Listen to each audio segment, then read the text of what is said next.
Hello everyone, this is Easy Natural English with Liam. It's been a little while since I last made a video because I've been quite busy moving house recently, but since then I've noticed that my followers have increased quite a lot. So I think I have quite a lot of new followers on YouTube, which I'm very happy about. So thank you very much to everybody who is subscribing and watching the videos or listening to the podcast. Thank you all very much. And especially thank you to my Patreon subscribers who really help me to keep motivated during these times when I'm quite busy. You make me think, I need to make more videos and more podcasts because you're helping me a lot. So anyone else wants to join my Patreon, please look for the link below the video or on the description of the podcast. So today, because I do seem to have some new subscribers or some new listeners, I thought that I should kind of talk again about why learning English through listening is so important and so effective, and also kind of how to use Easy Natural English included in that. So first off, if you think, how did you learn your own language? So, for example, if you're a French person, that would be French, would be your mother tongue or your native language. How did you learn that? Did you start with reading? Probably not. So with your own language, we start by listening. When you're born, your parents and everyone around you is speaking and you are just listening. And then maybe after I think it's a year and a half, I'm not an expert on baby development, but after a year or so, you start to speak a bit and then you keep listening, and you start speaking more and more as you get older. And then we are listening and speaking for a long time before we start learning how to read and write in our own languages. But for some reason, when everybody tries to learn a new language, most people, and it's not like the student's fault, it's kind of the system's fault, most people are starting with a lot of reading and a lot of writing, doing exercises. So if you studied English at school, you maybe did some listening in the class and some speaking, but it was probably mostly reading a textbook and kind of answering questions, usually fill the blank type questions. What's the correct word to put in this box? And if you think about it, you did not do this in your own language, and this is a really unnatural way to learn a language. Humans have been speaking for many years. Even I'm talking about in human history, before we started writing, it was speaking and listening first. So those are the most important skills for language. Listening and writing are a kind of smaller aspect of it. And the reason that learning with textbooks and reading and writing first is not very good is because it tends to lead to bad pronunciation later, which is hard to fix. So, if you start trying to read a new language, for example, I'm studying Japanese at the moment, and a lot of English speakers, when we start trying to read Japanese, first we probably use Roman letters, so the same letters as English, trying to read that. We're going to use English pronunciation to pronounce those letters because we don't really know the way that Japanese is pronounced. And you can't just hear it one time and then remember it. So if someone tells you just once, this is how it's pronounced, you're not going to pronounce it perfectly. You've probably had that experience when somebody says a word in English or in another foreign language, and you try to repeat it and they say no, and then you're like, but that's what you said, and they're like, that's not what I said. And that's because our ears and our brains are used to the sounds in our language, and the sounds in a new language take a long time to get used to. And the only way we can do that is by listening. So what should you do if you're a beginner? Because I know if you use a CD from a textbook, it can be very boring, and also it's usually very unnatural. So I wouldn't even recommend using them because nobody really speaks like that. They're always like very unnatural, very robotic. But of course, movies and TV shows, radio, things made for native speakers are going to be a bit of a challenge. They're going to be a bit difficult. If you're happy with that, then I would say it's okay. Just keep listening to those because you will get used to them over time. That's what I did with Japanese. I jumped straight into movies and TV shows. Of course, at the beginning, I could understand almost nothing, but now I've been doing this for over 2 years. And now I can enjoy Japanese movies, TV shows, no subtitles, and I can understand most of what people are saying, and I can always follow the story. Just after 2 years of doing this, like every day, always trying to listen as much as possible. Those can be a bit difficult. So if you want something a bit easier, then of course you can listen to Easy Natural English with Liam. Or you can try to find other podcasts or YouTube channels like this. I don't think there are too many that are just doing kind of, natural but easier English listening, which is why I started doing Easy Natural English. But you can find channels where they're teaching English grammar in English. And, while you're learning the grammar, you can also use them as kind of easier English listening. And they'll probably, if it's YouTube or something, it will be a bit easier, but they're probably going to speak more naturally than these people on like textbook CDs and things, because I think those they're normally actors reading from scripts, and that's why it sounds very unnatural. Because if I read something to you and speak, it sounds very different from when I'm just speaking from my imagination like I am now. I don't have a script, so I am making my speech a bit easier than normal, but I'm also speaking quite naturally because I'm not reading from something, and it doesn't sound like a robot speaking, I hope. Things like that can be easier. And then also content made for children or for younger people. So, for example, animated movies like Toy Story or Shrek, or any of these kind of Disney or Pixar type movies. And Disney even has streaming services. I'm not sponsored by Disney. That would be nice. They have a lot of money. But Disney has streaming services where, whatever country in the world you live, you can watch these Disney movies on the internet, and you can, watch them in English, and get lots of like kind of easier listening practice. And, maybe you already know the story already because you've seen it in your language. I'd imagine they're very popular movies.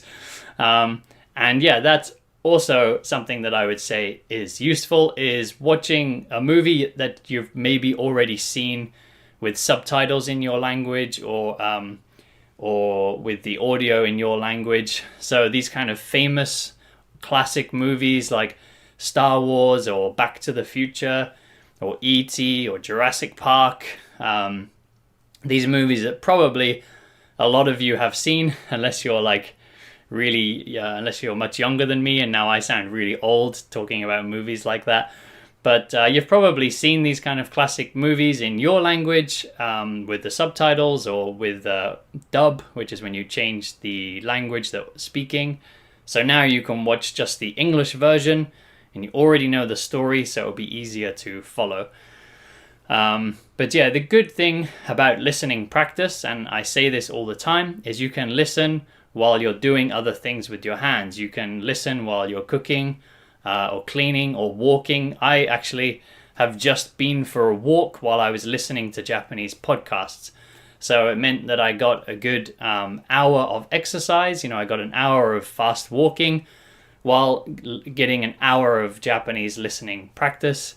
And that is killing two birds with one stone. That is getting two things done at the same time. Today I've been teaching all day, so I've been sitting all day. I needed to do some exercise, and also I wanted to study some Japanese. So yeah, I put on my podcasts, Japanese podcasts, and went for a nice walk. And that's something that I do most days. I try to go for a walk while I listen to podcasts. So it's good for my brain and my body at the same time. It's a very good habit. If you have time to do that in your day, I really recommend that. Try to go for a walk while listening to the podcast. And sometimes it helps me focus better. Because I think if you're sitting at home, if you're just sitting on the couch like this, listening to a podcast or something, maybe it's easy. If you're watching the YouTube version, maybe it's okay because you're watching me and you can keep your focus. But if you're just listening, like to the podcast version, just to the audio, perhaps you can easily get distracted, start looking around the room, maybe start looking at your phone. But when you're walking, it can be kind of easier to maintain your focus, maintain your attention. And personally, I find the same thing when I'm doing the dishes too. When I'm washing the dishes or doing the laundry while I listen to Japanese, I find sort of moving my hands actually sometimes helps me concentrate more on what I'm listening to. So yeah, this is the good thing about listening. Although it's very important and we need to do a lot of listening to help us understand better, speak with better pronunciation, speak also with more correct grammar. The good thing is that it's easy to do. We can do it while we're doing other things. Yeah, walking, cooking, cleaning, doing other kinds of exercise or anything really. So what I would recommend, like I said, if you're a beginner, try to find some easier things. Or just anything that you can enjoy. If you're watching a movie and it's so difficult that you can't even enjoy it, it can be hard to concentrate and you might lose your attention. But if you find you can concentrate, then don't worry.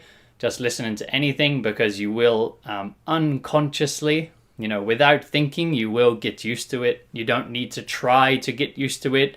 You just need to listen and pay attention and enjoy it, and you will get better at it.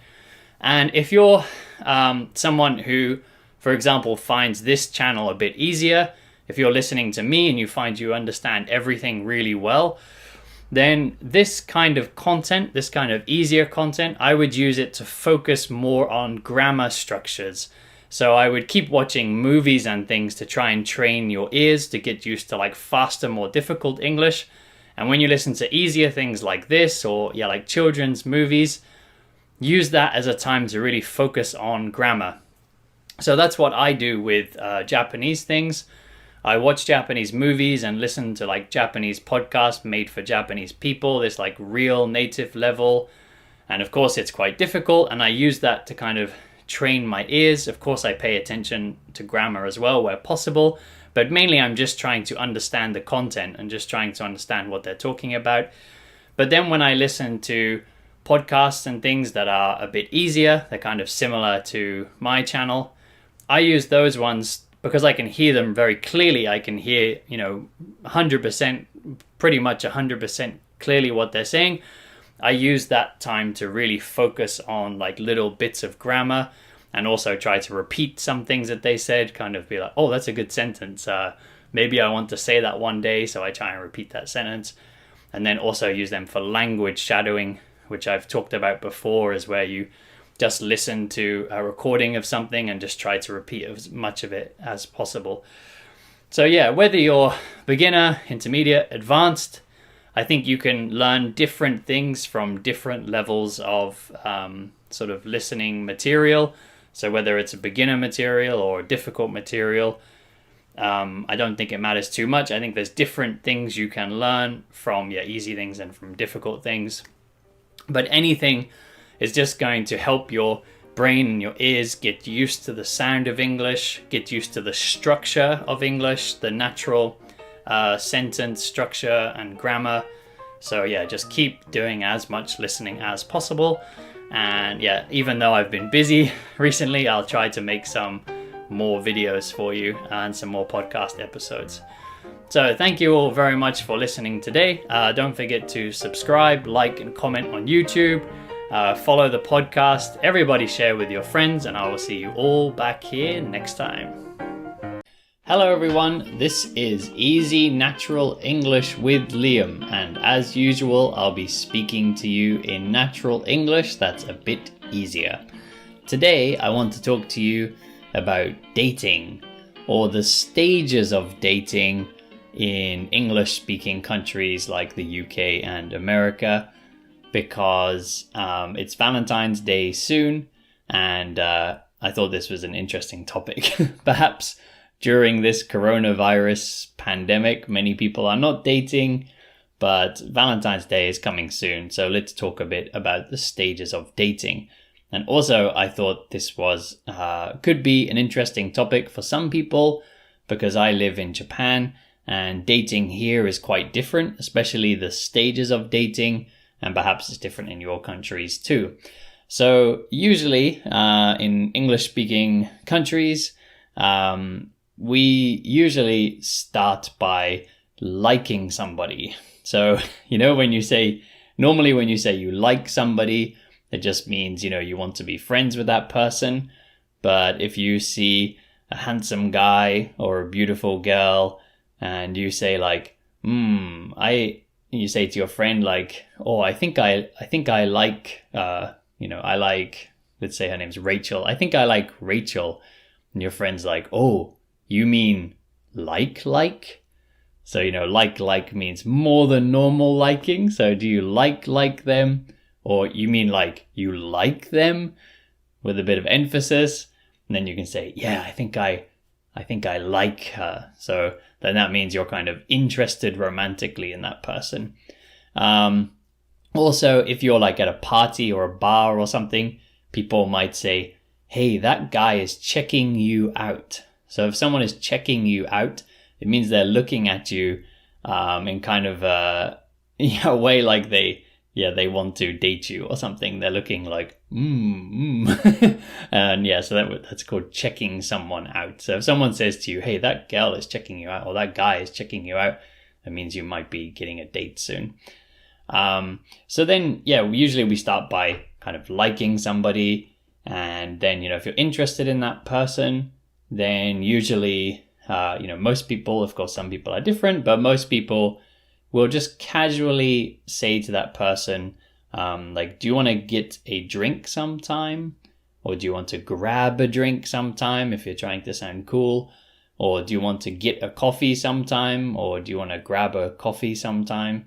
So like usually it's like a coffee or a beer somewhere, usually involves some drink. It's usually done pretty casually.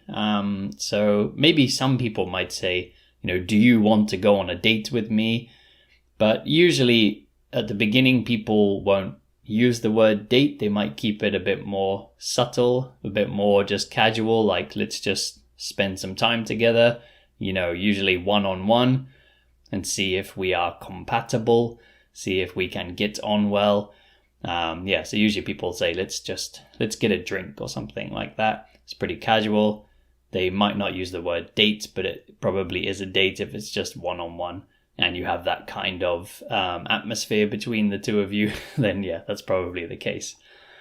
Then if you have a drink with somebody and then it goes well, then usually a lot of people then might go on a more kind of serious date. So you might go to like a restaurant and eat some food, spend a bit more time together, or perhaps like go on some kind of trip somewhere, like to, like, I don't know, amusement park or the cinema or something, do something that's like a bit longer perhaps.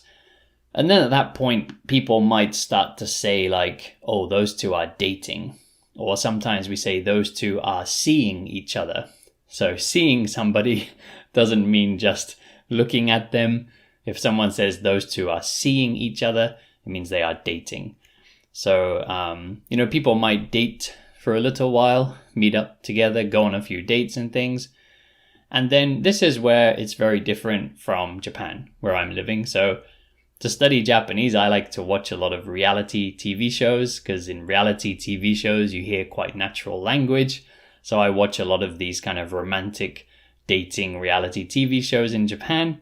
And if TV has taught me anything, that is that in Japan, usually if people are interested in each other, often before they kiss or before they have any contact, they'll usually become a couple first. So they'll usually say, I like you, and the other one says, I like you too. And then they're like, okay, let's be boyfriend and girlfriend, or boyfriend, boyfriend, girlfriend, girlfriend.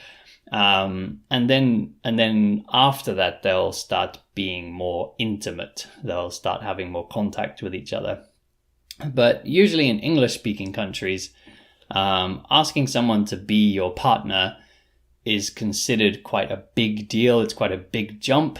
So a lot of people will usually just date for a bit first, and then actually they will kiss and maybe have other physical interactions before they actually become a couple.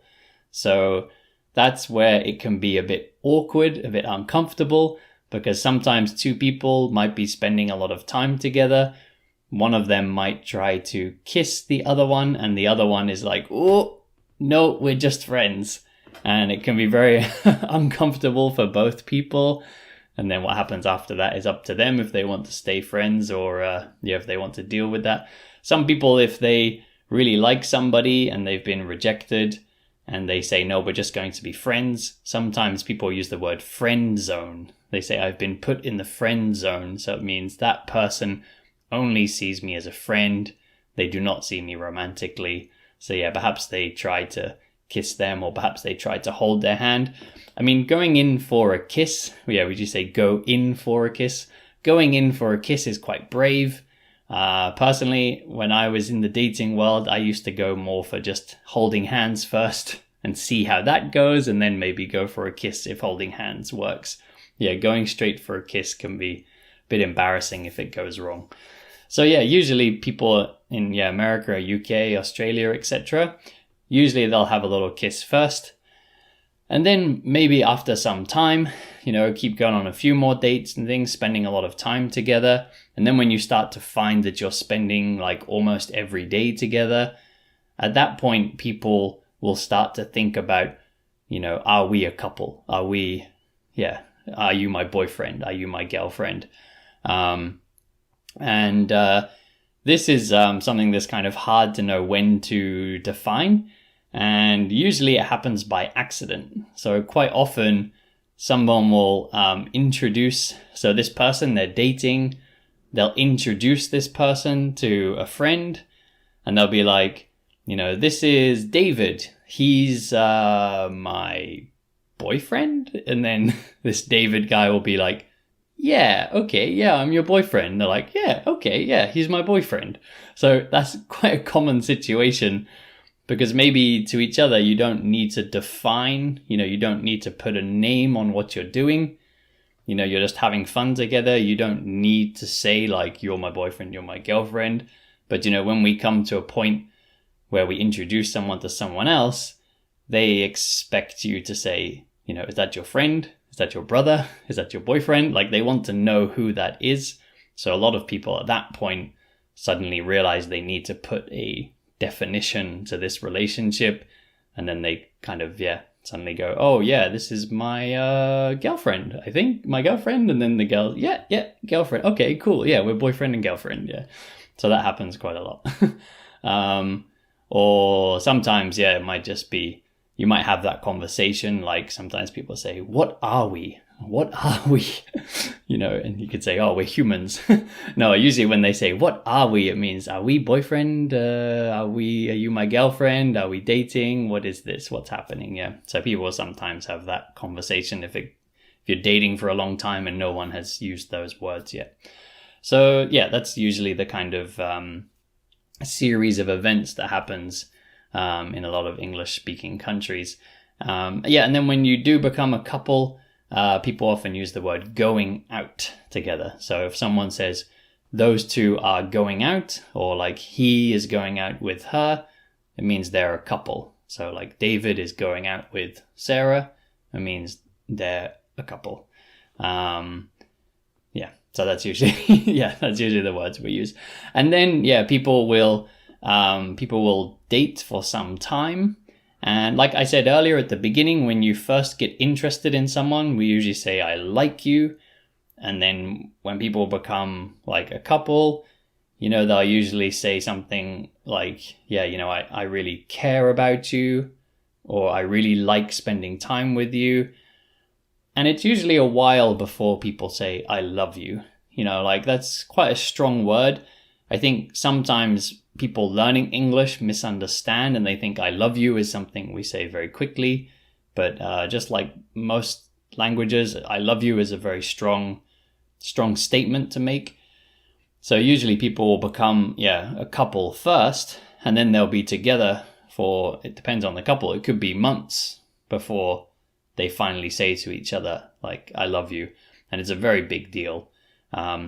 Perhaps movies like kind of give people the wrong sense, because maybe in movies they say it very quickly.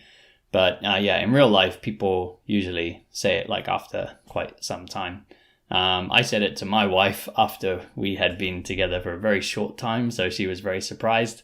But most people, they take quite a long time to say I love you, and it's quite a big thing. And it's quite a scary thing, because this person definitely wants to be in a couple with you, but they might not quite be at that level yet. So if you say I love you and they're like, I don't know if I love you yet, that can be a bit sad. You have to make yourself very vulnerable, very open when you tell somebody you love them. And that's basically it. And then you have a couple who love each other, and then from there, they can get engaged, which means, one of them asks the other one to marry them, and then you get engaged, you're from the engagement ring. And then, of course, after they can get married.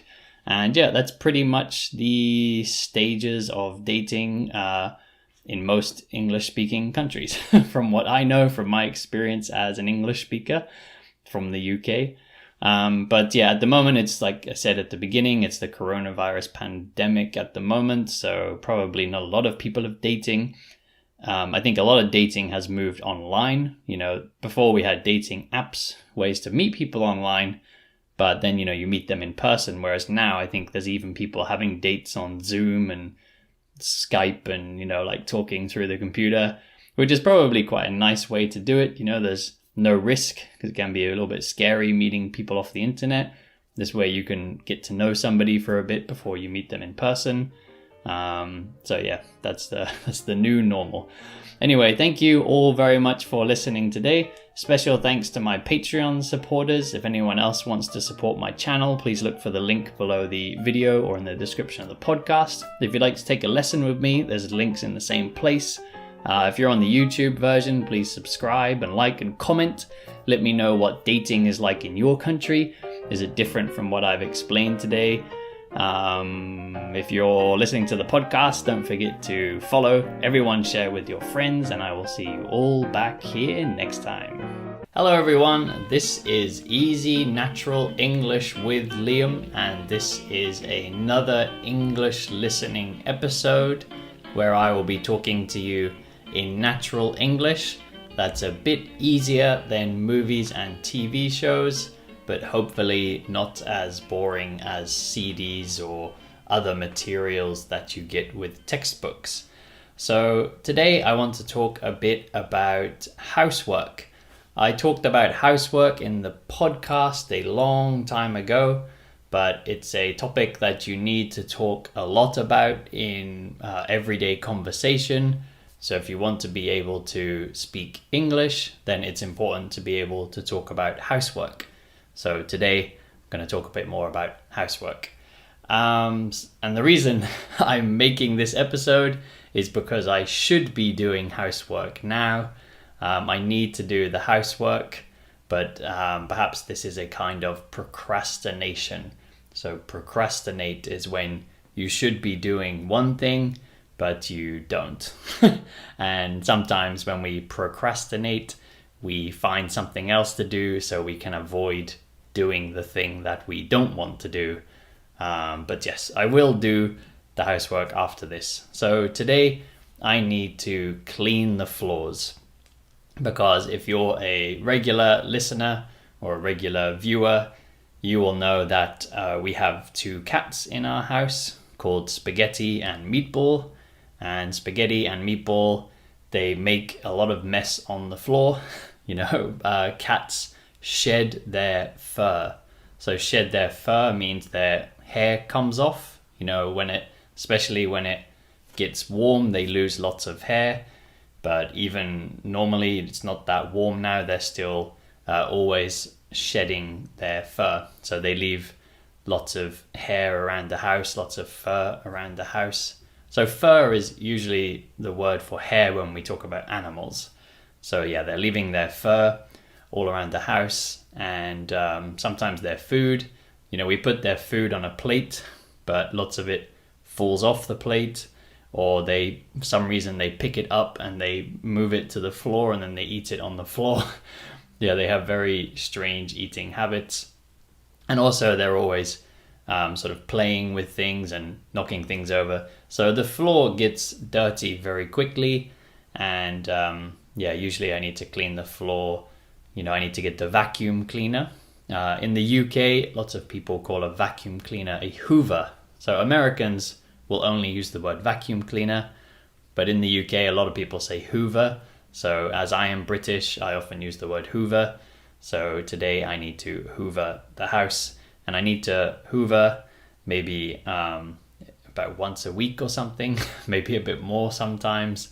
And then also I have floor wipes that I go run around the floor and clean the floor lots of different ways. It takes a long time. But I don't mind. I quite like doing housework, as you probably know already, because I say a lot. When I'm doing housework, I use that time to study Japanese. So I put on my headphones, listen to some Japanese podcasts, and then I do the housework. So perhaps you can do your housework while listening to this. That would be interesting. Doing the housework whilst listening to English about housework. Very effective. So today I need to clean the floors. Also, I need to clean the bathroom and clean the toilet, which is always a bit of a disgusting job. Cleaning the toilet is never that fun. It always feels a bit gross. But that's usually the job that I do. So in our house, my wife and I, we try to do things equally. We try to divide the chores. So chores is another word for housework. So we divide the chores evenly. So a lot of things like cooking, we both cook. Sometimes my wife cooks, sometimes I cook. But there are some jobs that usually I do and usually she does. So cleaning the floors, cleaning the toilet is a bit of a gross job, a bit of a disgusting job. So usually I get that job, and my wife usually does the laundry. So, doing the laundry means washing the clothes. And for some reason, I don't like washing clothes. I find it very boring for some reason. I don't mind cleaning the floor. I don't mind doing dishes, but I never think about doing the laundry. I always forget about the laundry, but my wife is very good at thinking about that. So my wife usually does the laundry, and I usually clean the toilet and clean the floors. And then cooking and washing dishes, we usually do in turn, or we do in turns.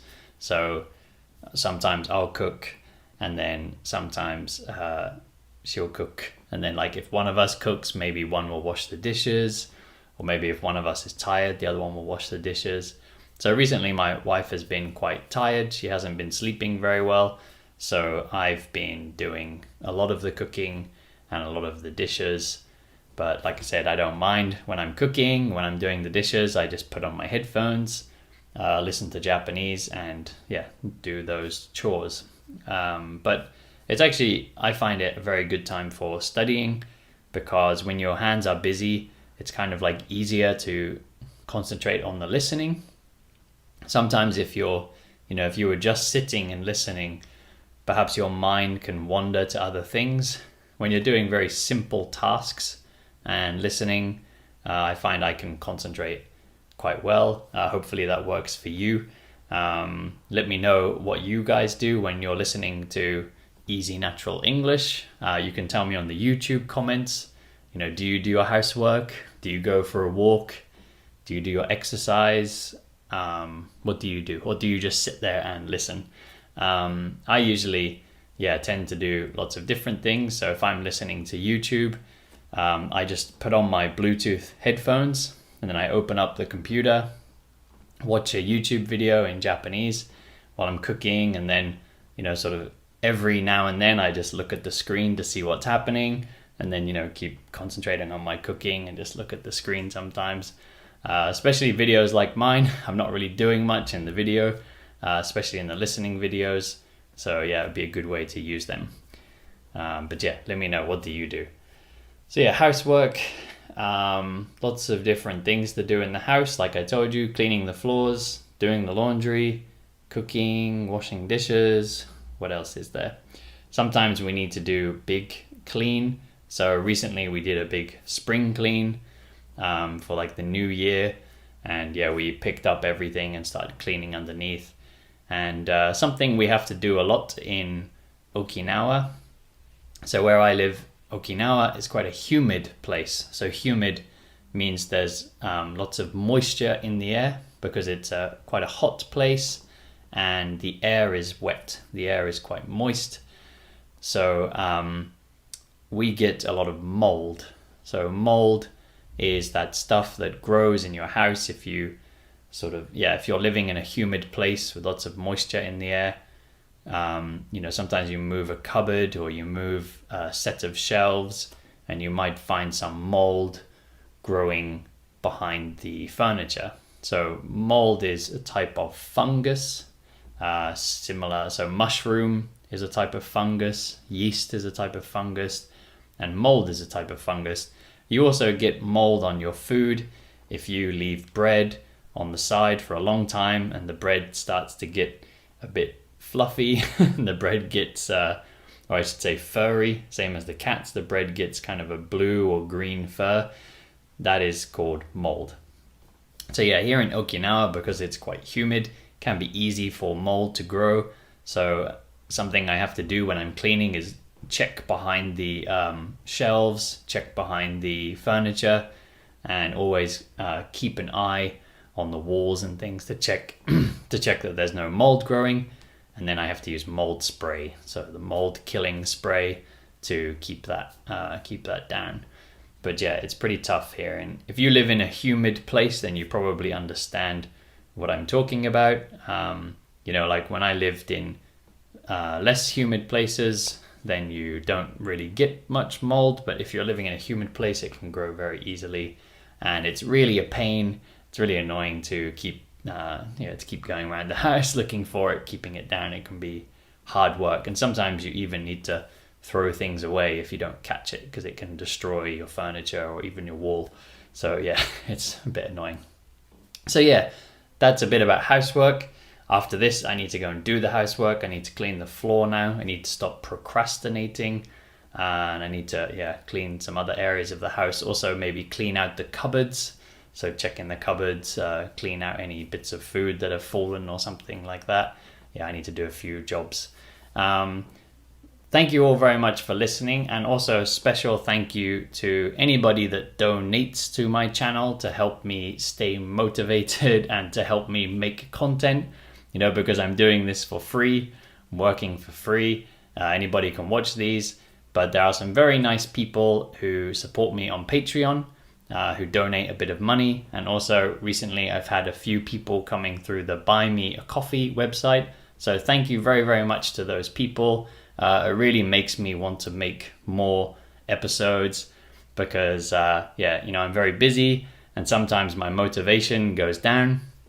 But when I've got people donating money to me buying me a coffee or supporting me on Patreon, when these people come through, it makes me really want to make more content. So thank you all very much. If anybody else wants to check out those websites where you can support me, there's a link on the description of the YouTube video, and there's also a link on the description of the podcast. So thank you guys really very, very much. I can't say thank you enough. And if anyone wants to take a lesson with me, there's also a link to my italki account where you can take an online lesson with me. So thank you all. If you're just here for the first time, don't forget to subscribe on the YouTube or follow the podcast. Everybody like and comment and share with your friends, and I will see you all back here next time. Hello everyone, and welcome back to Easy Natural English with Liam. As usual, I will be speaking in natural English that's just a bit easier, so you can get used to English in a natural way, and hopefully soon you'll be able to understand TV shows and movies and more interesting things. But hopefully this is at least a little bit interesting for you. So today I'm going to talk about days off. So having a day off from work, and a bit about what I do when I have a day off from work and what other people might do, so you can get used to talking about that kind of topic and also understanding that kind of topic. So first, I want to tell you about a mistake that a lot of my students make. So I teach online on italki. If you'd like to take a lesson with me, check out the link in the description of the YouTube or the podcast. And a lot of my students on italki, they'll say to me, Liam, today is a holiday, or today is my holiday. And I always check, because I've heard this mistake a lot from students, and what they really want to say is today is my day off. So if you work Monday to Friday, and every Saturday and Sunday is a day when you don't work, so every weekend you have free, then we would say, oh, today is a day off, or today is my day off. Because a holiday is like a special day off. So a holiday could be a national holiday, so it could be like Labor Day, or if you're in Europe, then Christmas is a holiday. Everybody has the day off, or most people have the day off. So that's a holiday because it's an unusual day off. It's a special day off. If it is your weekly day when you don't work, that's just a day off, okay? So I want to just be clear about those words first. So today is my day off because it's not a special day. Actually, I don't really have holidays because I work for myself. I teach on italki, and I'm my own boss. So it's up to me when I don't work. So having a day off today. It's still the morning when I'm recording this. It's 11:30. So I've been thinking about what I want to do today. So there's a few things I wanted to do. One of them is record this YouTube video, because I have to keep this up. So a lot of my days off from teaching, I use making videos and making podcast episodes, recording those, editing those. So that takes a bit of time. And then once I've done that, then I'm really free. So I think today I've been in the house a bit recently. There's still a global pandemic with the coronavirus, so we shouldn't be going out too much. But today I would like to go to a cafe. Of course, I'm going to wear my mask, stay away from other people, keep my hands clean. I'd like to go to a cafe and read a book today. At the moment, I'm reading a manga series, like a comic series in Japanese, because as you probably know, I'm studying Japanese every day as much as possible. So I like to read things in Japanese, and at the moment I'm reading a manga series called Ajin. And Ajin is about these people who cannot die, and the government is chasing them and trying to do experiments on them, trying to test on them. So it's quite an exciting, kind of fun comic, and there's actually quite a lot of kind of new vocabulary in there. There's a lot of kind of police talk and government talk. So there's quite a lot of like new Japanese vocabulary I can learn from that too. reading comics or reading books in another language is a good way to spend a day off because you guys are learning English. I would recommend something like that for learning English because reading textbooks and things can be quite boring and it feels like hard work. But if you're just reading a novel or just reading comics or reading the news, it's quite fun. That's what I do with Japanese. And when I find grammar that I don't understand, then I just quickly check it. I mean, often I find if I see grammar I don't understand, then I see it again, then I see it again. I start to naturally understand why people are using that because I keep seeing different examples, different situations.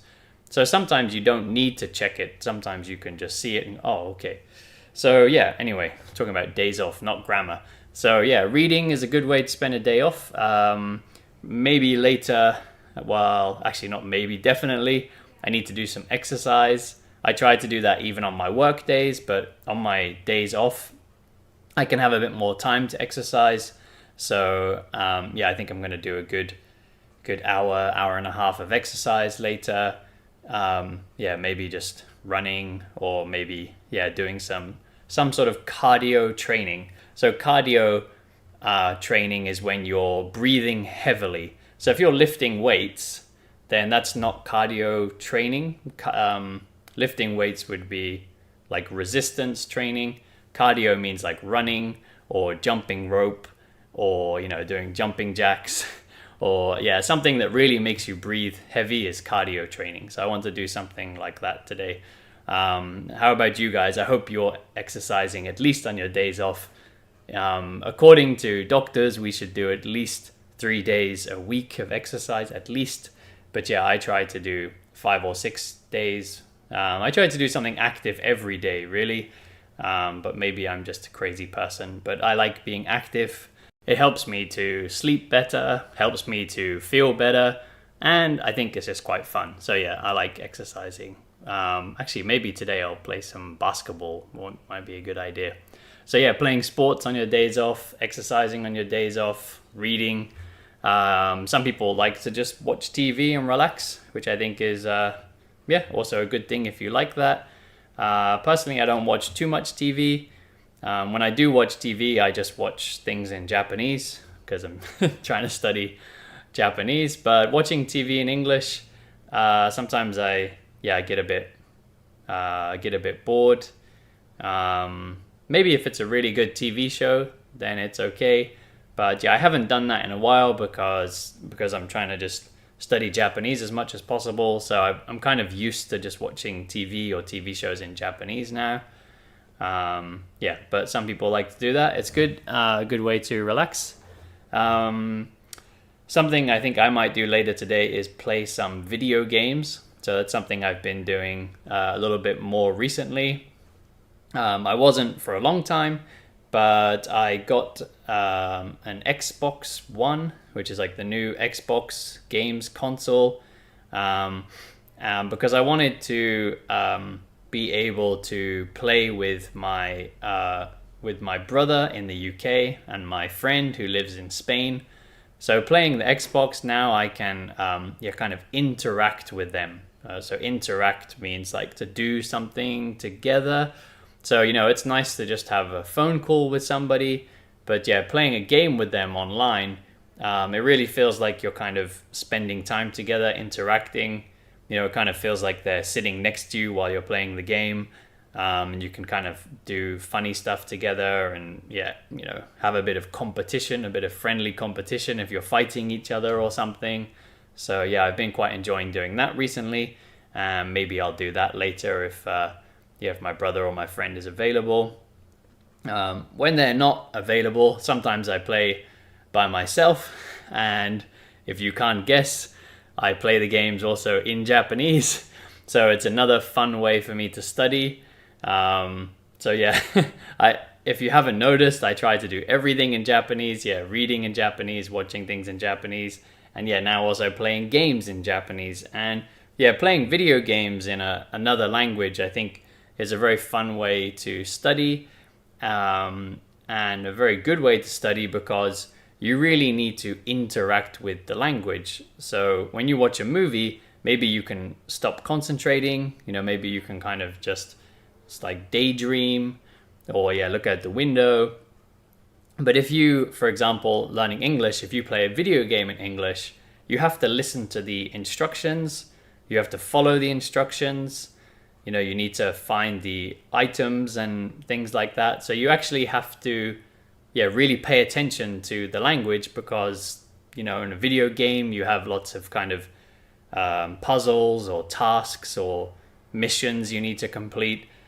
So when you're doing it in a second language, yeah, you really have to kind of pay attention. And, you know, and even sometimes when I'm playing the game, you know, perhaps the mission is like, go and find this object or go and find this thing.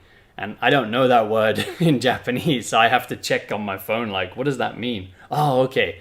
And then, you know, my character has to go and find that object or something. So yeah, it's a good way to like really make you use and yeah, kind of really, you know, makes you really need to understand the language. So yeah, it's kind of a fun way to study. As long as it's a game with lots of speaking. Like if it's a game with just like shooting, then of course you're not going to learn much. But I quite enjoy RPG games, you know, which means role-playing game. And there's usually a lot more speaking. There's usually a lot more like complicated missions and yeah, puzzle solving and stuff. So there's a lot more, yeah, a lot more speaking, a lot more vocabulary and stuff that you can learn if you play something like that. So yeah, if you like video games and you want to study English, yeah, try and play some games in English.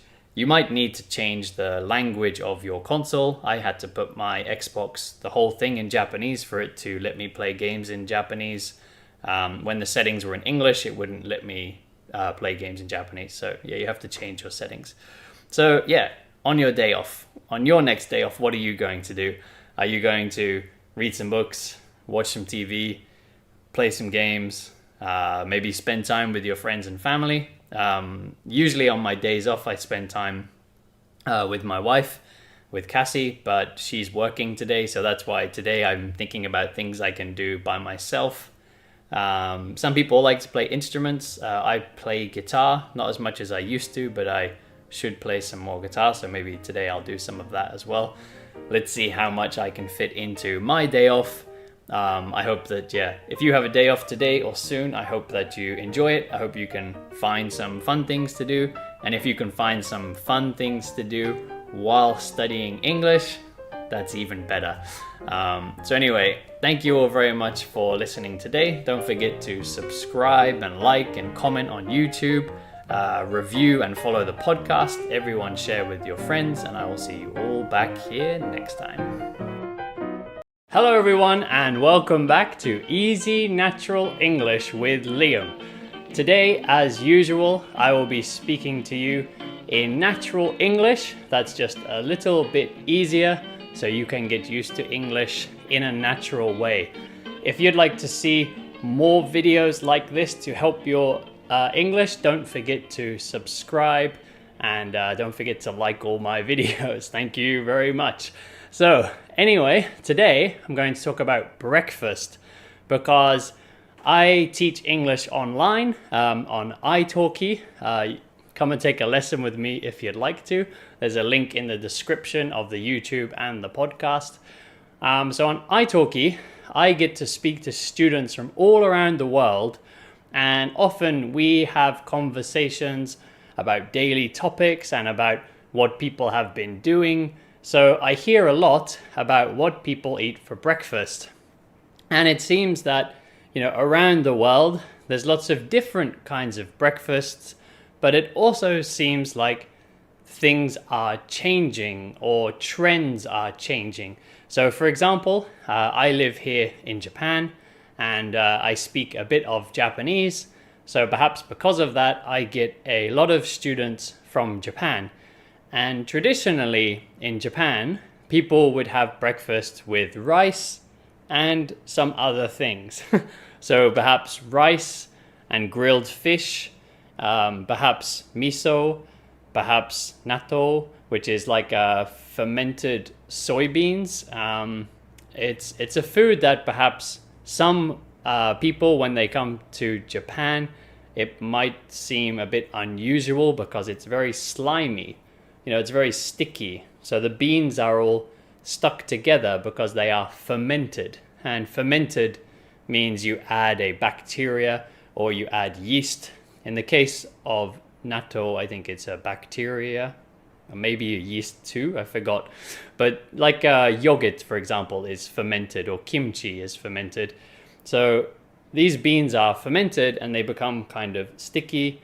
I think it's delicious. I eat it quite often. But perhaps some people, when they first try it, it might be a bit strange. But anyway, yeah, in Japan, people traditionally would eat rice with fish, miso, perhaps some pickles. Some people like to have raw egg. So it's also a bit strange if you come from other countries to see raw egg with soy sauce on rice.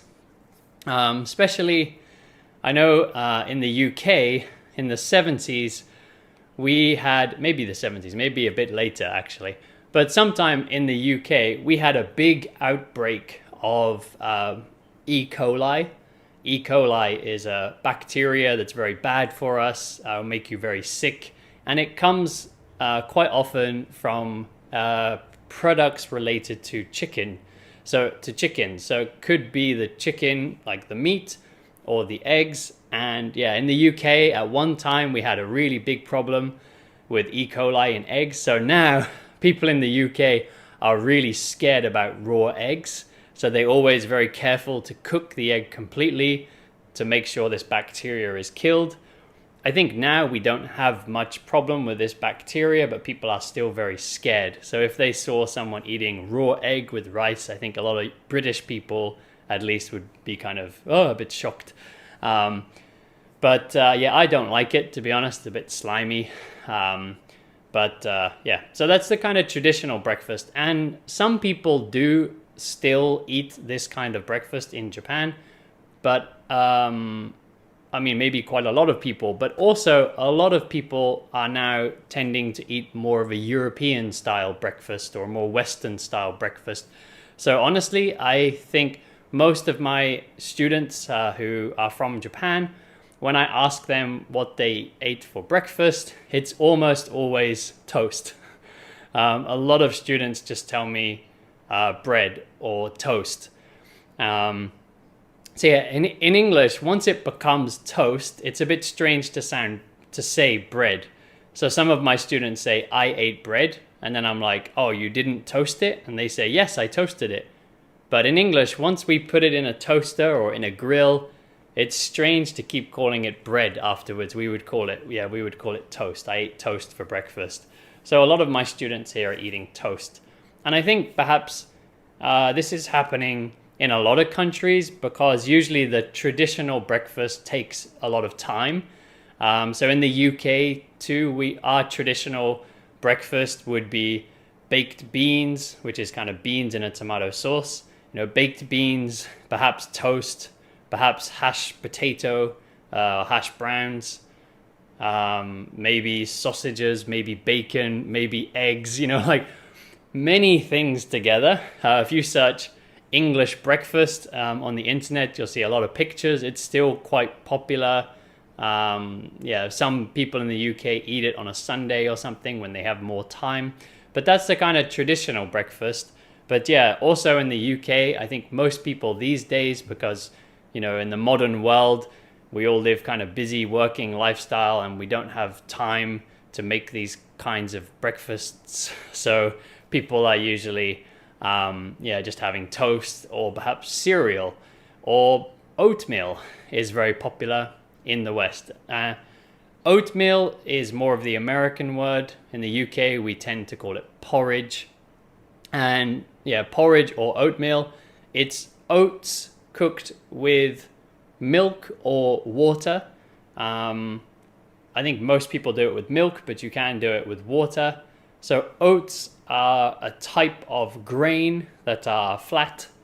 They're rolled out and they become flat, and then you boil them. If you don't know oatmeal, have a look on the internet at some pictures so you can see what I'm talking about. It's delicious and it's very healthy, so I like to eat oatmeal a lot. I also like, toast. I like to put peanut butter and banana on my toast. I think it's the best kind of toast. And I like to use a nice dark bread, nice healthy bread. So I always try to eat a healthy breakfast. If I don't have oatmeal or toast, like a healthy toast, then recently my wife Cassie has been making a lot of our own granola. So she's toasting the oats with nuts and banana chips and things like that. It's really delicious. Actually, on her YouTube channel, you can see a recipe for her granola. Her channel is called What's Cassie Doing, and then you can see her making some granola, and it's really delicious, very easy to do, because granola can be quite expensive. So usually in the morning I try to eat whole grains. So whole grain is a grain or a cereal that is complete, like is whole. So something that isn't whole grain would be white rice. So white rice or white bread is not whole grain because many parts of the grain have been removed and you're only eating the nice, delicious middle part, but you're not getting, the fiber and some protein and vitamins and minerals and lots of healthy bits. So I like to eat whole grains, which are usually the brown looking ones. So brown rice or some kind of brown bread like rye bread or brown whole grain wheat bread, something like that. So I always try to eat whole grains in the morning because the carbohydrates, so carbohydrate, it's a long word. So sometimes people say carbs. Carbohydrate is the kind of like the natural sugar in food, the thing that gives us like a lot of energy. Carbohydrates. If my explanation hasn't explained it to you, perhaps you can just check. It's kind of hard to explain what a carbohydrate is. Carbs, it's good to have a kind of carbohydrate that releases slower. If you eat sugar, then the energy releases very quickly and then you lose your energy. But with something like brown rice, the energy tends to last a bit longer and it's a bit healthier. So I like to eat lots of whole grains in the morning. I also like to try to get some protein and some fat, and I try to get a kind of balance.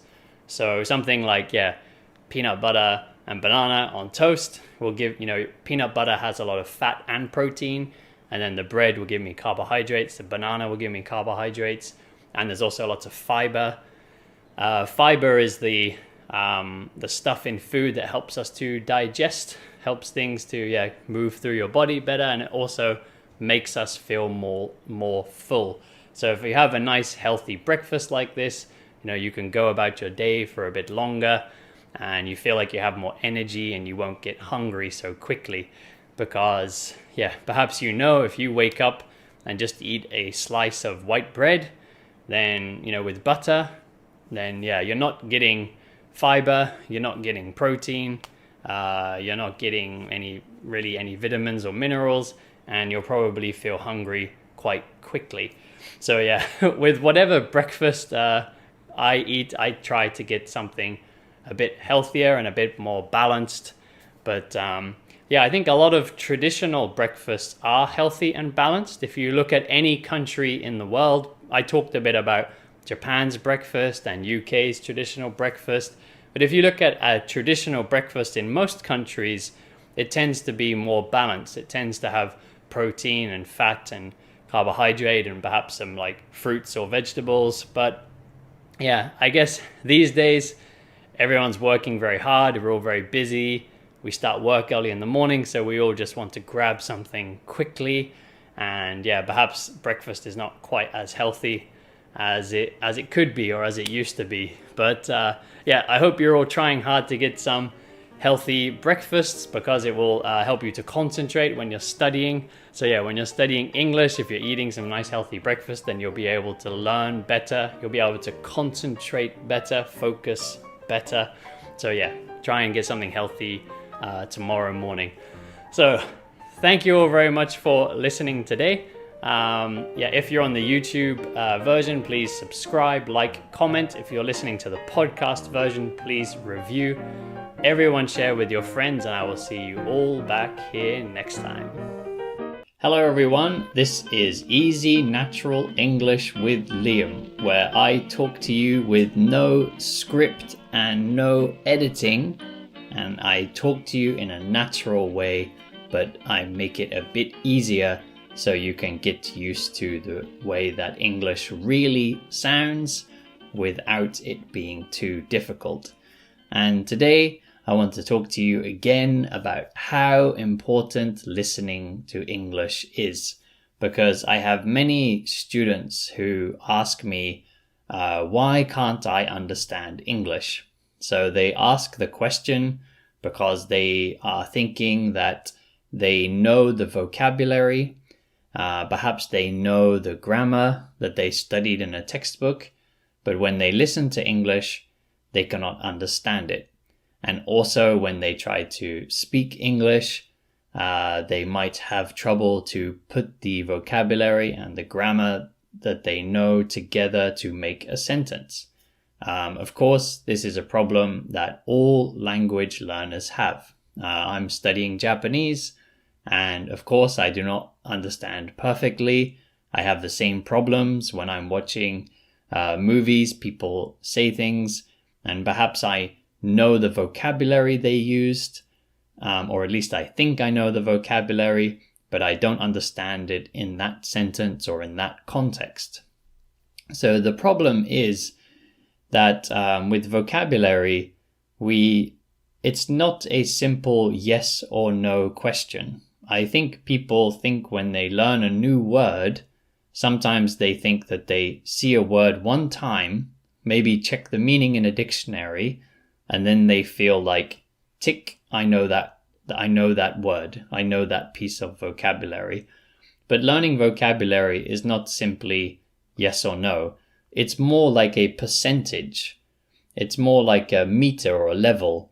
So the first time you see a new piece of vocabulary, or the first time you hear a new piece of vocabulary, your understanding of that word will be like 1% understanding or 2% understanding. Like you will be able to recognize the word and maybe you'll remember the spelling, but you won't fully understand the word until you see it in lots of sentences, hear it in lots of sentences, and then see it and hear it in lots of different situations, lots of different contexts. And then you'll start to get a sense of what the word really means. Especially if you're trying to translate things, because if you've been studying English for a while, you will notice that your language and any other language will not translate directly. One word might mean something in your language, but in English it could translate to 4 or 5, 6 words. And the same in English, there might be one word that translates to 4 or 5, 6, 7 words in your language. So words do not translate perfectly. Depends on the context, depends on the situation. And it's the same for grammar rules. The way that something like present continuous works in English, so present continuous, like I am doing, it works very differently, for example, than the continuous tense in Japanese. So I think a lot of English speakers learning Japanese, a lot of Japanese speakers learning English, they think they can use the same grammar in the same place, but our languages work very differently. So a big problem with, so when you have this question, like, why can't I understand? It's because you don't know that word or that piece of grammar as well as you think you do.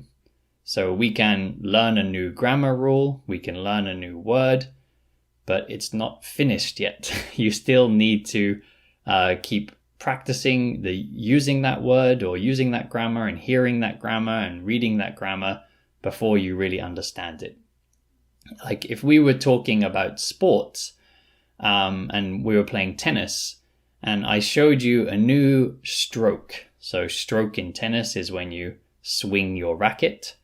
So if I showed you, for example, a backhand stroke, that's when you hit the ball with your tennis racket this way. Instead of going forwards, you go backwards. If I showed you a new stroke, and I just showed you one time, does that mean you know how to do it now? No. I mean, I don't know how to do it. I don't play tennis. So I might be able to recognize that this is a backhand stroke. I know that this is called backhand stroke, but can I do it? No, because I don't play tennis. I haven't practiced. And this is the same with languages. You might know this word, but you don't really know how this word works, you see? So that's a problem with why you cannot understand something that you think you can understand. And then the other big problem is a lack of unconscious knowledge. So unconscious means without thinking. So a lot of people try to study languages consciously. So consciously would be like looking at a textbook, reading an explanation of the grammar, reading an explanation of vocabulary, and trying to memorize things. So trying to keep them in your memory, like just a piece of knowledge, a piece of information. But see, as a native English speaker, of course, English is completely unconscious for me. I'm talking to you now, and I'm not thinking about any of these words. I'm just, I have ideas that I want to express, that I want to say to you, and the words are coming out of my mouth. And this is the same for you. When you speak your native language, you are speaking unconsciously. You are doing it without thinking. You are just communicating. You have ideas, and they are coming out of your mouth. You're not thinking about grammar. You're not thinking about vocabulary. Maybe in our own language, we do this like 1% of the time. Sometimes if you're trying to remember a difficult word that you don't usually use, you might stop to think. But normally we don't need to do that. And in another language, of course, we can do some conscious study. We can check some grammar rules. We can check some translations of vocabulary. But the real learning happens unconsciously, so without thinking. And that happens by listening to English as much as possible, reading in English as much as possible, speaking with native speakers as much as possible. So you can get used to the way that English is put together. So this is what I try to do with Japanese. I've been studying Japanese for a long time.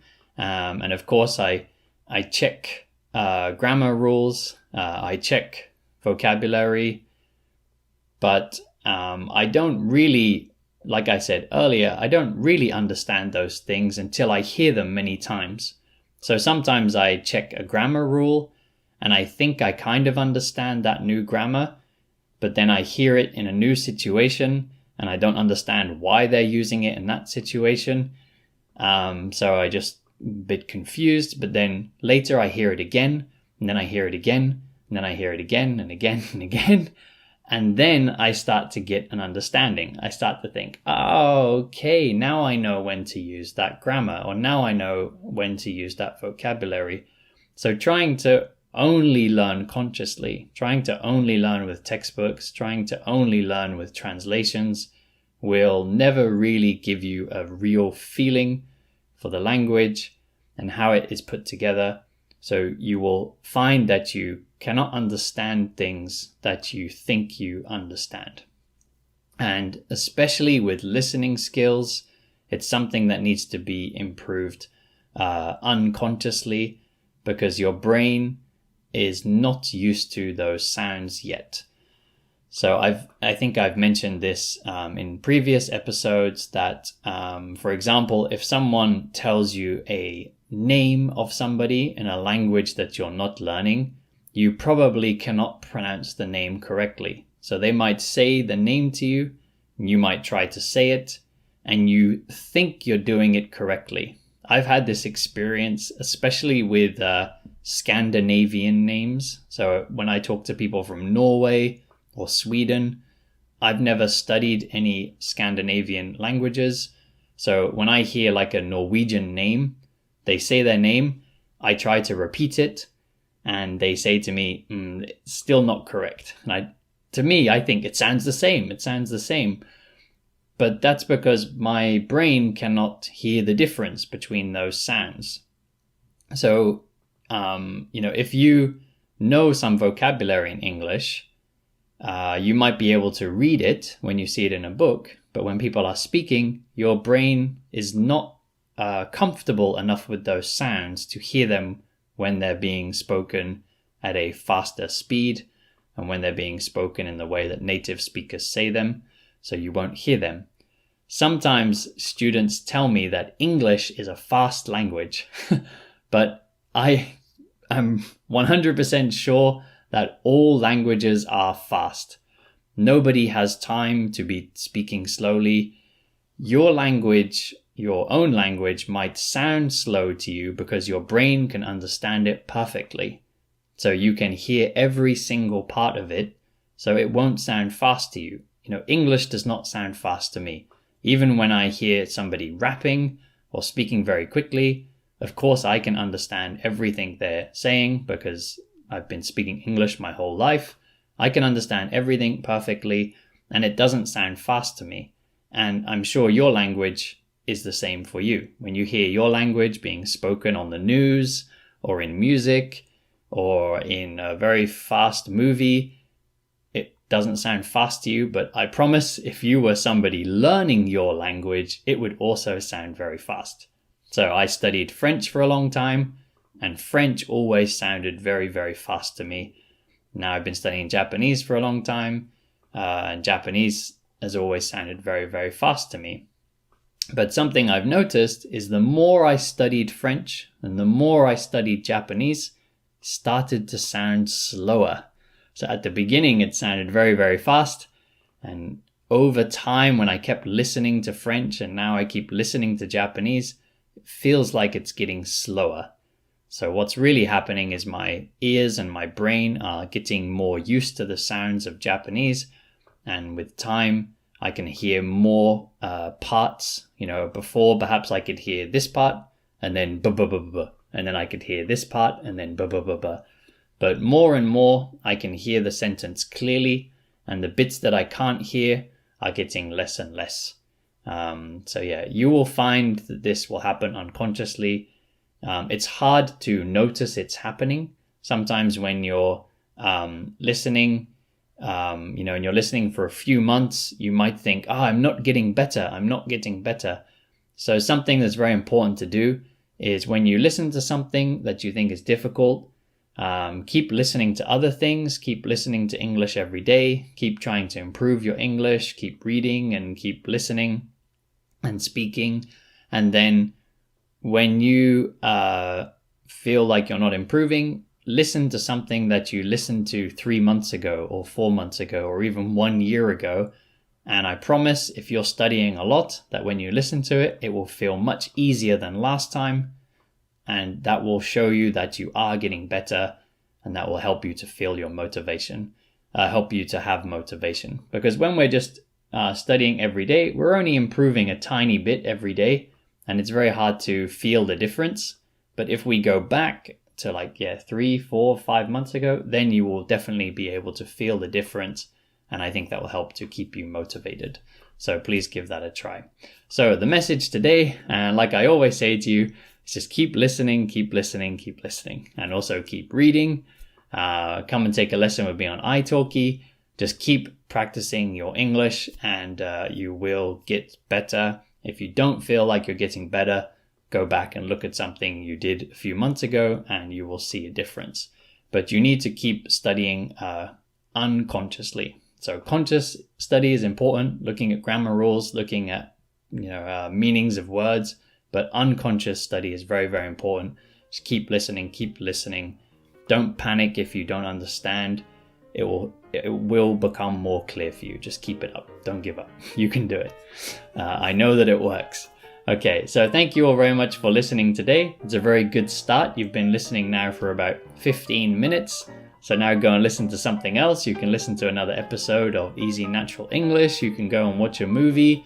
You can watch a TV show, watch other YouTube channels. Just keep listening, keep listening, keep listening. If you're on the YouTube version, don't forget to subscribe, like, and comment. If you're on the podcast version, please follow and review wherever you can. Everyone share with your friends, and I'll see you all back here next time.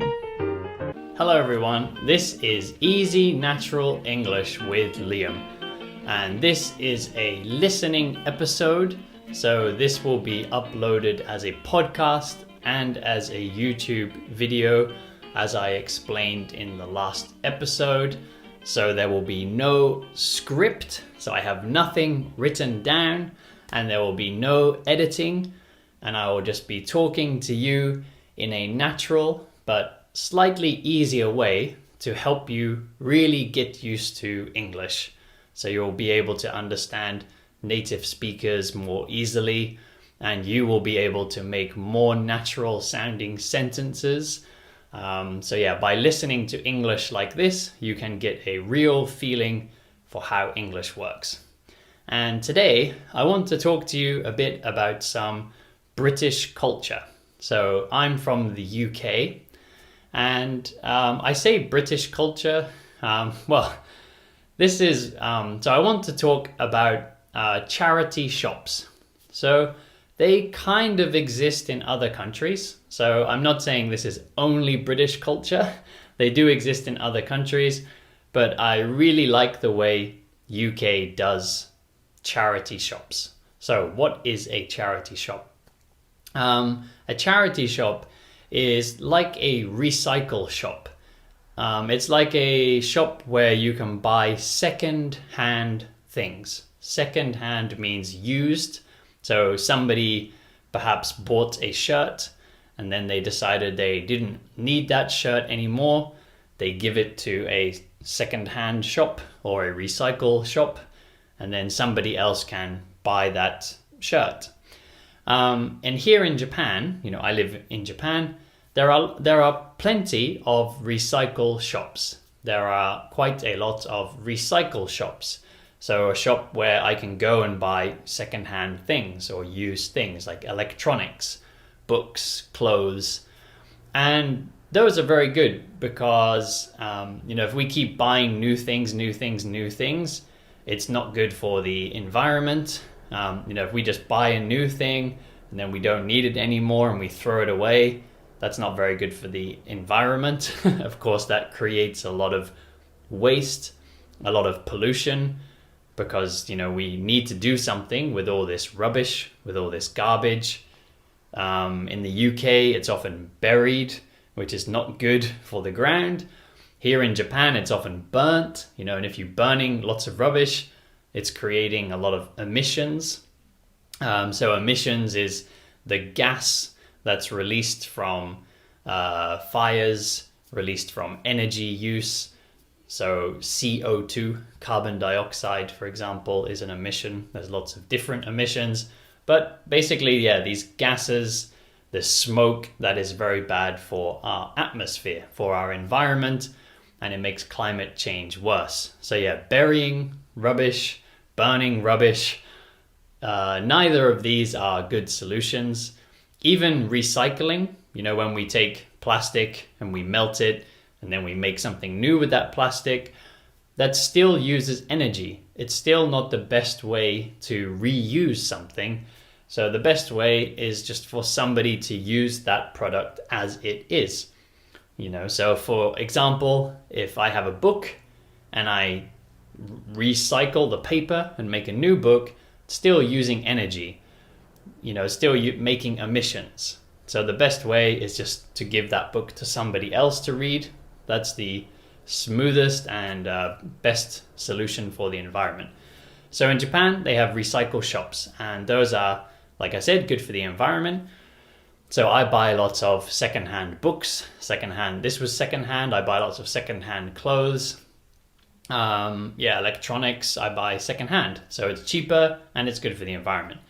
But in the UK, they have a lot of these places called charity shops. So charity shops are like a recycle shop, but the difference is the money they take is not used for profit. It's not for the business owner.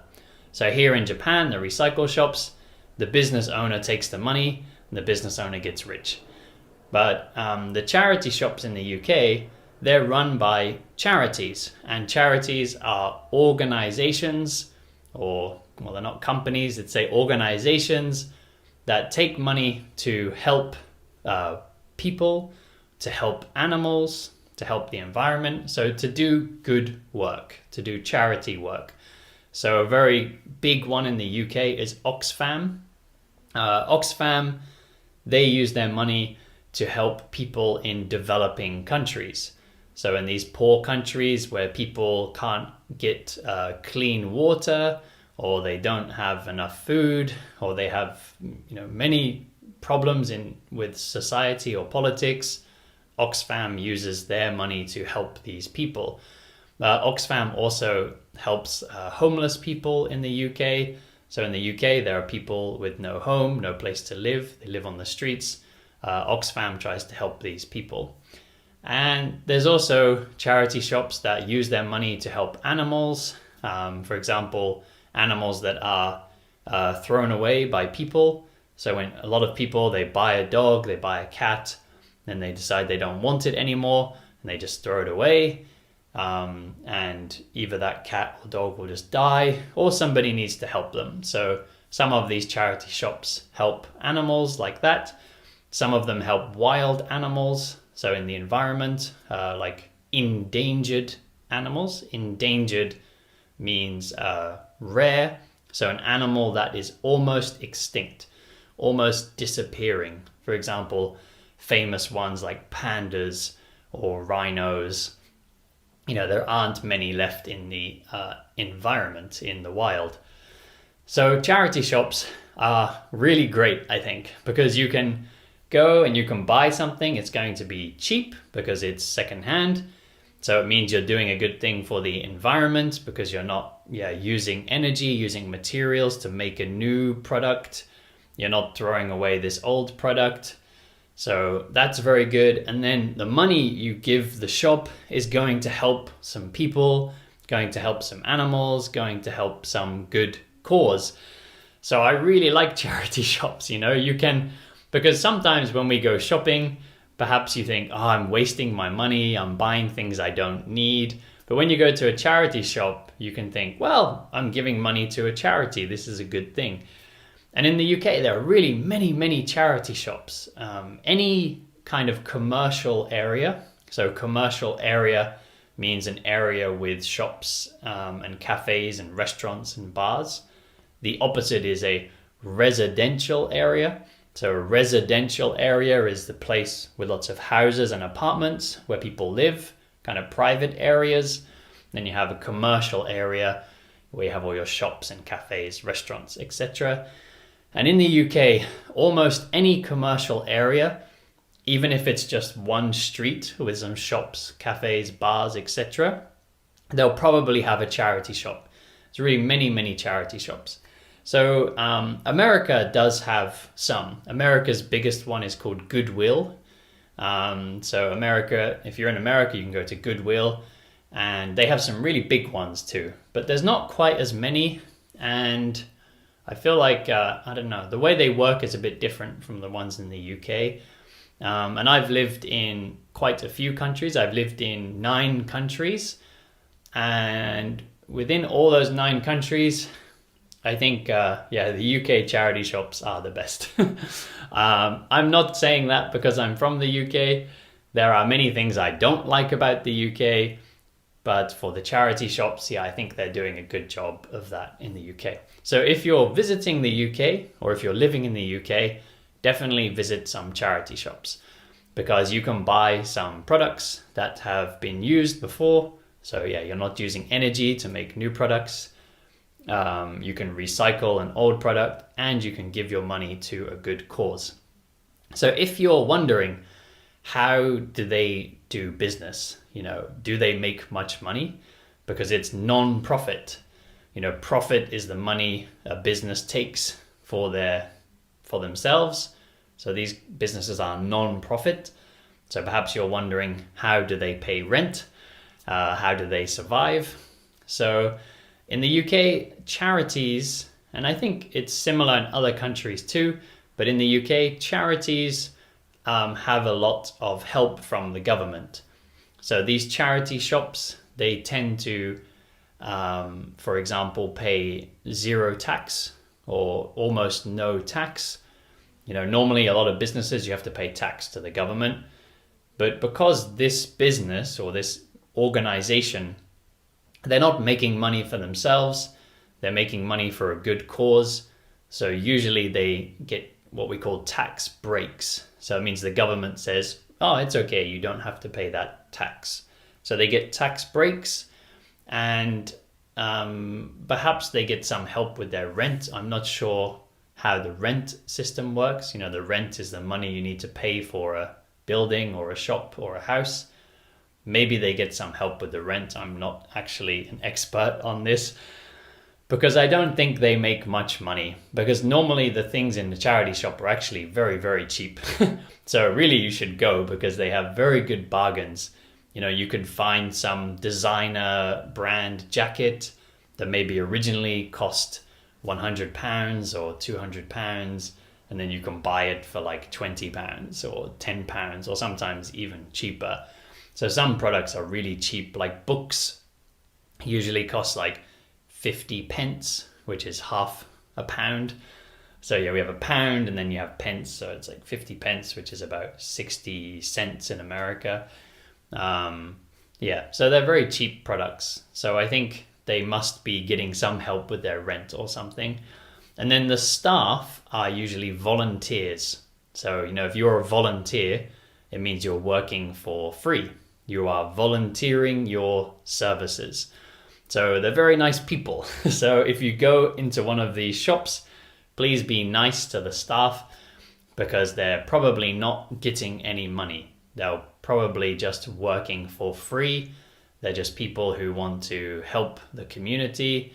They want to help this charity. So they give their time and they work for free. So sometimes, you know, the service is usually very friendly. Sometimes it might not be as professional as some other stores, but that's because, yeah, these people are just working for free. But the service is usually still very, very good.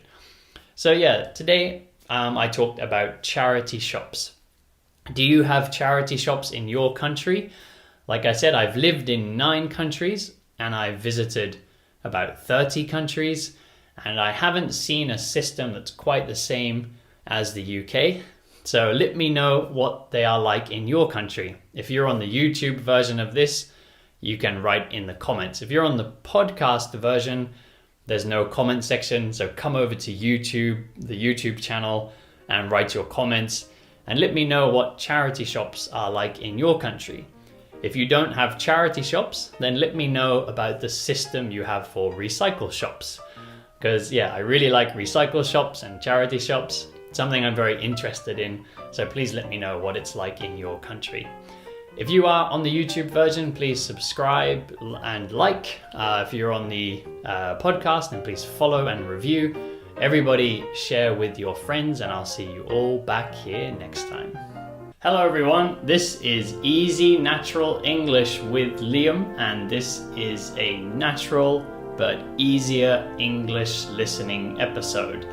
And today I want to talk to you about New Year's traditions, because it is going to be the new year very soon. Perhaps it's going to be a bit different from normal because of the coronavirus pandemic, but I thought I would talk about what happens usually, what the normal traditions are in the English-speaking countries like UK, like the UK and the USA and Canada and New Zealand and Australia and anywhere else. Also might be similar in some European countries. But in the English-speaking countries, we have a very different tradition than there is here in Japan. So yeah, I live in Japan, and in Japan, it is very much a family time. It is a time where families get together and they eat kind of special New Year's food. which is divided up. It looks very nice. Yeah, and it's kind of a bit more like what Christmas is in Europe and America. So if you listen to the last episode, I talked about Christmas traditions in the UK and America and other countries. It's kind of more like that, a bit like a family time. But in English-speaking countries, New Year's is kind of more of a party time, really. It's a time to party, to look at the year behind you, like look at the year you've just had, and also perhaps think about the year that's going to come. So what a lot of people do is meet on New Year's Eve, they meet with their friends, perhaps with their family, but I think a lot of people just see their friends or their girlfriend or boyfriend or husband or wife, and they maybe go to a bar or even a club. Some people have a house party, and some people maybe just meet a couple of friends, and then usually people drink. Usually people get quite drunk. I mean, it depends on the person. You know, if you don't drink, you don't need to, but maybe a lot of people drink at least some alcohol. And then when it comes to like towards midnight, of course we do the countdown, like I think almost every country does this. And yeah, we do the 10, 9, 8, 7, 6, 5, 4, 3, 2, 1 and count down to New Year's. And then we play the song Auld Lang Syne, which I'm going to put at the beginning of this episode, so you would have heard that song at the introduction for this episode. And this song in Japan is used to close shops. I think maybe some people listen to it at New Year's as well, but this song Auld Lang Syne, which you would have heard just now, in Japan it's the like shop closing song. So they play this song and they say like, thank you for coming to the store today. Please come again soon, or something like that. So yeah, it's always quite funny for me when I hear this song. I'm in a shop in Japan and they play this song, because in the UK and America and Australia, New Zealand, etc., it's only kind of played at New Year's Eve. So when I'm in the shop and they're closing and I hear this song, I think, oh, is it New Year's? So yeah, usually we go 3, 2, 1, Happy New Year, and we almost always play this song, Auld Lang Syne. So if you're in a bar or a club, or even watching the TV and they have some kind of celebration, 3, 2, 1, boom, always bam, bam, ba, bam, bam, bam, bam, bam. And when they play this song, Auld Lang Syne. And Auld Lang Syne means something like long, long ago, or like old, long since. It means like, it's the original version is written in Scots, and Scots is a language that's spoken in Scotland, that's been spoken for a long time.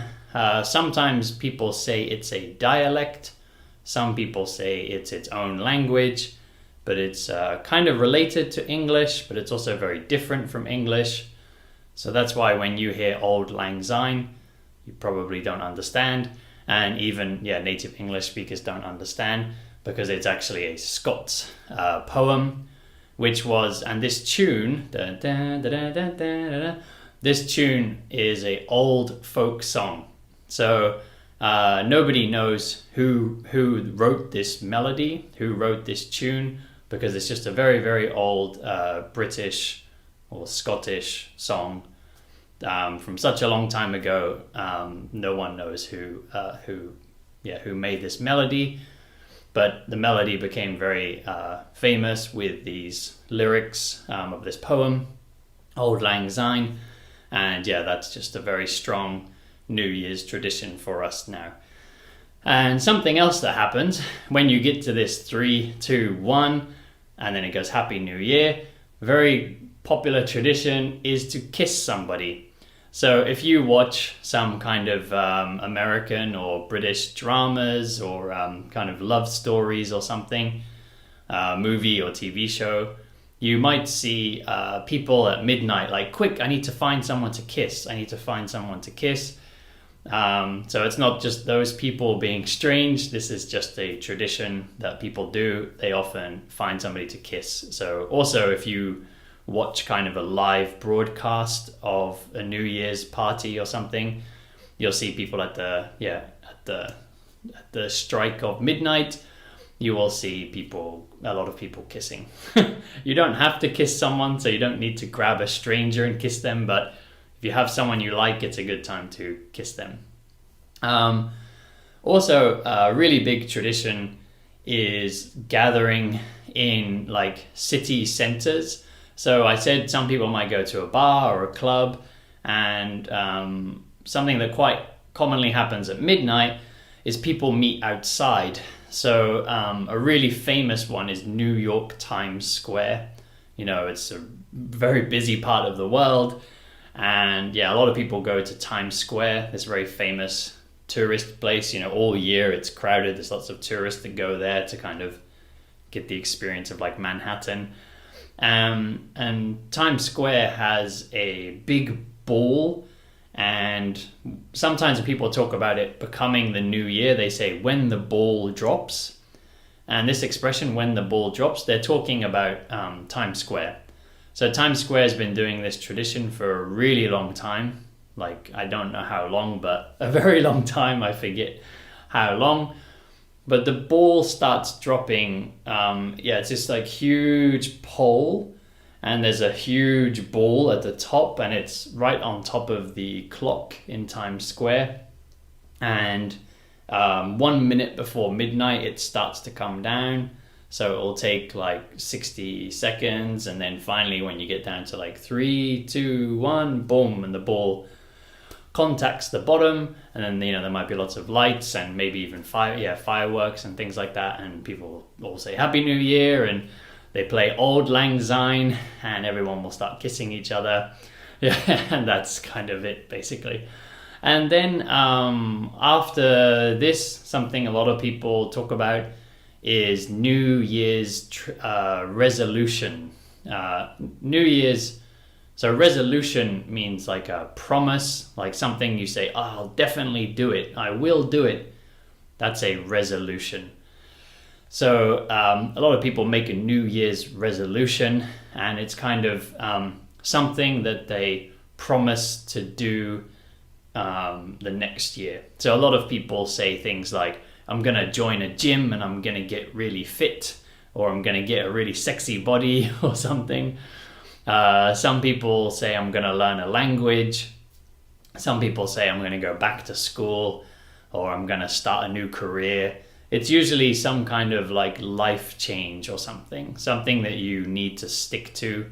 You can't just say, my New Year's resolution is to, buy a DVD or something. It has to be something that you promise to do for the whole year. Like, I'm going to read more books this year, or I'm going to spend more time with my family, or something like that, some kind of lifestyle change. So yeah, lots of people like to make these New Year's resolutions. Maybe I should think of one. I usually don't really think of them, but if you've been listening to my channel for a while, you'll know I'm quite a motivated person. So I'm already studying a lot, and already exercising a lot, and already spending time with my wife. I'm kind of already doing a lot of these things, so I don't know what else. I don't have much time for anything else, so I don't know. Maybe I should make more easy natural English content. Maybe that should be my resolution, make more videos, more podcasts. Yes, okay, that's my New Year's resolution. So yeah, think about what your New Year's resolution is, and if you think of one, then comment on the YouTube video. You can't comment on the podcast, but yeah, if you come onto the YouTube, comment and let me know what your New Year's resolution is going to be. I hope it's studying more English. So that's most of the traditions I think that I wanted to talk about. something that is a bit different than Japan. And maybe I think this might be quite a big tradition in a lot of Asia, but definitely here in Japan, after the New Year's, or even kind of around New Year's, a lot of people do a very big clean. So it's like the time of the year when they kind of, we always clean our house all year. Everybody does. We clean our house, but sometimes you need to do a really big clean, and you need to lift up all the furniture, clean underneath. Maybe you need to scrub the bath. Maybe you need to throw away old things, really kind of refresh and renew your home. And in Japan, a lot of people do that, around New Year's. But in English-speaking countries, we don't do it at New Year's. We do it more just any time in the spring. So we call this spring cleaning. So as in the season, spring, summer, autumn, winter, we do a spring clean. So it's not like everybody's doing it around the same time, but just sometime in spring. And usually, I think, at least in my family, we used to just do it when it got a bit warmer, because winter is cold and you don't want to open the windows so much. So when it comes to spring and you have like a first sunny day or second sunny day and you think, oh, it's nice, spring is here and it's getting a bit warmer, then we can open the doors, open the windows, let some fresh air in the house, and then you can start cleaning. So all the chemicals, like your spraying chemicals, all those chemicals can go out, and also all the dust. When you open an old wardrobe or you clean an old shelf and you get lots of dust that goes poof. So if you open the windows, all that dust can go outside. So yeah, maybe in Japan, probably a lot of people are opening the windows to clean, but it's a bit cold. So yeah, in English-speaking countries, we wait a little bit longer until it gets a little bit warmer, a little bit sunnier outside, and then we start cleaning. So there's no fixed date for this spring cleaning. And that's pretty much all I have to say about New Year's. I guess this year it's going to be a bit different because of the coronavirus situation. I don't think people can all meet at Times Square or in the center of London, or can gather in bars and clubs and parties. If they are, it's not very responsible. It's probably not a good idea. Even if we're wearing masks and keeping our hands clean, gathering in big groups is still not a good idea. So I don't know what people are going to do. Maybe the same thing I usually do. To be honest, I'm not so into New Year's. I'm not a big kind of party guy. So New Year's, I usually just stay at home.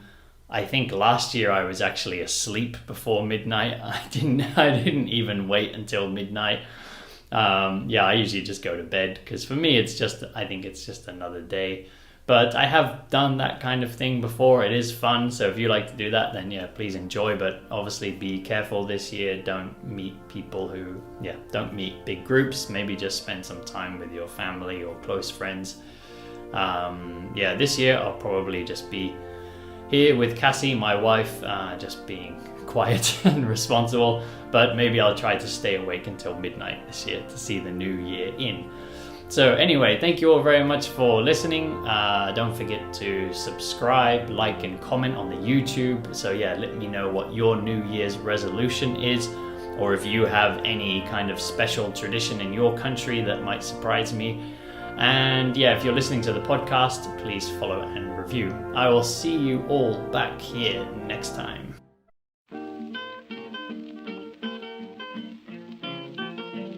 Hello everyone, this is Easy Natural English with Liam, which means for the next 10 minutes or so, you'll be listening to some natural English with no script and no editing. So you can get used to the sound of natural English, but just a little bit easier than what you would hear in movies or TV shows.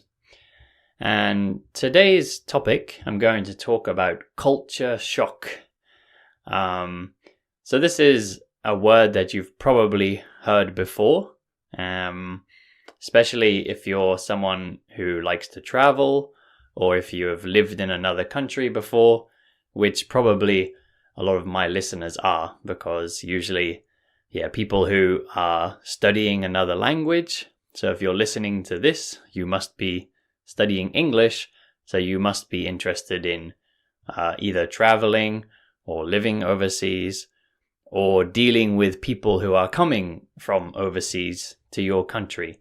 So, some way or another, you must be interacting with foreign people. So people who are not, from your country.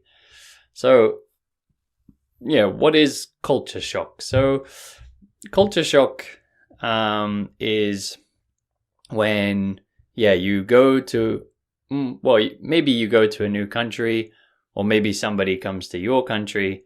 So it's when two different cultures come together and maybe clash. Maybe they have some problem, or maybe just some surprise, or some shock. So this is something people ask me about a lot, because I've lived in 9 countries and I've traveled to about 30 countries. So people often ask me, like, what was your biggest culture shock? But to be honest, I don't really ever feel like, there's never a moment when I think, this is culture shock. Maybe there's been some moments when I think, that's different, or I didn't expect that. But I've never really felt like, what should I do in this situation? What do I do? I've never really felt that kind of anything strong enough that I thought this is culture shock. And I don't know if that's because I'm like a flexible person, or if because some people are just exaggerating. Exaggerate is when you make a story sound bigger than it really is. But I'm from the UK, and I've lived in Vietnam, and now I live in Japan. I've lived in Australia, New Zealand, France, Holland, Portugal, Spain. Did I say all of them? I think that was all of them. And of course my own country, the UK. But I've never felt such a big difference in those countries. I think maybe the country that I felt like I didn't belong was maybe Spain.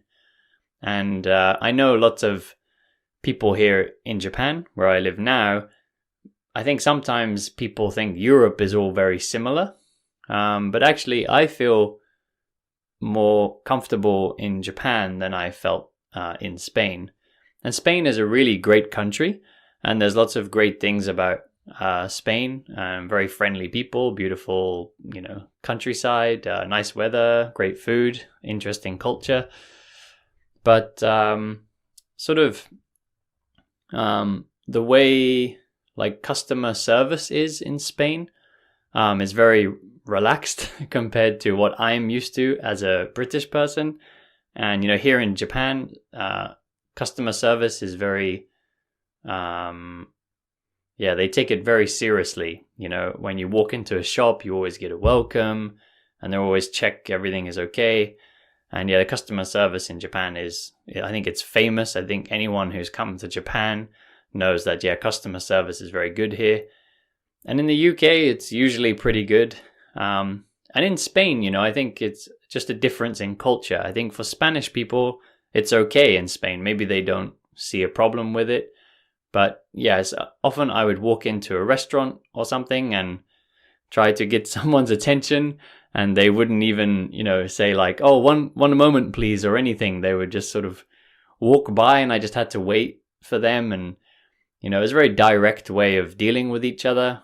The way people speak for me is a little bit direct. As a British person, like I said, I don't want to say that it's wrong or that it's bad. It's just a different culture. I know, obviously, for Spanish people, that's okay. But yeah, that's probably one of the countries where I felt the biggest difference. But it wasn't, I wouldn't quite call it like culture shock, you know. I never really was, you know, sort of feeling, wah, you know. I don't know. Is culture shock that big usually? I'm not sure. Maybe that's enough to be culture shock. But I feel like the word shock is quite strong. Usually I would use the word shock, like if someone, like, you know, if my brother told me he's having a baby, if my brother is pregnant, I would be shocked, you know, because, yeah, usually men don't have babies, so then I would be shocked. But, yeah, just having a little difference in customer service, I wouldn't really call that a shock. I'm not sure. Perhaps, yeah, people use this word differently than I do. Yeah, culture shock. And then food, you know, people, I think, expect some kind of culture shock with food. But I've honestly, maybe, yeah, I just like food. I like all food from different places. And I've never tried anything that I thought was like disgusting. I've never eaten a food and thought, "Bleh, this is gross, this is disgusting." I've never felt that way. You know, I've eaten things that I thought, it's okay. You know, maybe, you know, I wouldn't choose to eat it. Maybe, yeah, I wouldn't make the choice and I wouldn't order it, but it's okay. Yeah. I've never eaten anything that I thought was like, wow, how do people eat this? You know, yeah, I've never felt that way. In Japan, people always think that foreign people don't like natto. Yeah, so people here in Japan, it's one of the first questions you get asked as a foreign person in Japan. People ask you, what's your name? Liam. Can you eat natto? It's always the first question. So natto, if you don't know, is fermented soybeans. You know, fermented means you add bacteria or yeast to food and you leave it for a long time. So for example, yogurt or beer. Yeah, these are fermented foods. Kimchi is a fermented food. Sauerkraut in Germany is a fermented food. So yeah, fermented food is something that's been kept for a long time with bacteria or yeast. And natto is soybeans fermented with bacteria, and or is it yeast? Or maybe it's both, actually. I'm not sure now. Maybe it's both. And then the soybeans become slimy. You know, they become a bit sticky. So yeah, maybe some foreign people don't like it, but I think actually a lot of people from outside of Japan, when they try natto, they like it. I've eaten it in restaurants in New York, and I've eaten it in restaurants in Vietnam, you know, Japanese restaurants in those countries. So obviously people in America are eating it, and obviously, yeah, people in Vietnam were eating it too. So yeah, I guess some people like it, and I like it. I eat it often. It's really nice, and it's pretty healthy too. Yeah, crazy foods. Yeah, sometimes, you know, the different animals that people eat is a bit of a shock. You know, I lived in Vietnam, and some people there eat dog. So sometimes, and I live next to like a dog restaurant. So sometimes my friends would come to my house and see like the dog meat hanging and be like, oh my God, it's a dog, you know. But we eat pigs, cows, chickens, sheep, fish, you know, many animals. Yeah, I know dog is usually a pet, so it's seen a bit differently, but you know, if you think eating dog is strange, then maybe you shouldn't eat any animals. You know, maybe eating all animals is strange. You know, who knows? It's just, yeah, different culture, I guess. So yeah, what's normal for you might not be normal for somebody else. That's important to remember with culture. If you grow up in a country that does something, then it won't be strange to you. Yeah, that's culture. So I think, yeah, and if you have that attitude, if you remember that, oh, this must be normal here, then I guess you don't get culture shock. And maybe that's why I don't really feel culture shock, because I know everybody's different. You know, even within one country, everybody is different. So, everybody in the UK is different. Everyone in Japan is different.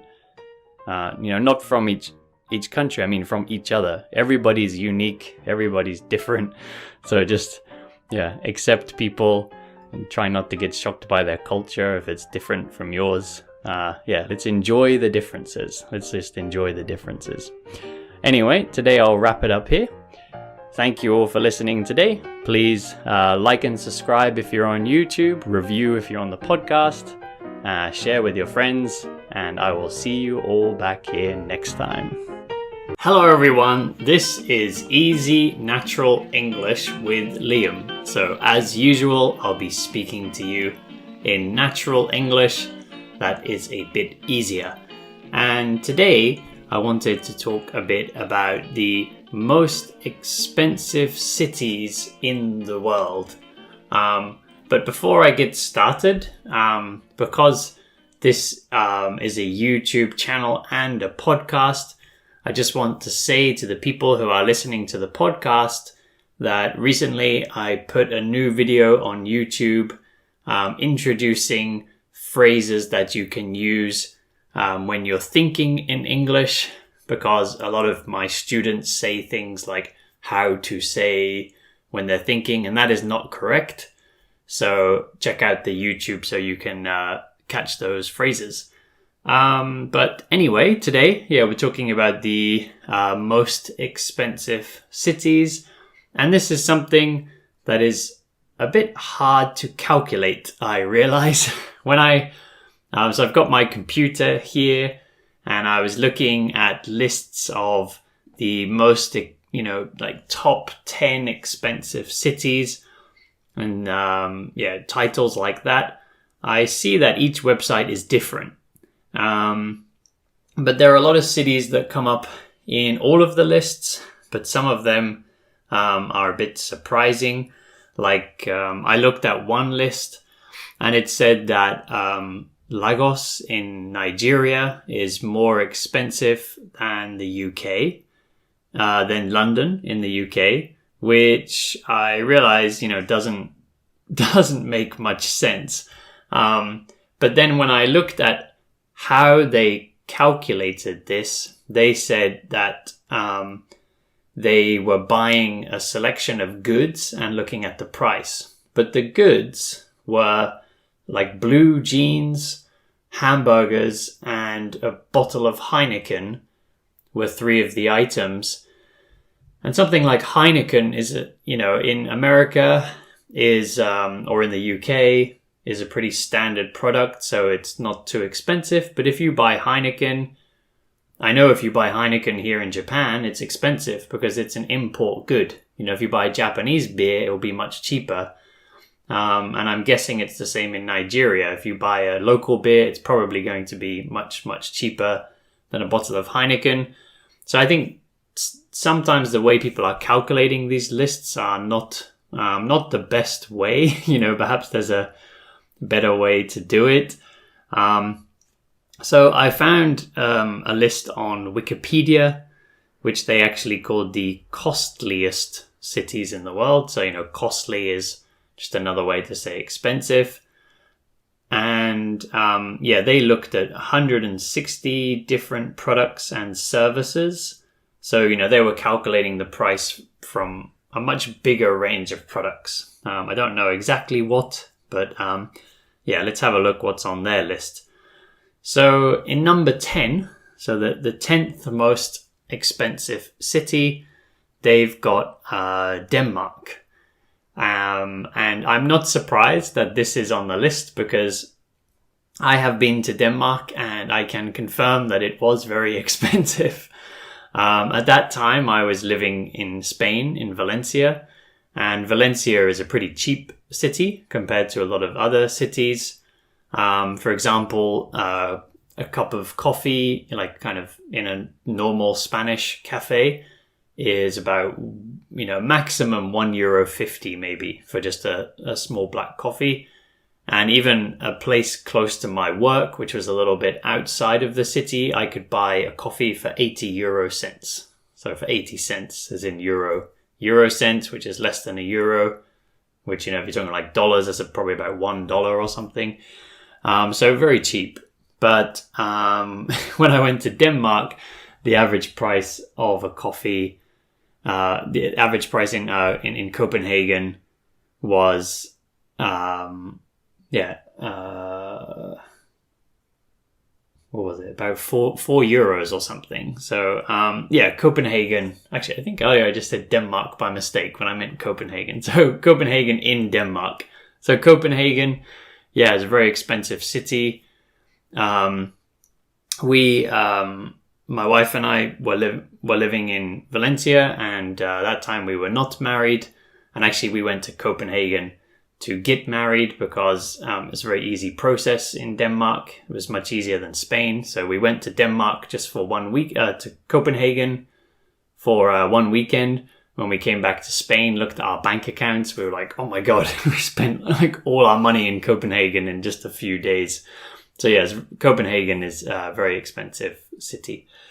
And then number 9, so the 9th most expensive city on here is Los Angeles.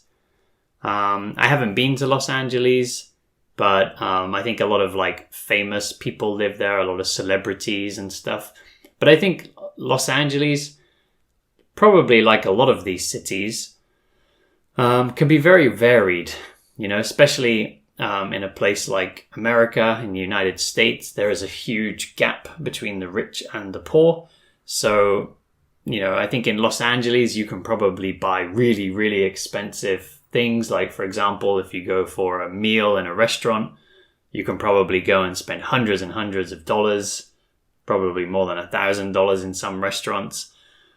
But also in Los Angeles, there are a lot of ghettos, a lot of poor neighborhoods where you can probably buy food for much, much cheaper. So I think there's going to be different standards of living in a city like Los Angeles. But it says number 9 most expensive on here. The 8th most expensive city is Geneva in Switzerland. It's another place I haven't been to, but I'm not surprised because I think there's a lot of political stuff that goes on in Geneva, like United Nations, working from Geneva a lot. A lot of sort of diplomats and stuff going through there, and Switzerland is an expensive country in general. So, Geneva is there in number 8. Number 7 is another American city. So 7th place is New York. And I have been to New York. And kind of similar to what I was saying about Los Angeles, again, I think New York, if you're in Manhattan, you can spend a lot of money, but also New York is a big city with a lot of variety and a very varied level of wealth, very varied level of, like the amount of money that people have. So when I was in New York, I went to some cafes that were like, very trendy cafe, in a kind of a nice neighborhood. And that sometimes I think, it's a bit expensive, like a cup of coffee could be like $4 or $5 or something. But then if you go to some other neighborhoods, especially like, for example, I'd went to some kind of Latin American neighborhoods where usually people are not earning so much money. And I could get, like a whole plate of Mexican food, like some really nice tacos and things would be like $5 or something for a huge plate of food. So again, it can be like really varied in big cities like that, I think. But in general, New York, pretty expensive. So where are we here? Number 1, 2, 3, 4, 5, 6. Number 6 is Tel Aviv in Israel. Also a place I haven't been to, and I don't know much about it, to be honest, but I have heard that the cost of living is pretty high. I don't really know much about Tel Aviv. Number 5, Osaka in Japan. And I do know a bit about Osaka because I lived there for some time, but I'm surprised to see Osaka on the list. And actually, Tokyo is not on this list. So this says top 10 most expensive cities. And Osaka is on there. And Tokyo is not on there.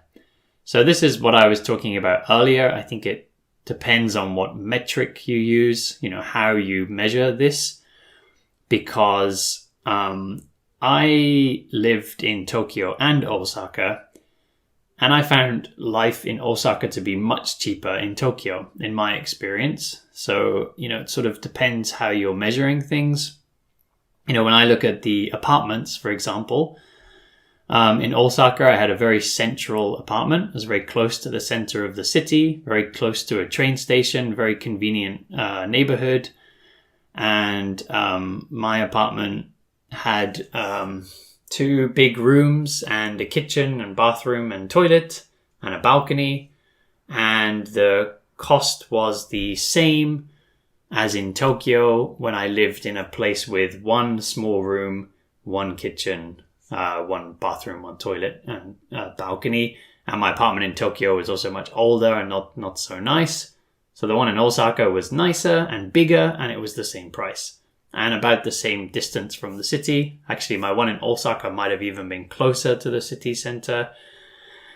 And and cost of food and things like that. Sometimes in Osaka, I used to go into little cafes and be able to buy coffee for like 100 yen. Close to my work, there was a place that had a coffee, there's 2 old ladies that ran this cafe, and it was 100 yen for a cup of coffee. Whereas in Tokyo, that's pretty much impossible unless you go to a chain cafe like Dotor. But in a little independent cafe, I've never seen that in Tokyo. So I think, like I said, in my experience, Osaka was much cheaper. Food and things as well. But by these people's measurement, Osaka apparently is more expensive. So then number 4 on here, no surprise, Singapore. I think a lot of people kind of know about Singapore being expensive. I've been to Singapore. It seemed pretty expensive to me. To be honest, it didn't seem like crazy expensive, like compared to London or something, but it's on this list, and London is not on this list, this top 10 expensive cities here on Wikipedia. But Singapore is, I thought Singapore was kind of a similar price to New Zealand, to be honest, like to Auckland in New Zealand, but apparently this list says it's more expensive than London. Then number 3 is another Swiss city. It's another city in Switzerland, and that's Zurich. Again, I haven't been to Switzerland, so I don't know much about Zurich, but no surprises because Switzerland seems like an expensive country. Number 2 is Hong Kong, which again is, I can imagine that Hong Kong is a bit expensive compared to other parts of Asia, for example, but I'm kind of surprised that Hong Kong is on this list when London is not on this list. Because I'm from the UK, so I've been to London. I feel like London is the most expensive place I've ever been, to be honest. Like public transport in London costs a lot of money. Like to take one small trip can cost on the train can cost like £4, which is like $5-6. It's really expensive to get around in London. Food is really expensive in London. Just a small sandwich can cost you again like £4-5. £4-5. And I know apartments in London are crazy. People living in London can pay £600 just to share an apartment with somebody else. So just to have a room, and you're sharing with like 3 other people the rest of the apartment or the house, and you can pay like more than £600, which is like $800 or something. It's very expensive. So I don't know why London is not on this list, but something like Hong Kong is. Because I know a lot of people like to go to Hong Kong to go shopping. Like when I lived in Australia and New Zealand, a lot of people would go to Hong Kong to buy clothes and technology, like electronics and things, because they would be cheaper. So I don't know what kind of services they're measuring here that makes them think that Hong Kong is more expensive. But anyway, number 1 on this list is Paris in France.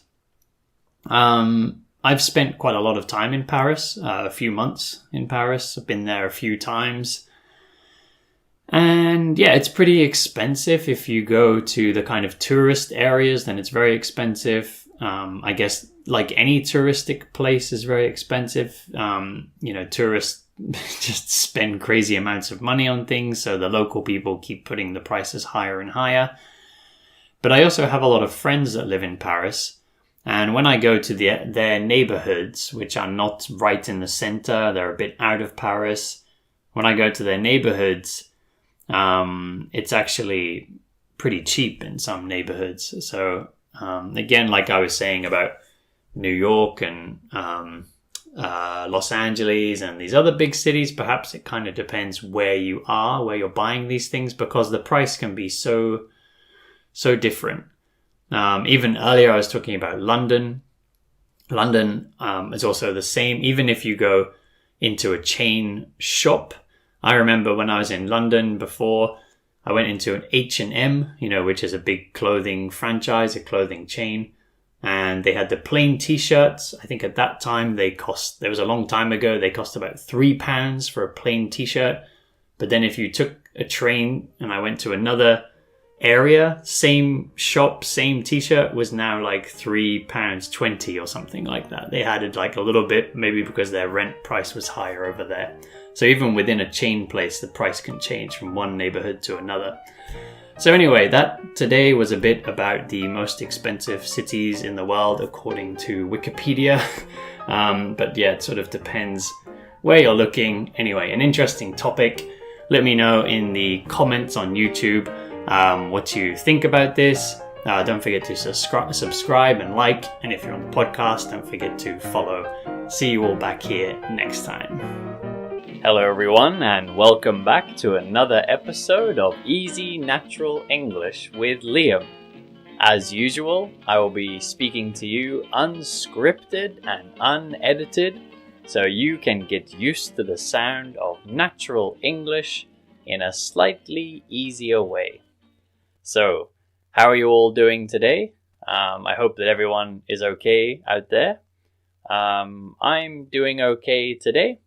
The weather is not bad here in Okinawa. I've been out for a jog today, and I've drank some nice coffee like every day. So yeah, today's not a bad day. Also, I'm feeling lucky that I teach online at the moment. So because I teach online, yeah, I can continue with my job. I can continue with my work, continue with teaching. So I'm happy about that. I'm one of the lucky ones. So today's topic, I'm going to talk about why I live in Japan. Because, sometimes, I'm quite new to YouTube. I'm a newbie here on YouTube. But I've been doing the podcast for a while now. I've been making the podcast for about 3 months. So I've got listeners all around the world now. When I look at the statistics, when I look at the numbers for that podcast, I see that people are listening all around the world. So thank you, all the people in all these countries. I get very excited when I see a new country pop up. Oh, there's a new country now listening. So yeah, thank you. You all make me happy. But most of my listeners are here in Japan, where I live. Almost 60%. So maybe, a lot of my Japanese listeners perhaps wonder why I live in Japan.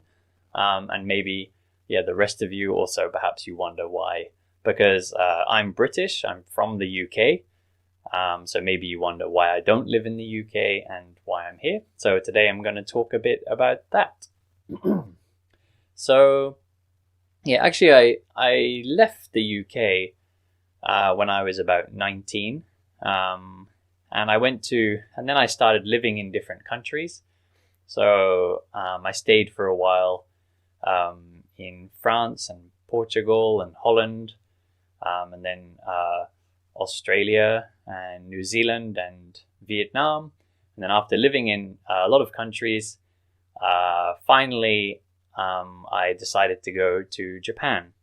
And the first time I lived in Japan, I lived in Osaka, because one of my main reasons for wanting to live in Japan was because I really liked the food. I think a lot of us travel just to try food. I don't know about you, but yeah, when I travel, my main motivation is the food. You know, if people ask me, what do you want to see?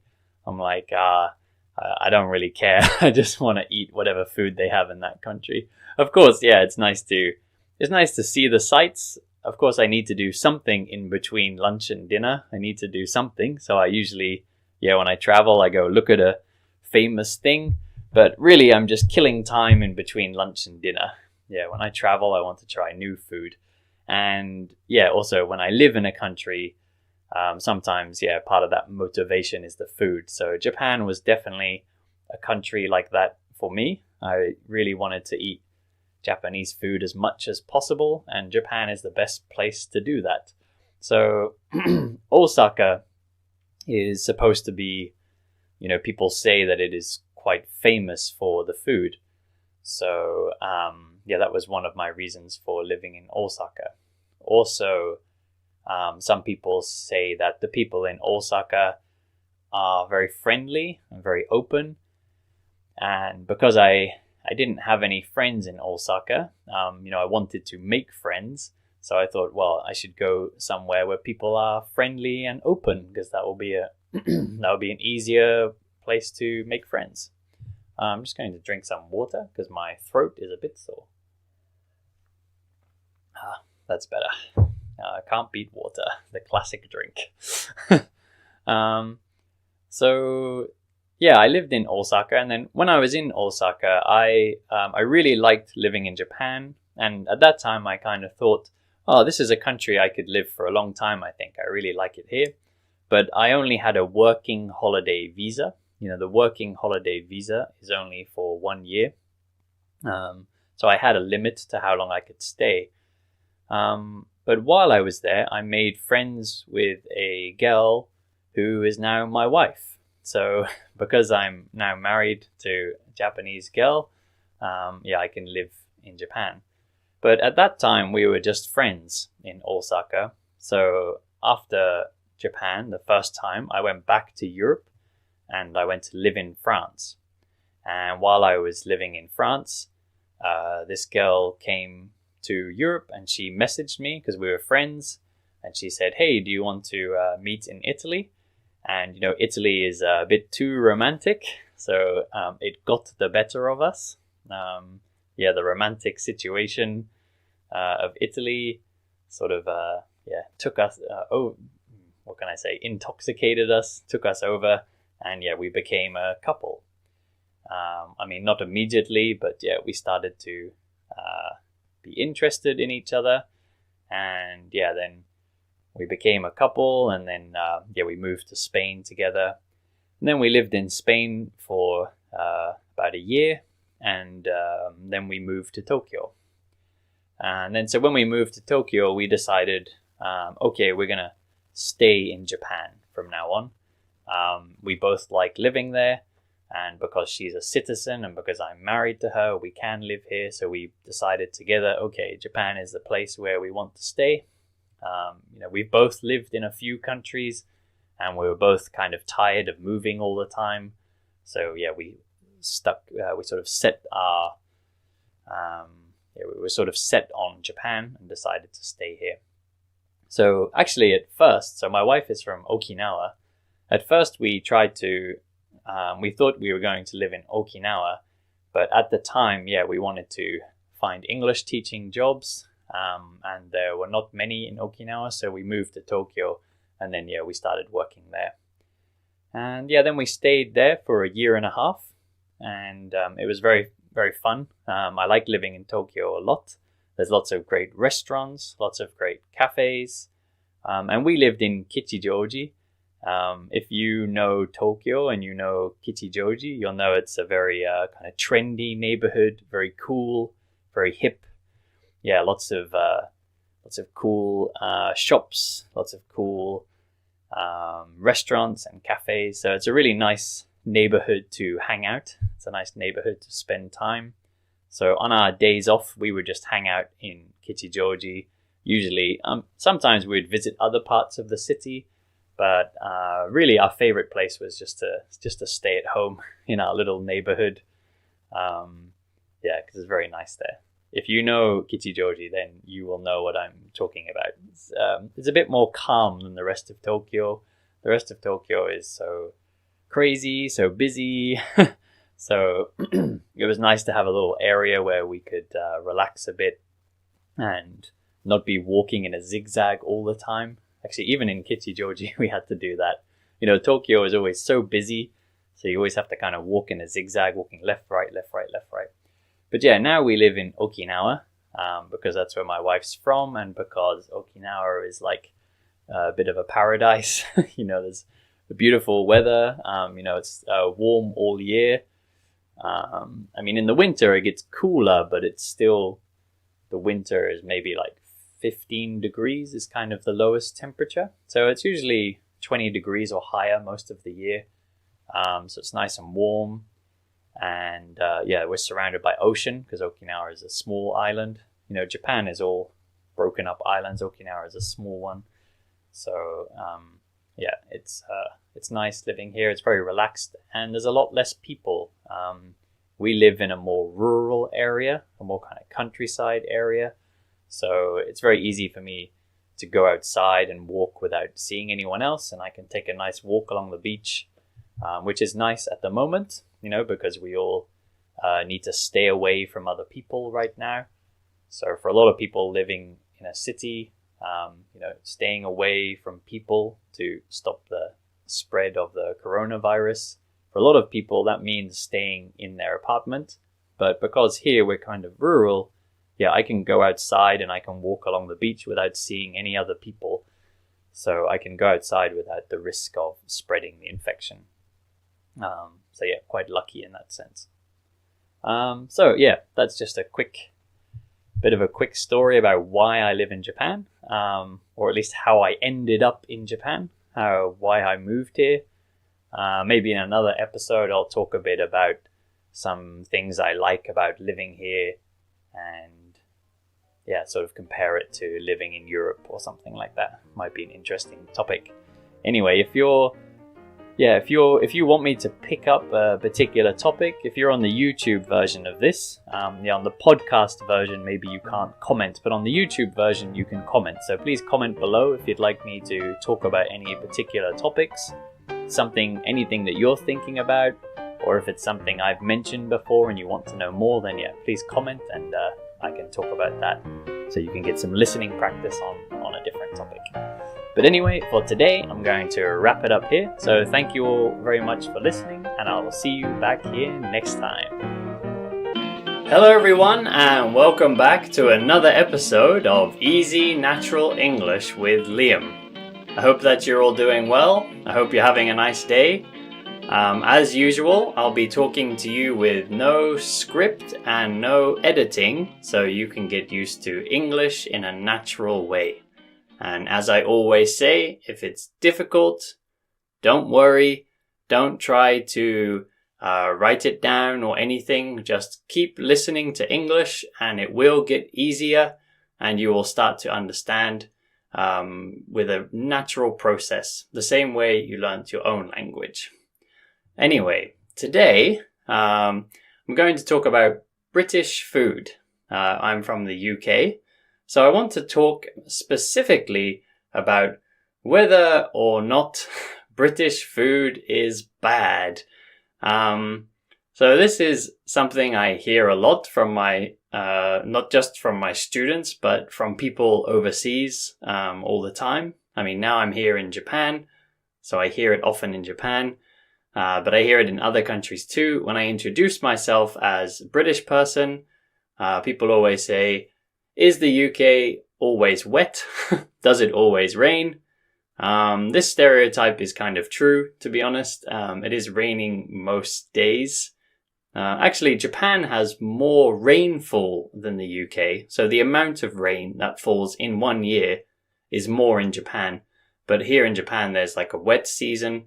So a lot of the rain comes at once and then it's finished. But yeah, in the UK, there's a lot of rainy days. So it's just raining a little bit. We usually call it drizzle.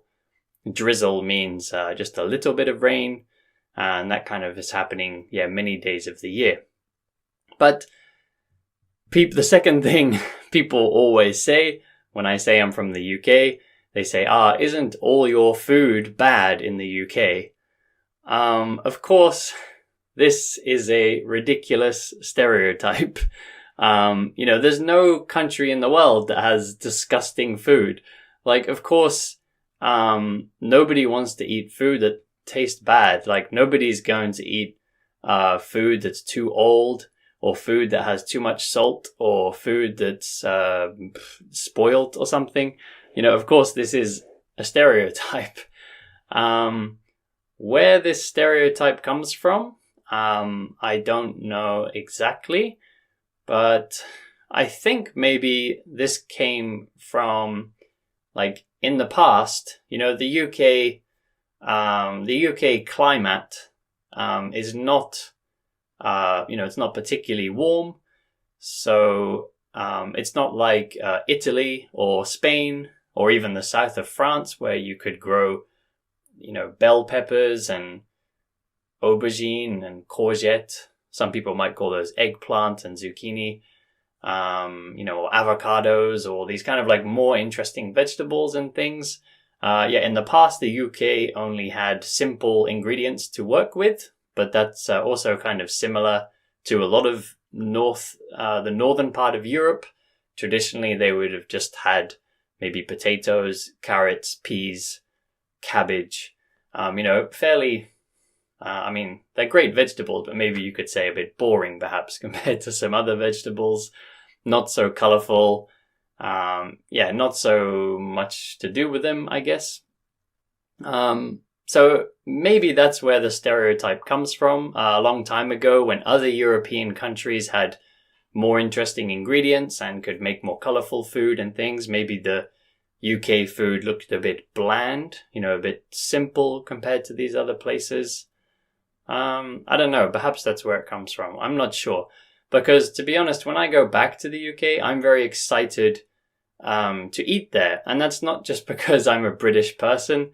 I know many people who come from other countries and they live in the UK for some time and they really enjoy the food. I think the problem with some tourists is many tourists don't know, for a start, they don't know which English food is good.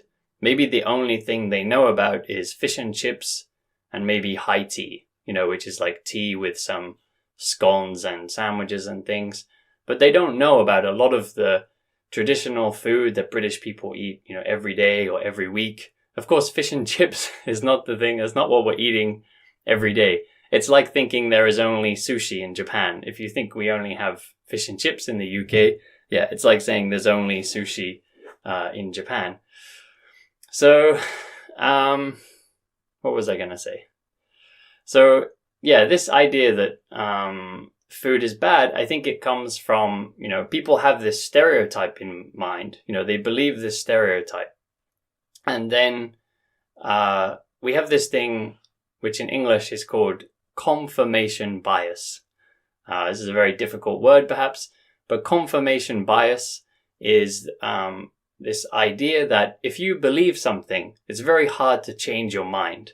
So for example, if you think British food is bad and you take a trip to the UK, maybe you eat many delicious things, but that doesn't support your stereotype. So then you only remember the one disgusting thing you ate. Maybe you ordered something in a touristic restaurant and the food wasn't good, and then you remember this one thing.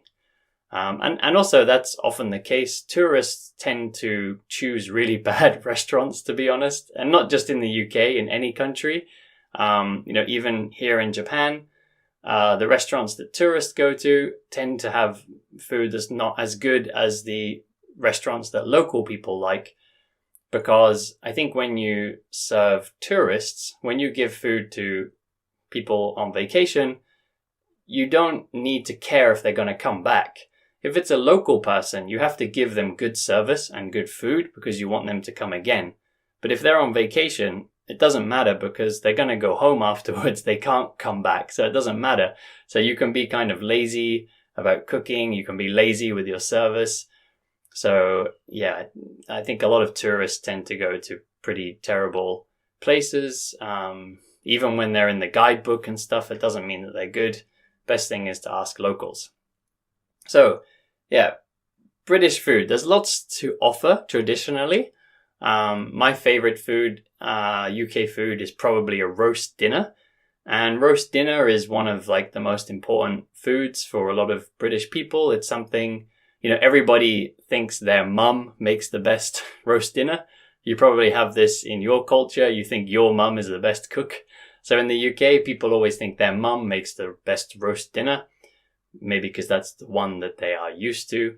And a roast dinner is usually roast potatoes, some roast meat. Vegetarians might have a nut loaf or something, and then some vegetables and gravy. And then it often also comes with something called a Yorkshire pudding.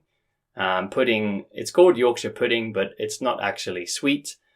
If you search on Google, you can see an image of it. Yorkshire pudding is like, it's made from batter. Batter is like what you make pancakes from, but this batter is not sweet. And you cook it in the oven and it becomes crispy on the outside and soft in the middle.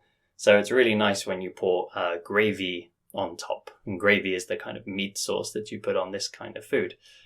Yeah. And then there's lots of delicious things. Shepherd's pie, fisherman's pie, toad in the hole. Lots of traditional food that's really good. But then on top of that, the UK is very welcoming to other foods. And that's the thing I really like when I go back to the UK. And it's true in other English-speaking countries too. So in the USA or Australia or New Zealand, they tend to have a lot of restaurants from other countries, and maybe because all these countries have quite high immigration, we have lots of foreign people. So there's so many different restaurants, and you can eat the very authentic version of something, the real version of something, or at least very close to the real version.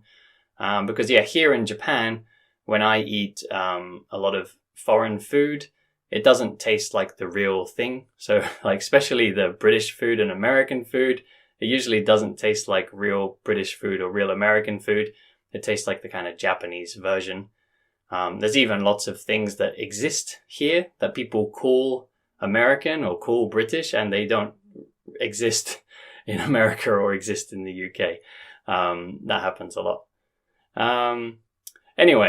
So the point of this was, don't believe stereotypes of any kind. And, if you hear a stereotype, try to forget it and try to taste things or listen to things or look at things with a clean slate, with an open mind. Don't have any prejudice. Yeah. And if you go to the UK, don't go to the tourist places. Ask the local people where the good food is. And pubs. Go to a pub. Pubs usually have good traditional British food. And try some of the things that are on offer. But anyway, yes, that is all I wanted to say about this. Thank you all for listening. Those of you on the podcast, please review. People on YouTube, like and subscribe.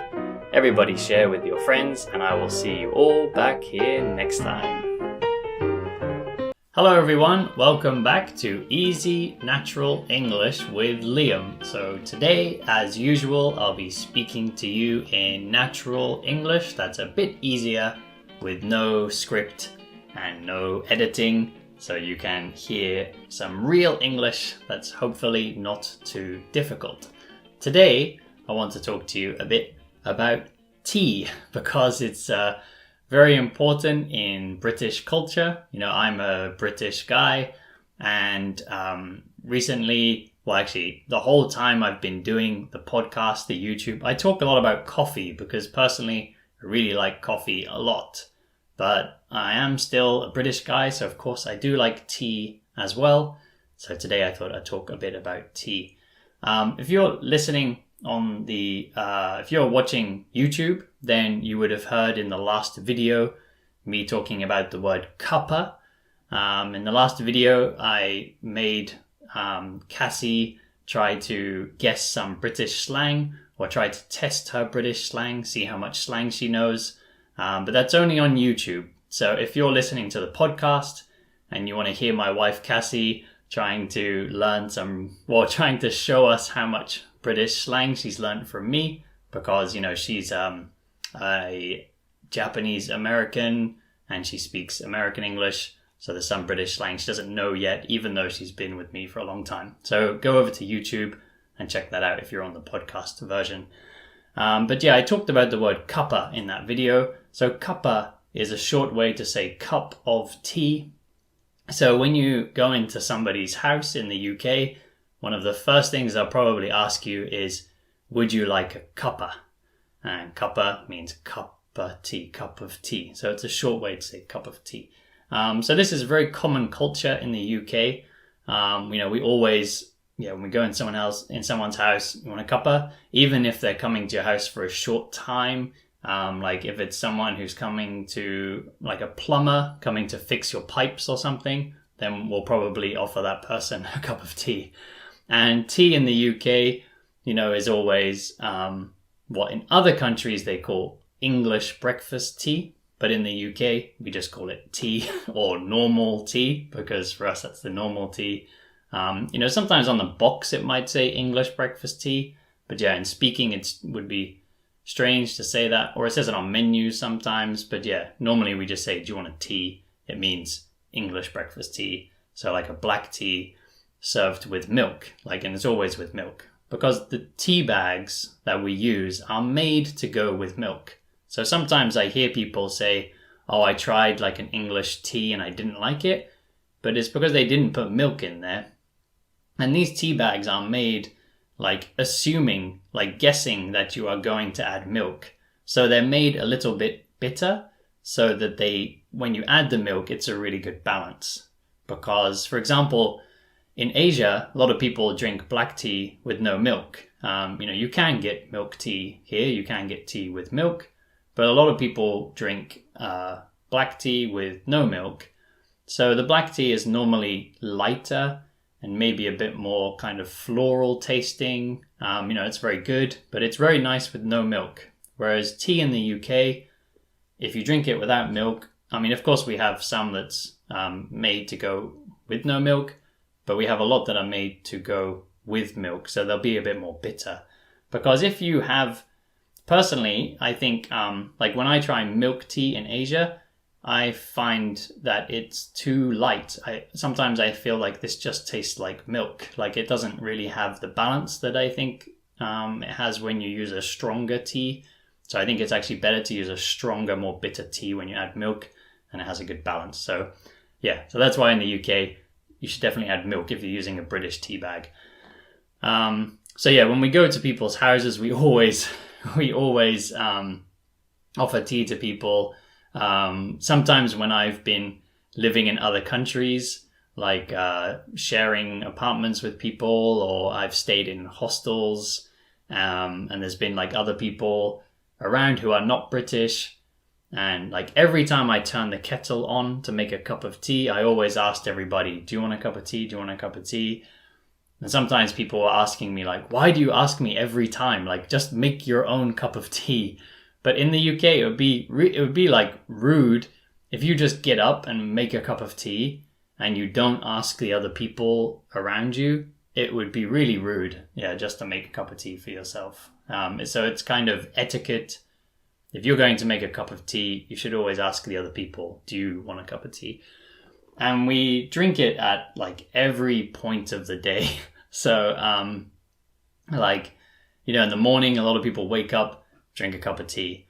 You know, you're going to start some work. You're like, okay, let's start work. Right, I'll make a cup of tea so I can drink the tea while I work. And then maybe you finish your work. Whew, I need a cup of tea. You know, then you eat your lunch, and then after lunch, I need another cup of tea. So really, some British people drink many, many cups of tea in one day. You know, now when I'm living outside of the UK, I don't have that habit so much. I usually drink coffee in the morning, have another coffee around lunchtime, and then maybe I might have 1 or 2 cups of tea later in the day. But when I was living in the UK, and I was living with other British people, because everyone was always offering to every time they made one, anyone else want a cup of tea, I used to always be like, yeah, okay, I'll have a cup of tea.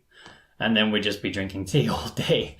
So yeah, when I was back in the UK, like studying, and when I was younger, I just drink a lot of tea all the time. Yeah, it's nice. And a lot of people have it with some biscuits as well. So it's quite common, make a cup of tea, especially if you've got some guests, make a cup of tea, and you get the biscuit tin out. So in the UK, we really like biscuits. In America, they would call these like cookies. But we have lots of different types of biscuits. Like a digestive biscuit is very popular. Digestive biscuit is kind of just a plain biscuit. So it's nothing too exciting, but the idea of digestive biscuits is you have them with your tea, so it's not too strong. And they're very good for dunking in the tea. So dunking means like putting into a liquid. So a lot of people have a biscuit, drink the tea, and dunk the biscuit in the tea, and then... But you have to be careful. You have to dunk quickly. Oh, sorry, that was my phone. I should have put it on silent. A lot of people will dunk biscuit very quickly, because if you leave it, it will break and it can fall into your tea, and it's really not very nice. So it's also another thing about etiquette is don't dunk your biscuit into someone else's tea. Even if it's your family, your mother, your father, your brother, your sister, very close. When I was younger, when I was really young, I didn't drink tea. But I wanted to dunk my biscuit in the tea because I knew it was good. And my family used to get really angry with me because I would kind of sneak and dunk in their tea. And they're like, hey, if you want tea, make your own tea. And I'd say, well, I don't want tea. I just want to dunk my biscuit. But yeah, people would get really annoyed with me, because sometimes it would go wrong and my biscuit would just fall into their tea. Yeah, and it's kind of a ruined cup of tea then, a spoiled cup of tea. What else about culture, British tea culture? Well, if you go to live in the UK, I'm sure you'll start to learn these things. Another important part of tea culture is knowing how to make the tea for people you're giving it to. Because... we all have a way that we like it. And like I said earlier, we often ask people, like, if I'm going to make a cup of tea, I ask everybody else, do you want a cup of tea? And you have to ask people, how do you want it? Like I said, most is almost always with milk. So people usually won't have it black, but some people might want to have it black. Personally, like I said, I don't think British tea bags are very good when they're black, but some people might want it black. But normally people say milk. And then sugar or no sugar. Some people want 1 teaspoon, 2 teaspoons of sugar. Personally, I think it's better with no sugar. But yeah, some people like to add sugar. And also some people are picky, or picky means kind of fussy, means they like things a particular way. So some people are picky and they want to have the tea bag brewed in milk. Like they put the milk first and then they add the water. And some people, I think the normal people, I think you should put water first, because tea doesn't brew well once you add milk. But maybe some people, they like it to brew less, maybe not to be so strong.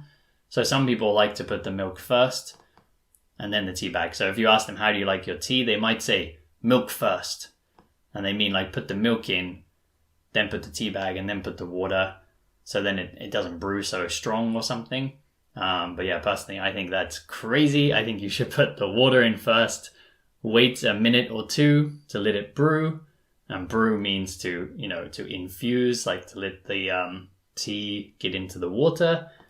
And then after a minute or 2, then you add the milk. And it doesn't take, the British tea bags don't take long to brew, because they're usually made with like very fine leaves, or like sometimes almost like a powder. They're made to brew very quickly. So also that's maybe why some people might make a mistake if they're not used to making tea with a tea bag. Like if they're used to making kind of loose leaf tea, which takes more like 2-3 minutes to brew, they might wait a long time with a tea bag and it doesn't turn out very nice. So they brew very quickly. So you just need to leave a minute or two and then add some milk and then take the tea bag out. If you leave the tea bag in there, it will get very strong. But that's also some people's choice. So some people might say leave the tea bag in. So yeah, when you're making tea, sometimes it gets a bit hard. If you've got 4 or 5 people and one of them says, yeah, milk first, 1 sugar. The next person, leave the tea bag in, no sugar, just a little bit of milk. Next person, give me plenty of milk, 2 teaspoons of sugar. And you've got all these specific ways in your head, and maybe finally you're just like, make it yourself. I'm going to make mine, you make your own, because there's like too many details. Yeah, and then you get out the biscuit tin and eat them together. I think a lot of people around the world, when they imagine British people drinking tea, they think of this like high tea, this kind of 5:30, and you have a tier of like biscuits, like sandwiches, and then cakes. No, sandwiches, scones, cakes on like a 3-tiered plate, and you're drinking with very fine cups, fine china cups with a teapot, and like, oh, lovely, and putting the little finger out while you're drinking like the Queen. But that is only like a traditional thing, mostly for like rich people, because normal people don't have time to do that. And it's something sometimes people do on a special occasion, but honestly, I think most people doing that these days in the UK are probably tourists. The way most British people drink tea is in a mug, just in a normal big cup with a tea bag and then milk or the sugar if they like that, sitting on the couch, watching TV, maybe eating some biscuits with it. That's like normal tea culture. It's not such like a special occasion like it is in other countries. Yeah, that's normal British tea culture. So if you go to the UK, or if you are in the UK, you'll see what I mean. When you go to people's house, they'll offer you a cuppa and you might get a biscuit as well. So thank you all very much for listening today. If you're on YouTube, don't forget to subscribe, like, and comment your thoughts about this video. Tell me if you knew about these things already, or if there's anything that you didn't know that you found out today. If you're listening to the podcast, then follow and review on the sites where you can do that. Thank you all very much. Special thank you to my Patreon supporters. If anyone else wants to support the channel, there's a link in the description of the video and on the description of the podcast. If you'd like to take a lesson with me, there's also a link in the same place. So again, thank you all very much, and I'll see you all back here next time. Hello everyone, this is Easy Natural English with Liam. So as usual, I'll be speaking to you in natural English that's a bit easier and hopefully not as boring as listening materials that come with textbooks. Today, I want to talk to you about how I was punched by one of Japan's most famous actresses. Her name is Haruka Ayase, and this is quite a funny story, so I thought I would tell this today. So, first off, when I was traveling in Malaysia, so this was quite a long time ago, I got some work in a movie. So I worked as an extra. So an extra means, not the main actor in a movie, not even a side character, but the people who are just in the background, who have a very small role, like an extra body for the movie. So I did some work in Malaysia for 5 weeks. So it was quite a long job as an extra. It was very good. They gave us food and accommodation. Accommodation means a place to sleep, and we got paid, and yeah, it was a very fun experience. It's in a movie called Hanyut, so if you can find that movie, you'll be able to see me acting as a British soldier or a British Marine from the 1800s. So that was a fun experience. And then when I was living in Tokyo, I saw a Facebook group called something like Actors and Movie Makers in Tokyo, and there's a lot of foreign people on there because Japan still has pretty small foreign population. So sometimes the movie industry, they're very desperate to get like a white person or a black person or someone that doesn't look Japanese. So those kind of jobs, they post them on this Facebook group and say, we need someone who looks European and is like this size or blah, blah, blah. And I saw some posts on there for jobs, and I did an acting job that was for like a drama set in the past. That was a very fun experience. It was about MacArthur, who was like the American general who came to Japan after the Second World War, and I was in a drama playing a soldier behind him, so that's quite fun. But then came to this other job, which was at the Toho studio. Is that what it's called? Toho? I've forgotten now. I think that's what it's called. Yeah, Toho studio. So it's a studio that makes like Godzilla and also all the old famous movies like Seven Samurai. So lots of famous movies. It's a really big studio. So I was very surprised to have a job there. And I went to the job, and they told me I was going to be a kind of Russian soldier. So I had to wear like kind of combat gear, like kind of army combat clothing, and had to have like kind of things strapped to me and stuff, so I look like a military guy. And I had to wear a mask, a bit like we're all wearing now for COVID, and a hat. And they told me I was going to be doing some action scenes. So actually, to get this part, the advertisement on Facebook, they said we need a tough looking white guys. So they wanted some white guys who looked a bit scary. So I don't look that scary, but I have like tattoos, and I work out a bit, I exercise a bit. At that time I was working out much more. These days I do a lot of cardio training, which is like running and cycling, but at that time I was lifting a lot of weights, so I had a bit more muscle, so I looked a little bit scarier than I do now. And I thought, well, I'll apply for it anyway.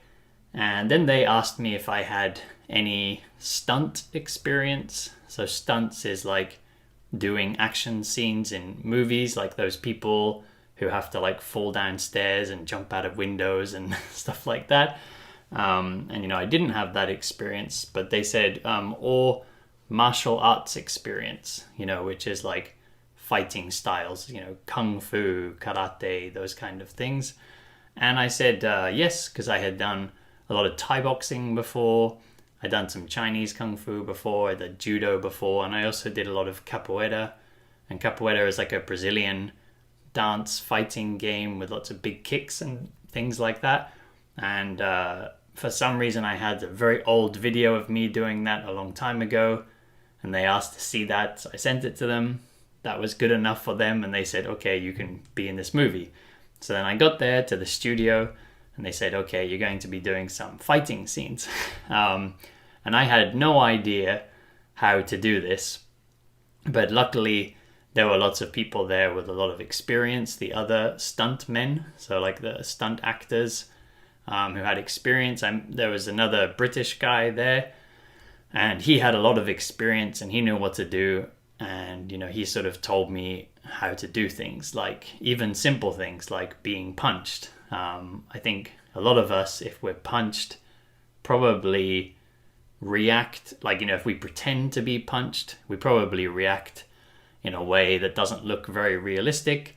But this guy, he was very nice, and he gave me some tips, some guidelines. And thankfully, thanks to his help, I managed to just about do this job. So then the big star of this movie came in, And yeah, that was Haruka Ayase. But actually at that time, I hadn't been in Japan for so long, and I felt like maybe I'd seen her face before, but I wasn't sure exactly who she was.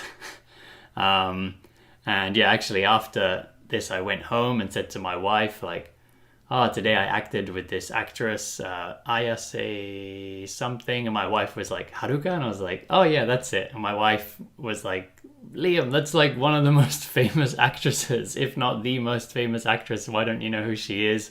And I was like, oh, I didn't realize. But yeah, so I got punched by her in this scene. Although it was more of an elbow, actually. So an elbow is like when you hit somebody with your elbow, strike someone with your elbow. So my job was to be one of these soldiers, and she jumped down off a wall, and I was the first person to turn around and see her, and then she hits me. Yeah, and then there was I had to convincingly look like I'd been hit and fall down on the ground. And yeah, thanks to this other stunt actor, I was just about able to do that. And yeah, also there was another famous actor in this movie too, who's called Nishijima Hidetoshi, and he kicked me. So I was punched by Haruka, kicked by Hidetoshi. Yeah, and it was a very fun day acting with these two big Japanese stars.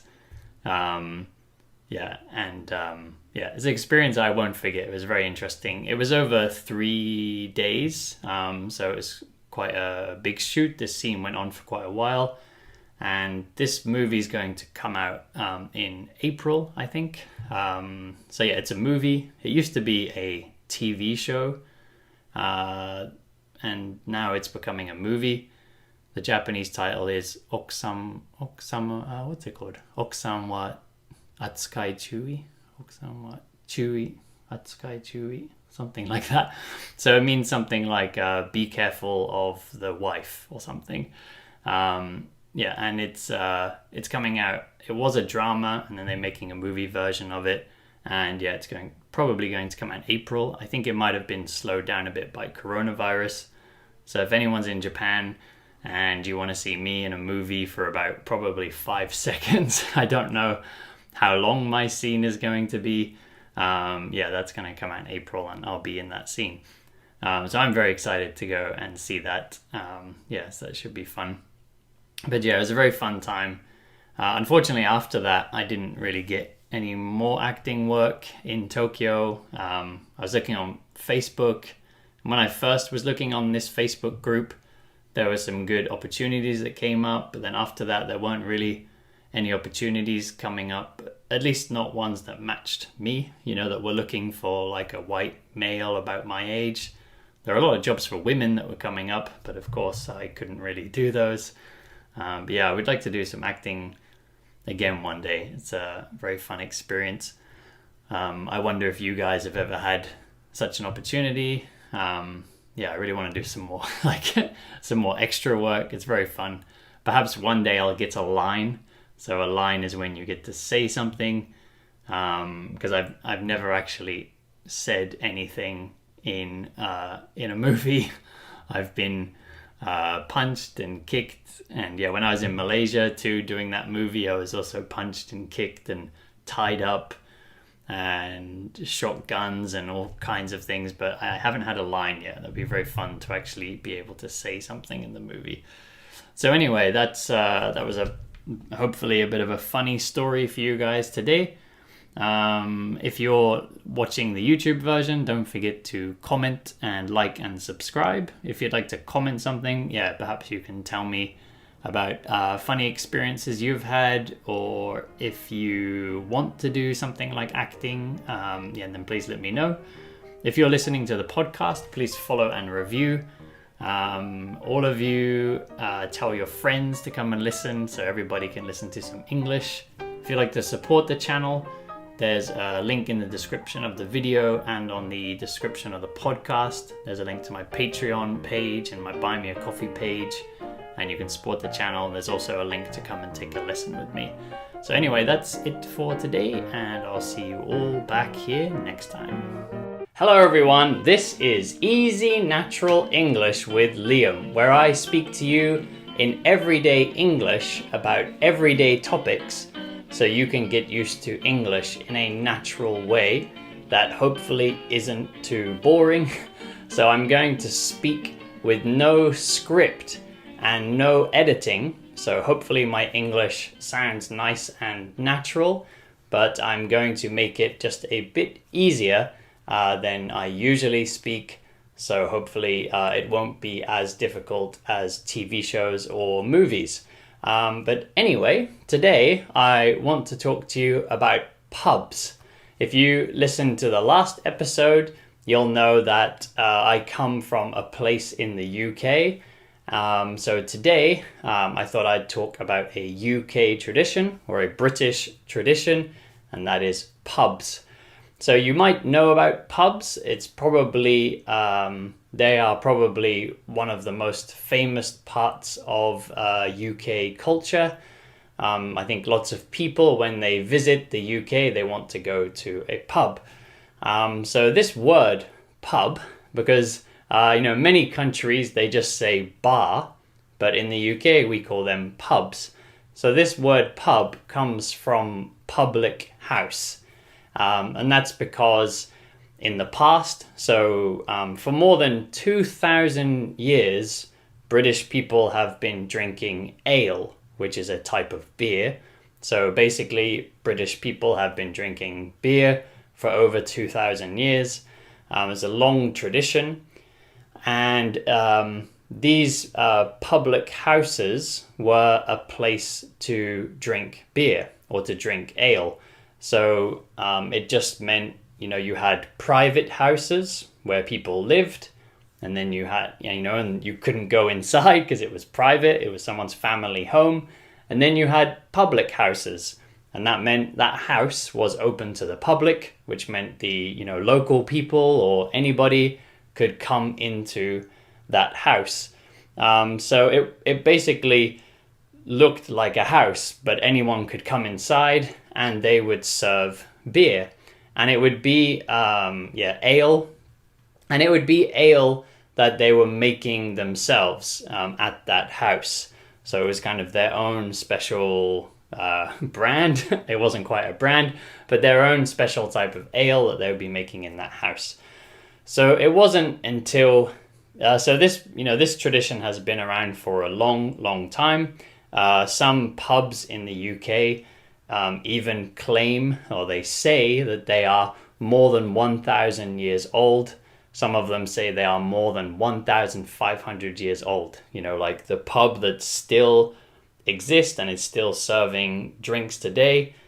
Some of these pubs say they have been around for more than 1,500 years. It's hard to know exactly because, with history, it's hard to know, to find the documents or evidence that claim is true. But there are definitely some pubs in the UK that are very, very old. But the pubs that we see today, so like I said before, it just looked like kind of someone's house that you could go inside. But the way we know pubs today, with the kind of seating and the bar and, the kind of arrangement that we are used to, those apparently came around the 19th century. Before that, it was kind of hard to tell the difference between somebody's home and one of these public houses. But around the 19th century, they became more like proper businesses, and you could clearly tell, this is a pub. And a lot of pubs started to appear around 500 years ago when people started traveling more. Before that, people, there weren't really many roads and people would just kind of stay in their local village. But around 500 years ago, when people started trading more and traveling to other places, they needed a place to sleep. So a lot of pubs started offering accommodation or lodging or a place to sleep. And those were called inns, which is like I-N-N. So like inn, but with an extra N. I-N-N, inn. And that meant like a pub where you could stay. And sometimes in the UK, you will still see the word inn, and maybe also in other English-speaking countries. So the traditional meaning of inn means kind of a small hotel, or a small pub where you can sleep. But these days, sometimes pubs will use the name inn, but actually they don't have accommodation. So just for kind of maybe traditional reasons, like perhaps it used to have accommodation, but now it doesn't. So in the UK, you might see, the word pub. You also might see the word inn, and you also might see the word tavern. And tavern is also a pub which doesn't have accommodation. So inn is supposed to have accommodation, but sometimes doesn't these days. And tavern, traditionally didn't have accommodation. So there were kind of two types of public house. So today you will still see some pubs with that in their name. It might be something something inn, something something tavern. So if you're in the UK, that means it's a pub. But actually, if it says inn, it could also just be a hotel. So a little bit confusing. But in speaking, we don't say, let's go to the inn or let's go to the tavern. We always say, let's go to the pub. So even if the name is written tavern, people will still just call it the pub. So what is in a pub these days? Like I said, some pubs are really, really old. And even the ones that maybe were not a pub before, there's still a lot of pubs that are in very old buildings. So that's one of my favorite things about British pubs, that the buildings are so old and they have this very nice, very kind of traditional feel.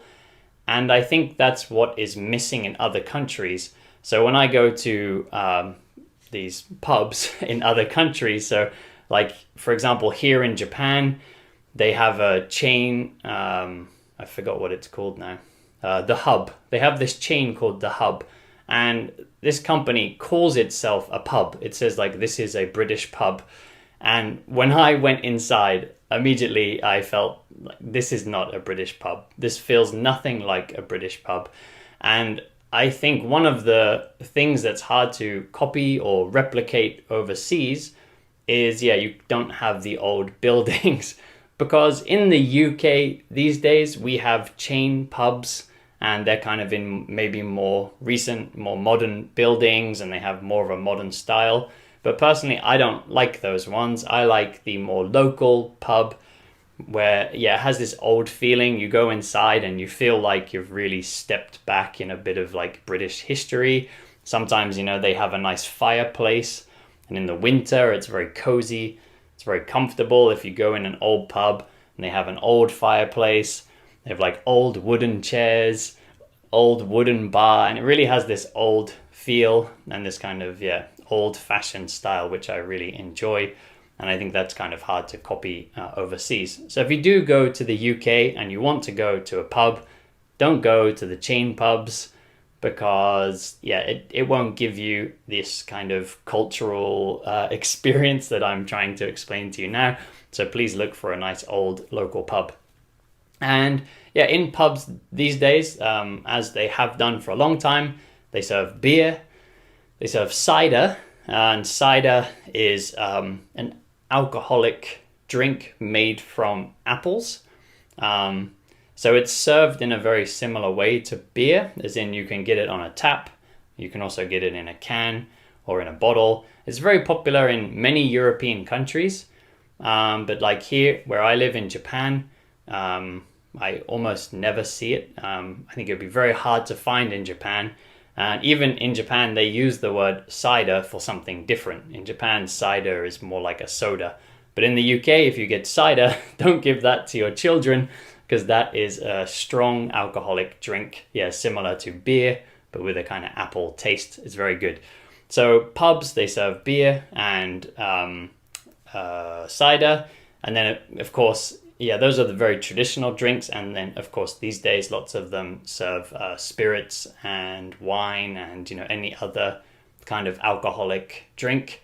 And some of them have food, so not all of them. Really, to be a pub, yeah, you need to be serving alcohol, and you need to have places to sit to drink that alcohol, and you don't need to have food. And lots of pubs don't have food, and I think that's also a difference when I see pubs in other countries, like overseas. They tend to be serving food, whereas yeah, that's not always the case in the UK.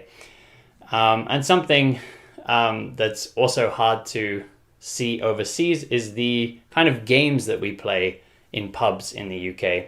So if you go into a pub in the UK, then there'll always be some kind of games you can play as well. So that could be darts, which is the game where you throw little metal arrows into a board. So you could have darts, and then some kind of billiards game, so like snooker or pool. So something where you're hitting balls with a long stick, or what is called a cue, and try to get them into the holes or into the pockets. So yeah, there's lots of bars with a billiard table or a dart board. And then also a lot of pubs have board games. So, something I really enjoy to do if I go to a bar with my friends, I like to get a beer and play some chess, or play some Monopoly or Jenga or some of these other kind of board games. And personally, that's something I look for in a pub. If I go into a pub and I see a good pile of board games and also a fireplace, then I think, this is a good pub. This will make me happy. And also something that's different in the UK from these overseas like pub replicas is in the UK, again, a good pub, not all of them, but personally what I think is a good pub should be serving real ale. And like I said earlier, ale is a type of beer, and real ale is a beer that's kind of alive. It's still fermenting. So when you get a lager, it's usually fermented, then it's just put in a bottle or it's put in the barrel. And the barrel is the thing that you serve it from with the tap, the big round wooden container. So lager is kind of just packaged and it's not fermenting. So fermenting is the process that you need to do to create beer. It's also the process you do to create yogurt or kimchi or sauerkraut or miso. It's fermentation. So when you add bacteria or yeast to something to make a food or a drink. And real ale, unlike lager and other types of beer, is still fermenting. So when you drink it, it has this kind of very full, kind of more fresh type of flavor to it. And personally, I really like real ale, but I don't see it so much in a lot of other countries. But yeah, if you go to the UK and you do go to a kind of traditional pub, look for one that's serving real ale, which a lot of them do. And yeah, if you like beer, you'll enjoy it. If you don't like beer, like if you don't like lager, then you probably won't like real ale either, because it's kind of a stronger tasting beer. Lager is quite, soft and effervescent. It has bubbles. It's a bit, sweet, like kind of soda-ish or something. But real ale is kind of like very real beer, so it's not so sparkly like lager. It's often served at room temperature, so it's not cold. And it has a very strong taste, but it's very good, so give it a try. And then food in pubs, it tends to be traditional home style British cooking. So if you go to the UK and you want to try some traditional British food, and you're not lucky enough to be invited to somebody's home, then a pub is a good place where you can get the kind of food that people eat at home. So things like a roast dinner, which is, roast meat and roast vegetables with gravy, and then some other things, Yorkshire pudding, things like that.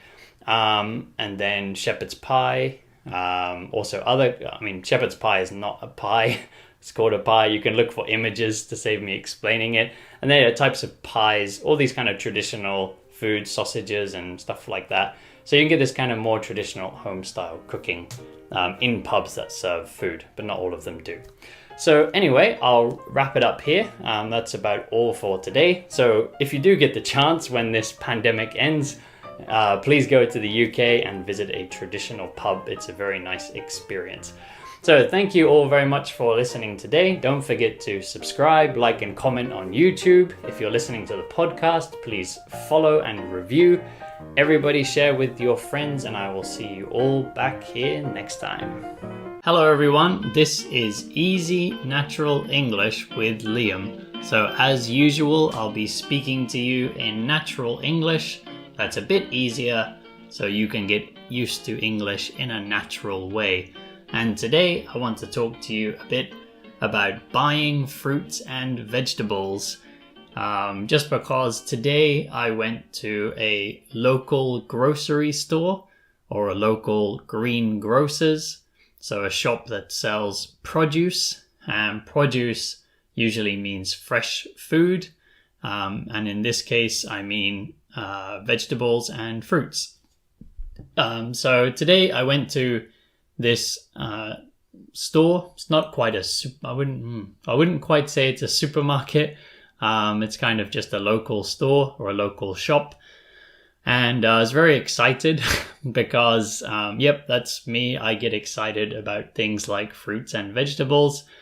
I had been to this shop before, but I went there quite a long time ago. And it's actually close to my house or close to my apartment, but it's on a road that I usually don't drive down. So I don't think about going there. I don't usually pass that road. And so I kind of forget that this shop is there. But today we were passing this shop and we said that perhaps we should take a look. When I say we, that means me and my wife. So we took a look in the shop, and my wife and I were both saying to each other, like, why don't we come here? We live so close. Why don't we come here more often? And the reason we are very excited is because they have a really good range of fruits and vegetables, and also the prices are really good, and they have some things that sometimes can be either hard to find in Japan or are quite expensive in Japan, like for example courgette. So in the UK we call it courgette. In America they call it zucchini.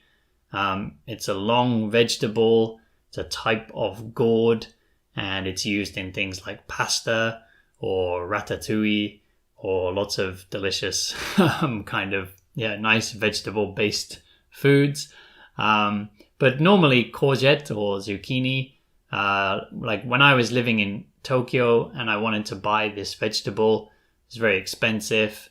Also in the supermarkets in Okinawa, sometimes the price can be the same as the mainland of Japan, but it's usually a bit cheaper, but kind of similar because the supermarkets are usually chains or franchises and they have the same prices.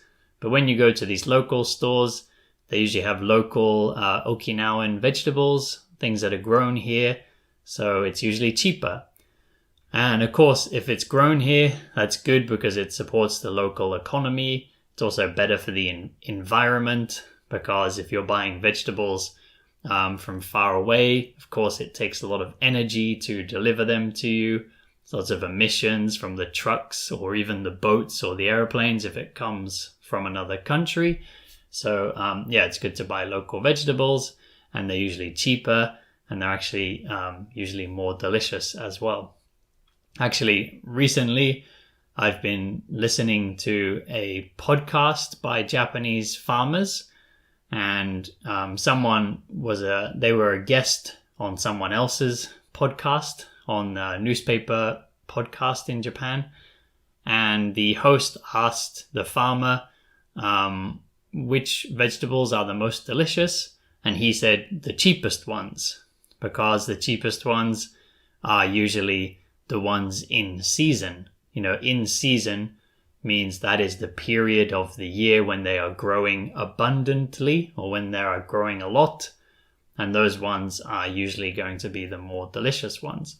So yeah, usually cheapest vegetables are going to be in season, and they're probably also local vegetables or local fruits, so they're going to be fresher. So anyway, today, yeah, we went to this shop, and yeah, we got some courgettes or zucchinis. So yeah, courgette, British English, zucchini American, also Australians say zucchini as well. And then we got some chard, which is like a type of green leafy vegetable. Also some kale, which is another type of like a green leafy vegetable. And actually kale is quite popular at the moment. So it's also usually very expensive, especially here in Japan. In the UK or in Europe, it's not too bad because it is very popular at the moment. It's kind of considered this like special health food. Sometimes people say super food, which just means it has a lot of vitamins or minerals or fiber or something that's good for you. So I think kale has a lot of minerals. It's very dark green color, and usually dark green vegetables are good for us. But kale in Europe is not too bad because, for example, in the UK, where I'm from, traditionally kale was actually food for animals. So it was like horse food or for cows or things like that. So it was grown not for humans to eat, but just for the animals. So it was really considered a very kind of common, not a very desirable, not something that people really wanted to just give it to animals. But at some point, it suddenly got a lot of interest as a very healthy vegetable. And, now if you go into like a trendy, expensive kind of health food restaurant, they'll be doing, kale juice and kale smoothies and kale salads and kale everything. So it's become very popular. The best way that we like to cook it is you put just a tiny bit of oil, and then if you put it in the oven, at the moment we have an air fryer, so we use the air fryer, but you can put it in an oven or an air fryer and bake it, and it becomes very crispy, and you just put a bit of salt, and then when you eat it, it's like eating potato chips or crisps, as we'd say in the UK. It's another word that's different between America and the UK. What they call potato chips in America, we would call crisps in the UK. And if you bake kale, it has the same texture, which is crispy, which is why we call them crisps in the UK. So it's very crispy. It doesn't taste like you're eating some boring vegetable. It tastes like a nice snack, but it's also quite healthy. So yeah, kale. So kale's quite popular these days. But in Japan, it's not really a traditional vegetable. So it's really expensive. Actually, sometimes when I see it in the supermarket, I feel like they're joking because the price is so crazy. And, usually when you buy it in the UK, you get a huge bunch, which is just like a bunch of flowers. You get a huge, like many leaves of kale, a big old bunch. You can barely fit it in your basket. And it will cost, £2 or something like that, £3 maybe. But here in Japan, they pack it they take maybe 3 or 4 tiny leaves and put it in a plastic bag and then ask you for lots of money for just this tiny amount that, is not even enough for one meal. So it's very crazy. That's like in the supermarkets. But, I was talking about this vegetable shop earlier. There they were selling it in a big bunch, and it was a much better price. It was 250 yen for a big bag, and 250 yen is about $2.50. So it's not quite as cheap as in the UK, but it's a pretty good price for something that is usually very expensive. So yeah, this store, we're very happy about going there today, and we're definitely going to have to go back to buy more vegetables soon. Actually, I said I was going to talk about buying fruits too. I haven't really said much about fruits, but recently in Japan, strawberries are in season. So we've been buying a lot of strawberries, but again, also very expensive compared to the UK. Actually, in Japan, a lot of fresh produce like fruits and vegetables, especially fruits, are really expensive compared to European prices.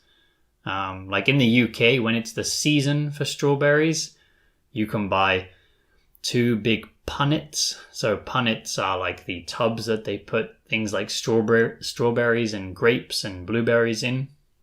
You can buy 2 big punnets of strawberries for like £2 or something, which is about it's just like $3, so about 300 yen. Whereas in Japan, for 300 yen, you couldn't even buy a small pack of strawberries. So yeah, the price is very, very different. I think in Japan, perhaps people focus too much on the appearance of the fruit. So when you buy fruit in Japan, if you get strawberries, they'll all be perfectly shaped strawberries. So perhaps the farmer has to work very hard to get them all to be perfectly shaped. Whereas in the UK, they just think about the flavor and they don't think so much about the shape. So when you buy strawberries, you'll have big ugly ones and little small ones, lots of shapes, lots of sizes, but they'll all be delicious. And then they can be much cheaper because the farmer doesn't need to, look after every single strawberry. They can kind of just be a bit more like rough maybe in the way they're farming. I don't really know, but for some reason they're much cheaper in the UK. So anyway, yeah, that's about all I have to say about fruits and vegetables today. Thank you all very much for listening. If you're on YouTube, don't forget to like, subscribe, comment. If you're on the podcast, review and follow. If you'd like to take a lesson with me, there is a link in the description of the video on YouTube and also in the description of the podcast. If you'd like to support my channel, there's also links to Patreon and Buy Me a Coffee, so you can help me out. You can send me a tip and say thank you for making these videos. But anyway, thank you all very much for listening or watching today, and I'll see you all back here next time. Hello everyone, this is Easy Natural English with Liam, and today I want to talk to you about why you can't learn English with textbooks, or perhaps I should say why you can't learn English only with textbooks, because I think textbooks can help, but today I want to talk to you about why they definitely cannot be the only way you study. And I want to talk about some alternatives. I want to talk about some things you can do to learn English. So I've been an English teacher for many years, and I have taught in many different countries, and I've taught children and adults and students and business people. So I've taught many kinds of students. And what I have seen in my experience is even if a student studies really hard, so they study all the time, they put a lot of time and effort into studying with textbooks and, textbook CDs and these materials made for people learning English, they never really speak English anything like a native speaker. The reason is because textbooks will try to explain rules to you and they'll get you to do exercises, and the English is always in isolation. So isolation means separated from anything else. So, you have these exercises in the book and they might try to create some kind of situation, like the textbook might say, this is a conversation in a shop. But it's still unnatural and robotic and, just isolated. It's made for a textbook. It's not a real conversation. So if you learnt some grammar, like, for example, if you were learning past tenses and you were trying to understand the difference between I went and I have been, and, you can read the rules and you can do the exercises, and you can get a loose idea. You can get a a kind of reasonable idea of how this grammar works, but you won't be able to use it in a conversation, perfectly each time. You'll be thinking a lot and you'll be wondering which one you should use to talk about past vacation and which one you should use to talk about something that happened yesterday. And maybe you've had this experience before. But if you learn the rules, and this is why I said I think textbooks can have some use, and I definitely think as a beginner it is good to start with textbooks because you need to learn the basic sentence structure. You need to learn the basic rules of this new language. So in your case, English or any language you want to study. But after that, like once you have a rough idea or a loose idea of these rules, you need to listen to real English and read real English. So it could be, for example, this YouTube channel, this podcast. It could be movies, TV shows, it could be comic books or newspapers, but you need to actually interact with English. So if you watch movies and you look for patterns, you will see people use this. For example, I was talking about past tenses. You'll see people use past simple in this situation. They use present perfect in this situation.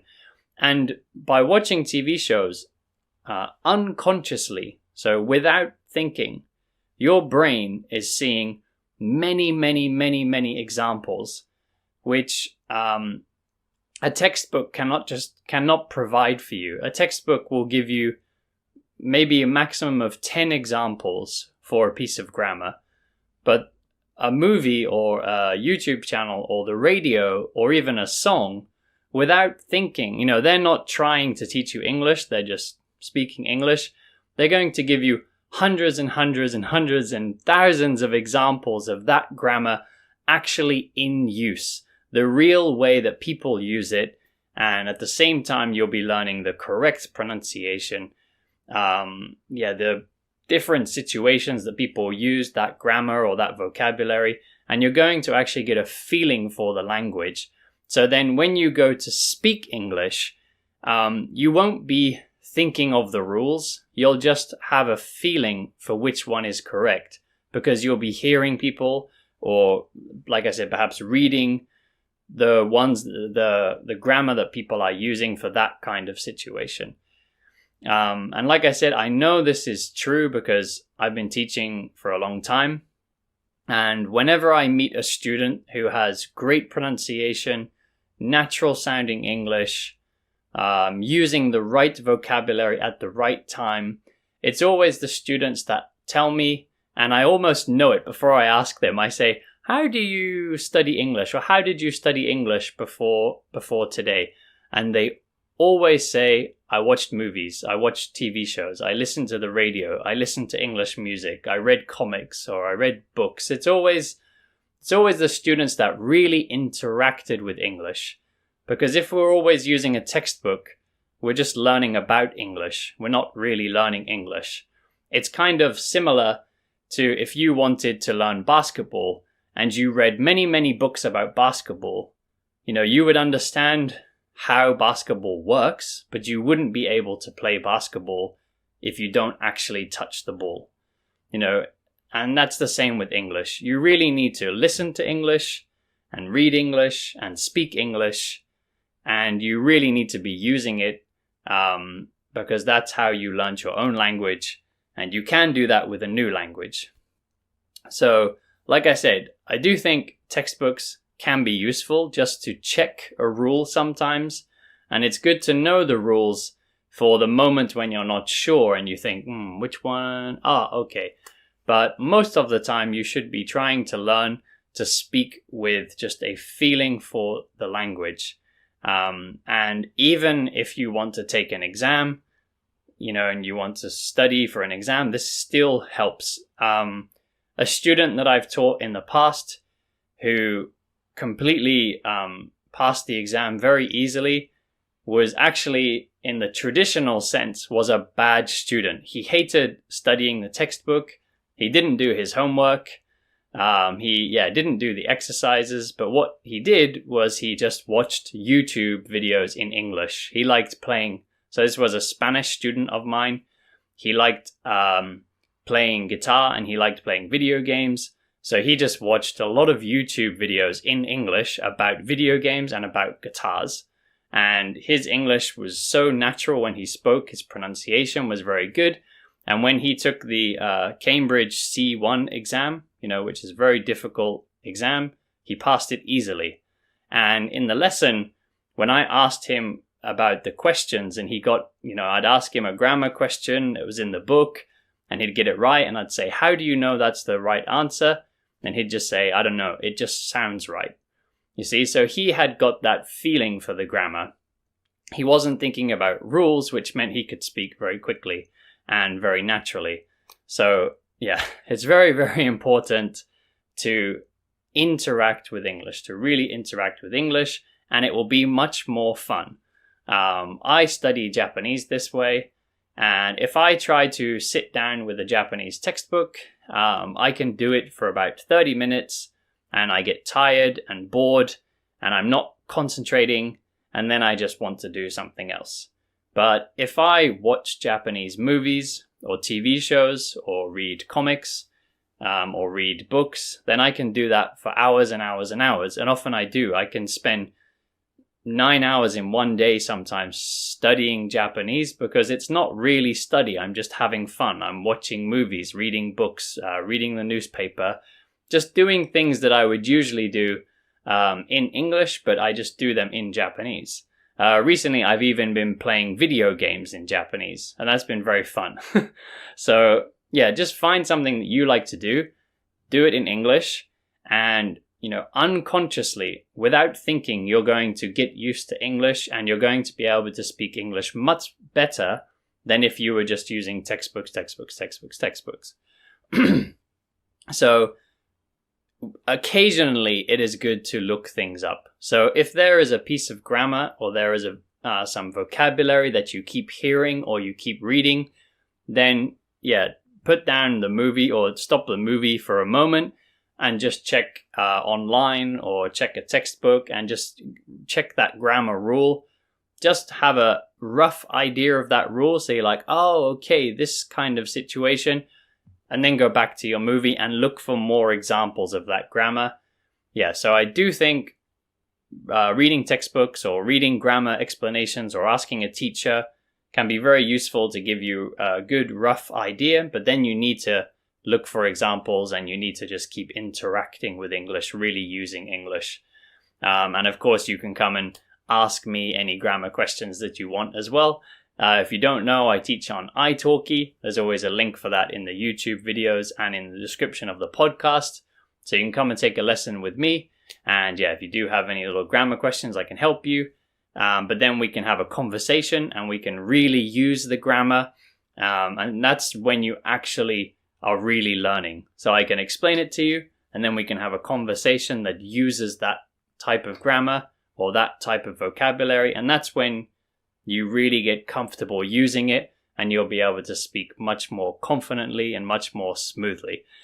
So yeah, to summarize, don't just learn about English, learn English. So really interact with English as much as possible every day. Every minute that you can, try to listen to something in English, read something in English, watch something in English, speak in English. And don't worry too much about spending hours and hours and hours reading about grammar rules because you didn't do that in your own language and you don't need to do that in English either. So thank you all very much for listening today. If you're on YouTube, please subscribe, like, comment. If you're on the podcast, please review and everybody share with your friends. I'll see you all back here next time.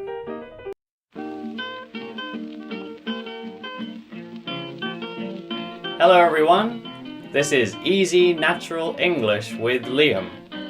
How have you been doing recently? Have you all been studying hard? I hope so. Recently, from some of my students on italki, For those of you that don't know, I teach on italki. Check the description of the podcast or the description of the YouTube video for the link, and you can take a lesson with me on there.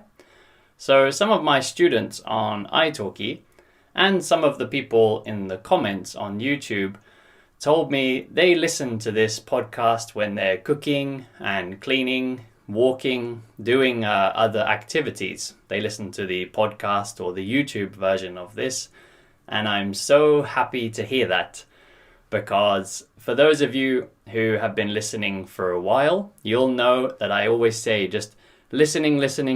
Keep listening to English as much as possible, and your listening will get better, your speaking will get better, your pronunciation will get better, your grammar will get better. Just listening to English as much as possible will help all the aspects of English. This is how you learnt your own language. When you were a baby, your parents spoke to you for like 3 years, and then finally you started talking. So listening is really the most important thing, and it's something that most students lack. I've been a teacher for over 6 years, and always the thing my students are missing is more listening practice. They always studying hard with textbooks, trying to read, using vocabulary lists, but many of them are lacking listening practice, and I think that is the thing you should be doing most. Reading, speaking, grammar studies, everything else is important, but listening takes the most time and is probably the most important, because language is, speaking and listening, that is language. Writing is secondary. Many languages in the world don't even have a writing system. Speaking, listening, that's number one. So yeah, keep listening as much as possible. It will get easier and you will get better at English. Anyway, today's topic, I want to talk about speaking quickly, or more accurately, do you need to speak quickly to sound fluent? So I think this is a mistake, to be honest, that many students make. Many students think if they speak quickly, it sounds better or it sounds more fluent. But to be honest, it's usually the opposite effect. It's usually, the reverse situation. It's usually the opposite. So as I mentioned earlier, I've been an English teacher for over 6 years, and the students that impress me are not the students that can speak quickly. It's the students who can speak correctly. If you even listen to some very intelligent people, like maybe university professors or TV narrators or news reporters, these kind of very educated people who speak in a very nice way, they're not speaking quickly. They're just speaking very clearly and accurately. Speed is not part of it. Of course, there's some kind of limit. If you speak this slowly, it's quite painful to listen to. It's you're just waiting for the person to finish saying their sentence. Yeah, it's a little bit painful, a little bit boring.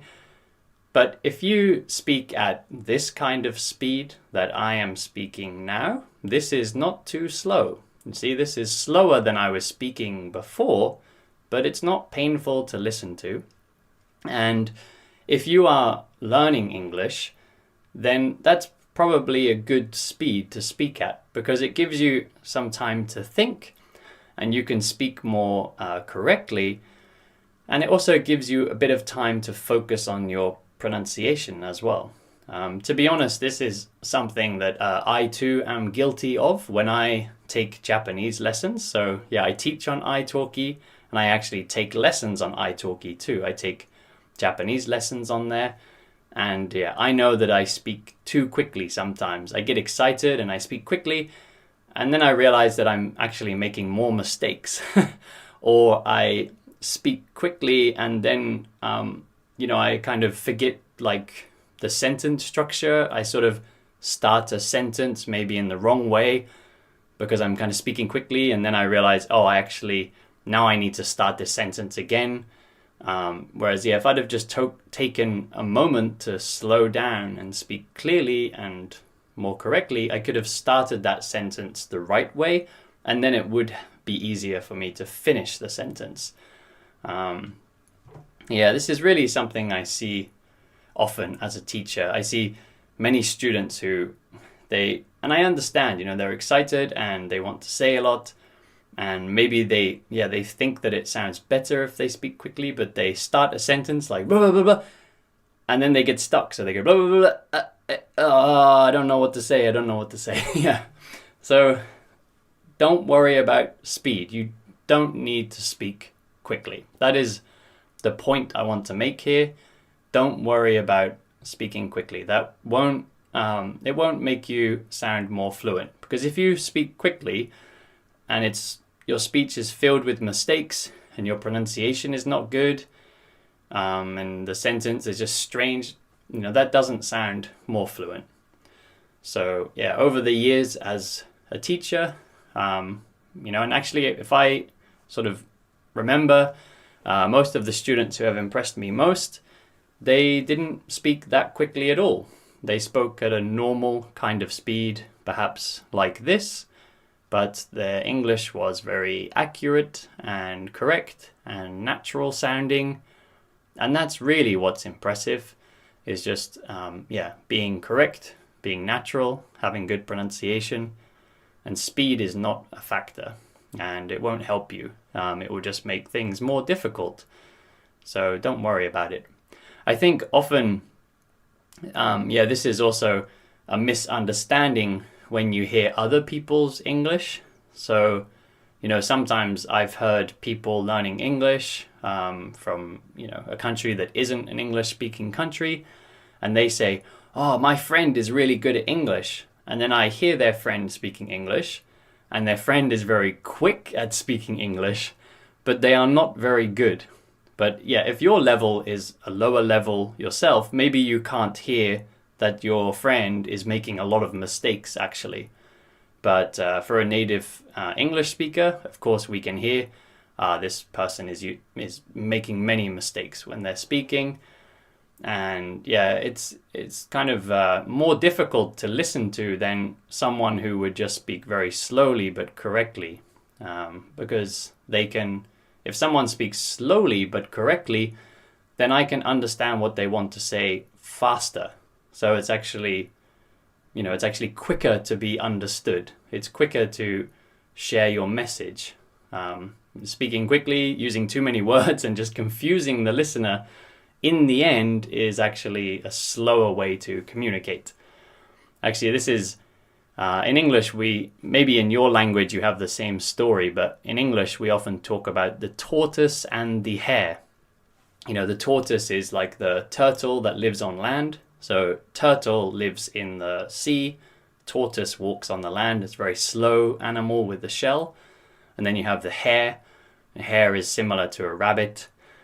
And the hare runs very fast. The tortoise walks very slowly. But in the end of this story, the tortoise wins the race. I think the hare has some kind of accident or something.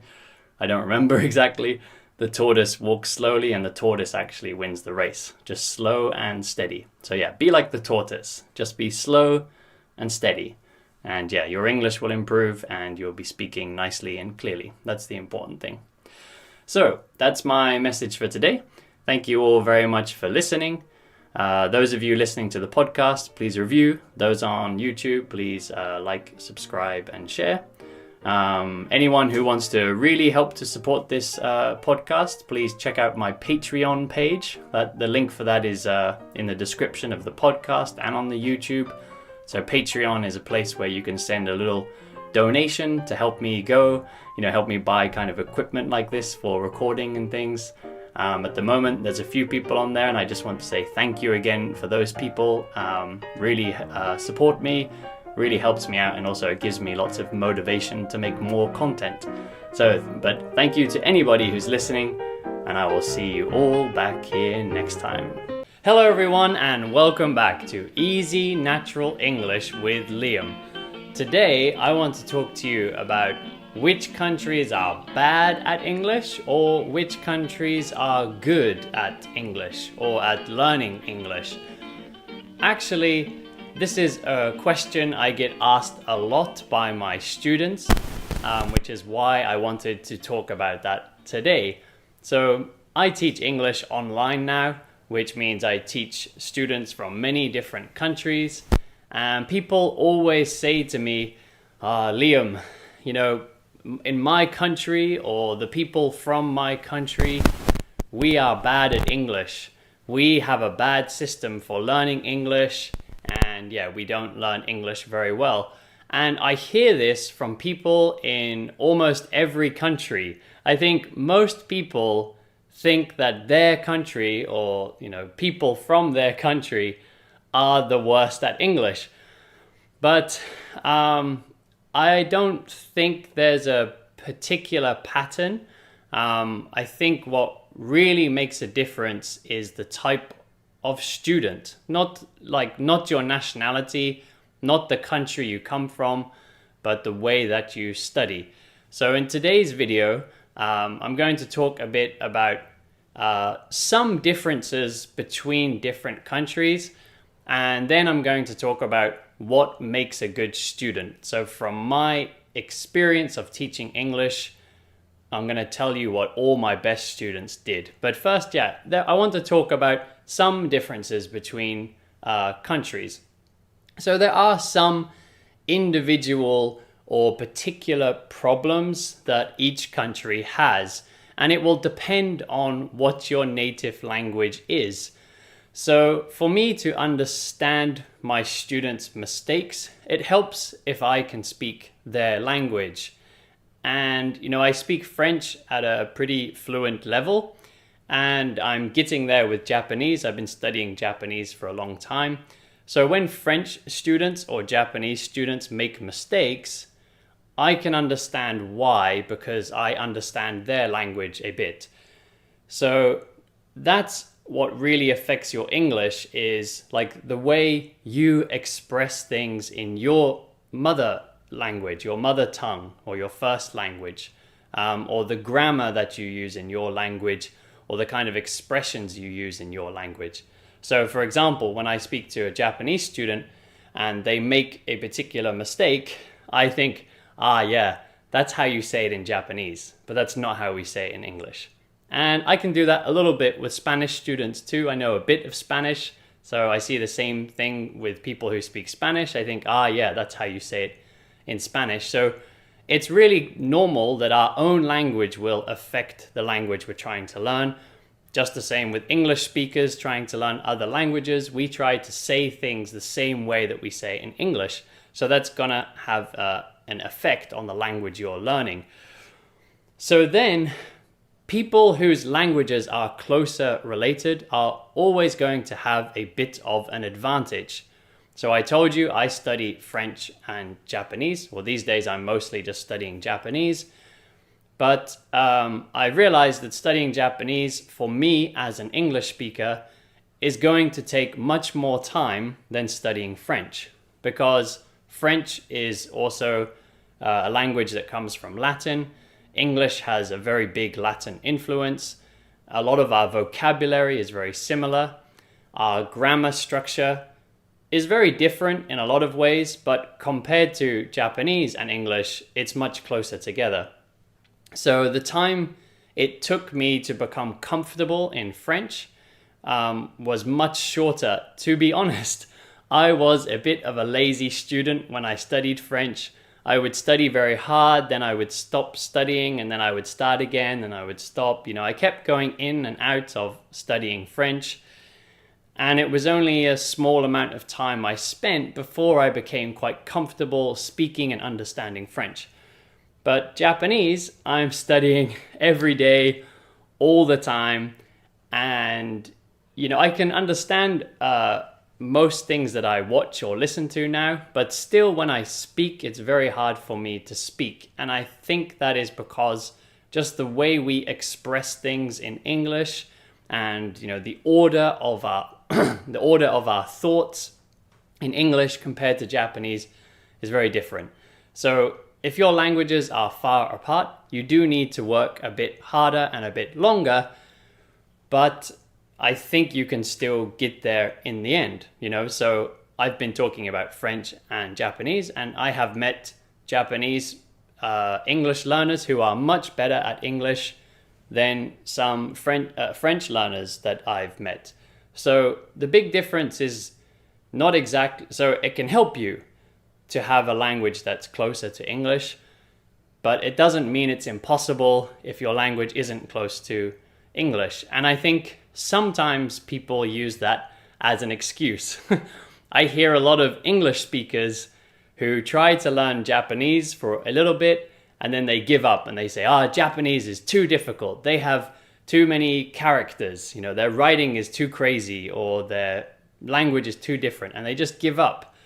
I don't think it's a good excuse to give up, because there are many English speakers who learn Japanese to a very high level, and there's many Japanese people who learn English to a very high level. So it's not an excuse. If your language is far away, it just means you need to work a little bit harder. But the thing that I notice that really makes a big difference is how much natural input you get. And you probably, if you've listened to my channel for a while, you might know that I'm going to say that. But I think it's very important to study grammar. It's very important to use a grammar guide or use a textbook or have a teacher and learn about grammar. But understanding grammar will give you a kind of foundation. But to actually build the house, to actually speak anything close to a native speaker, or to really understand anything close to what native speakers are saying, you need to get a lot of input. I've been teaching English for a long time, and I've had many students who can pass very high level English exams, and their knowledge of English grammar is very good. If you ask them a question about an English grammar rule, they can tell you, but when they speak, they're still very slow.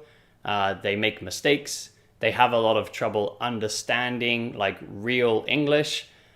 And then I've had a lot of students who would just watch YouTube videos or watch movies or listen to the radio, learn English through songs. And those students would have better pronunciation. They would sound more natural. They would speak more correctly. They would understand better. And their English just all round would be better. So if you're listening to my channel, then you're already listening to some natural English. I make it a bit easier for you, but this is really what you need to be doing as much as possible, is just listening to native speakers and reading what native speakers write, and getting lots of input, and you'll start to build up an idea of how to express yourself in English, because even if your language is close to English, it's probably still going to be different. I keep coming back to my example with French and Japanese. French, France, the country is right next to the UK, and French people came to the UK for a long time, and really it affected the English language. So a lot of English language has been very much affected by French, and also by Latin, which is the origin of French. But even still, I made so many mistakes speaking French by trying to say things that we say in English. Because, for example, in English, we use this word should. We always say, you should watch this movie. And it means I think it's a good idea. Or it's late now, I should go to bed. Meaning I think it's a good idea that I go to bed. So I was trying to translate should into French, and I was saying it all the time. And it was only after a long time that a French friend told me, Liam, when you say that, it sounds really unnatural, and also it doesn't quite make sense. But I didn't know for a long time, because I kept trying to kind of translate my English into French. But when I started to watch more French movies and listen to more French radio, then I heard what people did say, and I realized, people are not using this word should in French, like the translation of it, they're expressing things differently. So it's really important to just get lots and lots of input. And it's something I really noticed now with Japanese because it's very different from English. There are many things that people say in Japanese which we just don't even have a translation for in English. Sometimes my students ask me like, Liam, how do I say blah, blah, blah? And they say something to me in Japanese. And I have to tell them like, well, we just don't say that in English. So in that moment, we just don't say it. So I'll give you an example. So in Japan, there's a culture that when you enter somebody's house, there's a phrase that you say, and it means kind of like, sorry for disturbing you, sorry for coming into your private space. But if you said that in English, if you entered your friend's house and said like, sorry for disturbing you, your English-speaking friend would be confused, because in English-speaking countries, we would think, well, I invited you. I asked you to come in, so why are you apologizing? You see? So there's a lot of like cultural differences that you can learn also through input, through movies, TV shows, YouTube, radio. So yeah.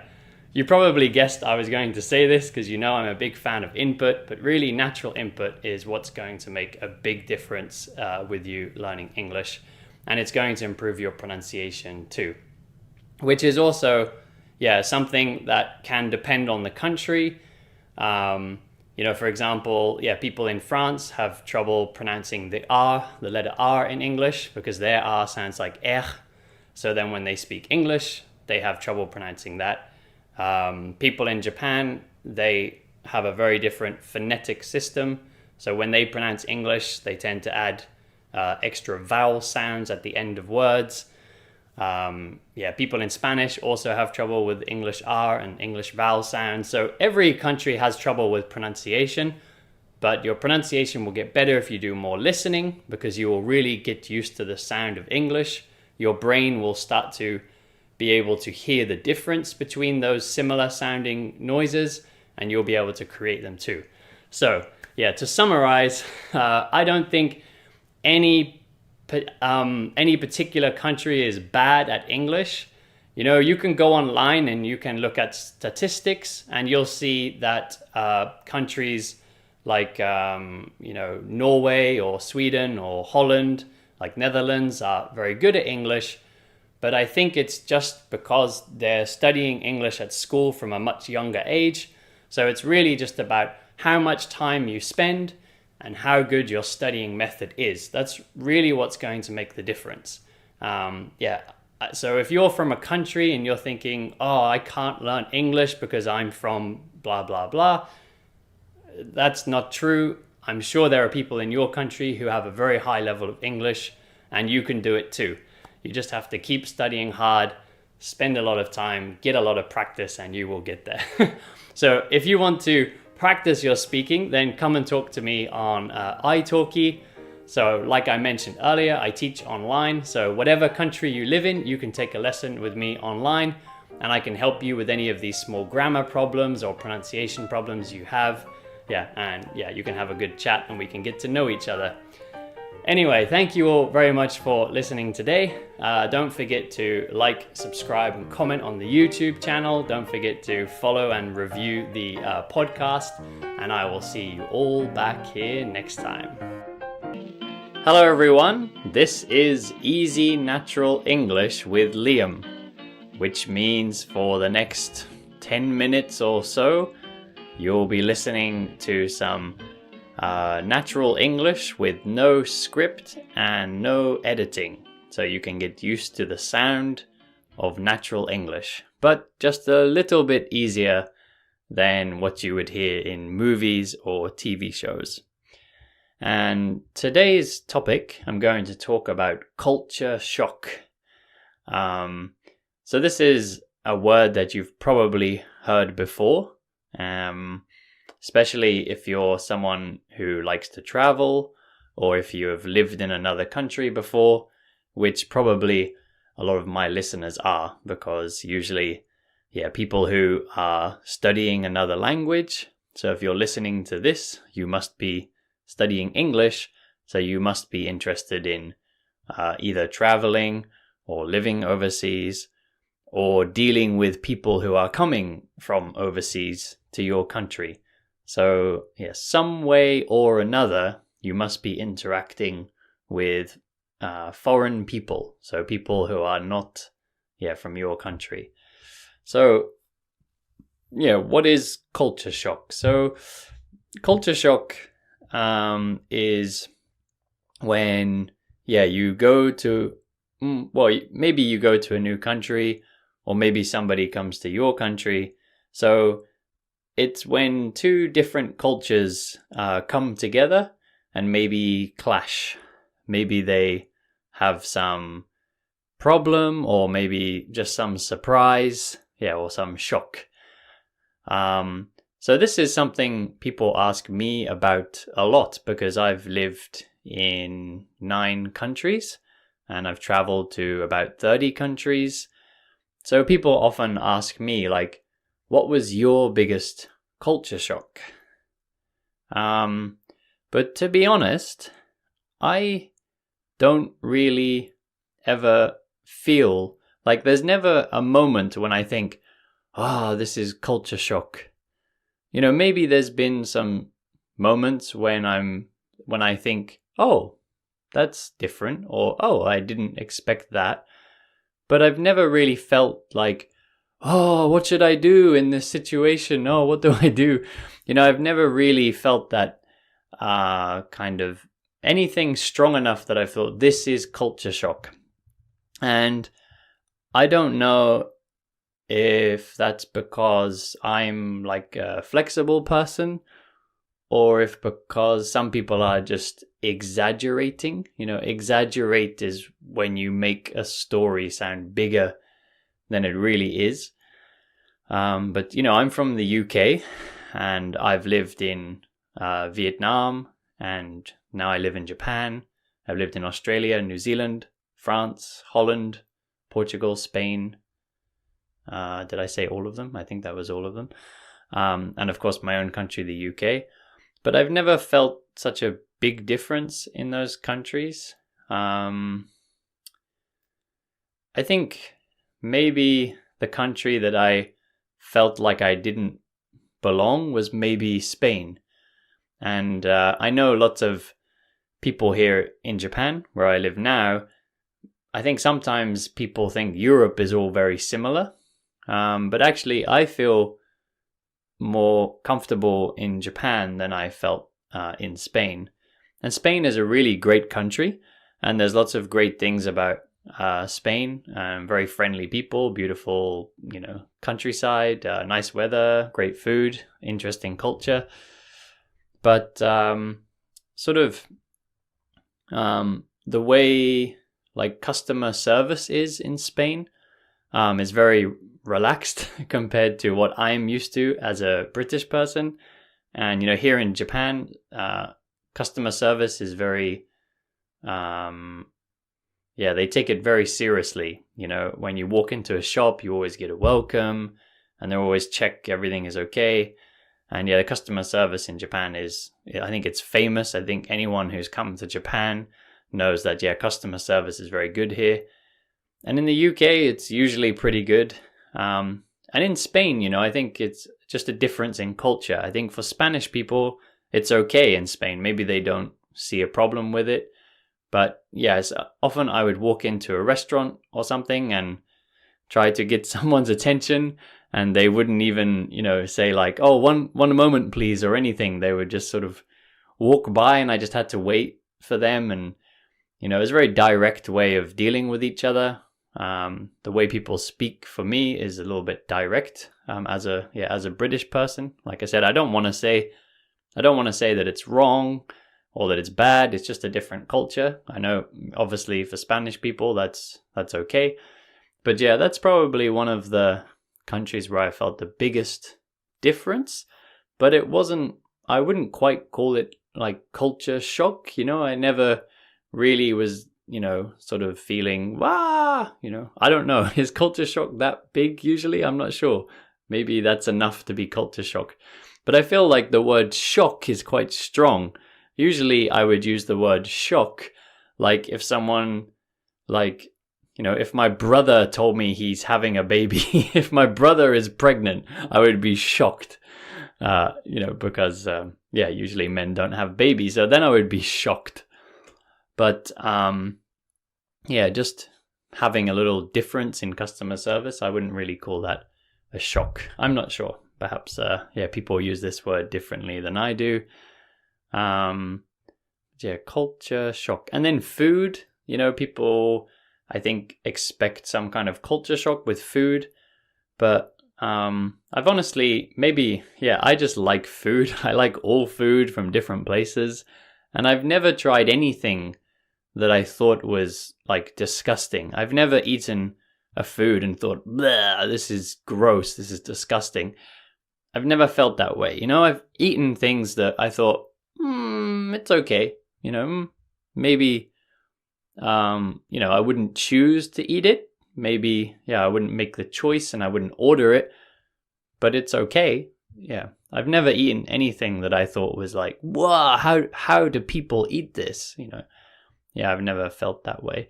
In Japan, people always think that foreign people don't like natto.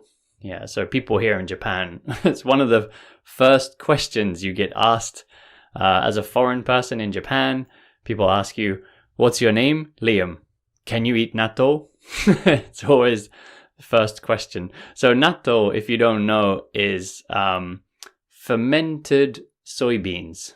Fermented means you add bacteria or yeast to food and you leave it for a long time. So for example, yogurt or beer. These are fermented foods. Kimchi is a fermented food. Sauerkraut in Germany is a fermented food. So fermented food is something that's been kept for a long time with bacteria or yeast. And natto is soybeans fermented with bacteria or is it yeast? Or maybe it's both, actually. I'm not sure now. Maybe it's both. And then the soybeans become slimy. They become a bit sticky. So, maybe some foreign people don't like it. But I think actually a lot of people from outside of Japan, when they try natto, they like it. I've eaten it in restaurants in New York. And I've eaten it in restaurants in Vietnam, Japanese restaurants in those countries. So obviously people in America are eating it. And obviously, people in Vietnam were eating it too. So I guess some people like it. And I like it. I eat it often. It's really nice. And it's pretty healthy too. Crazy foods. Yeah, sometimes, the different animals that people eat is a bit of a shock. I lived in Vietnam and some people there eat dog.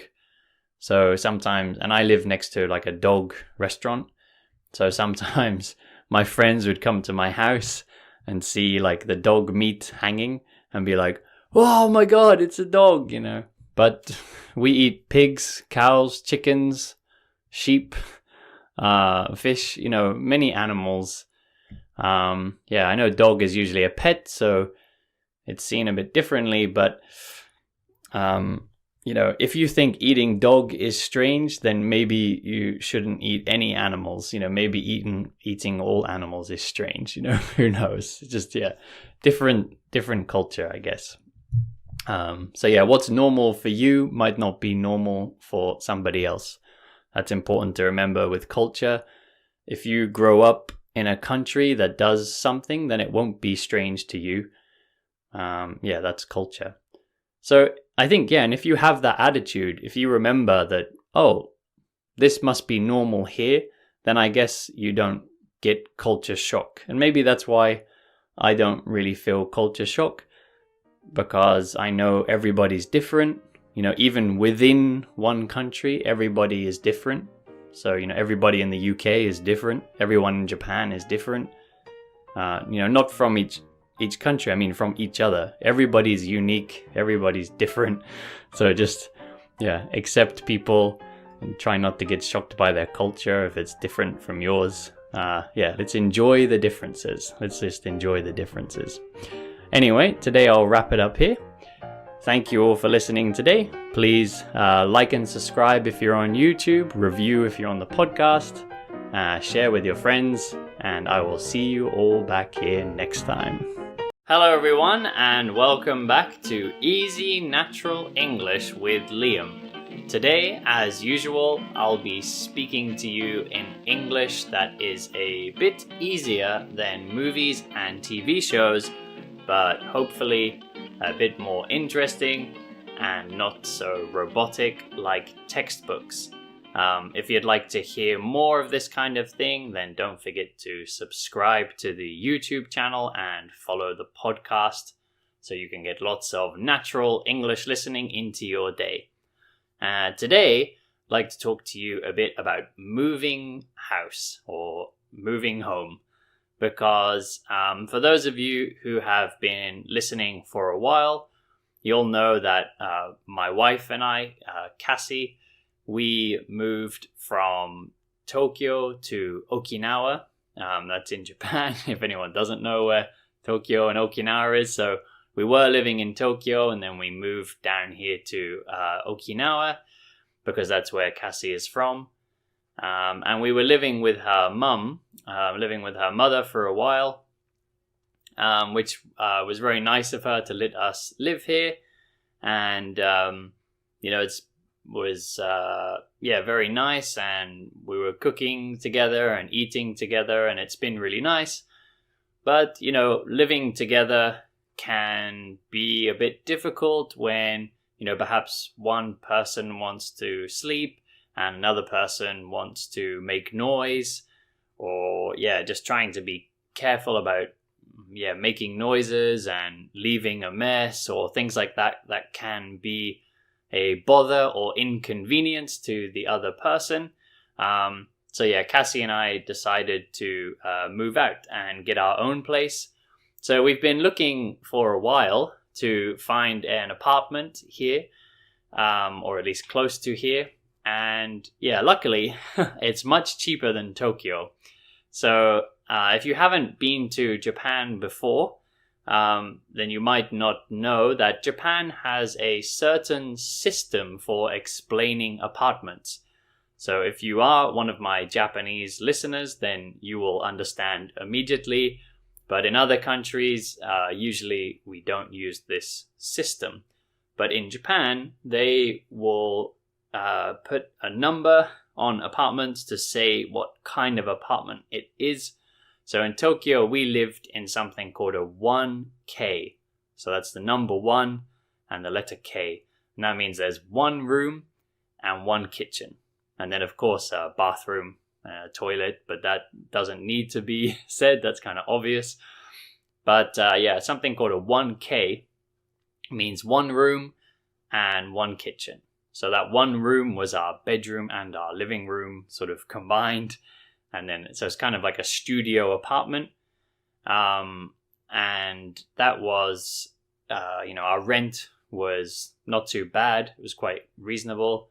Our rent was about $650 US.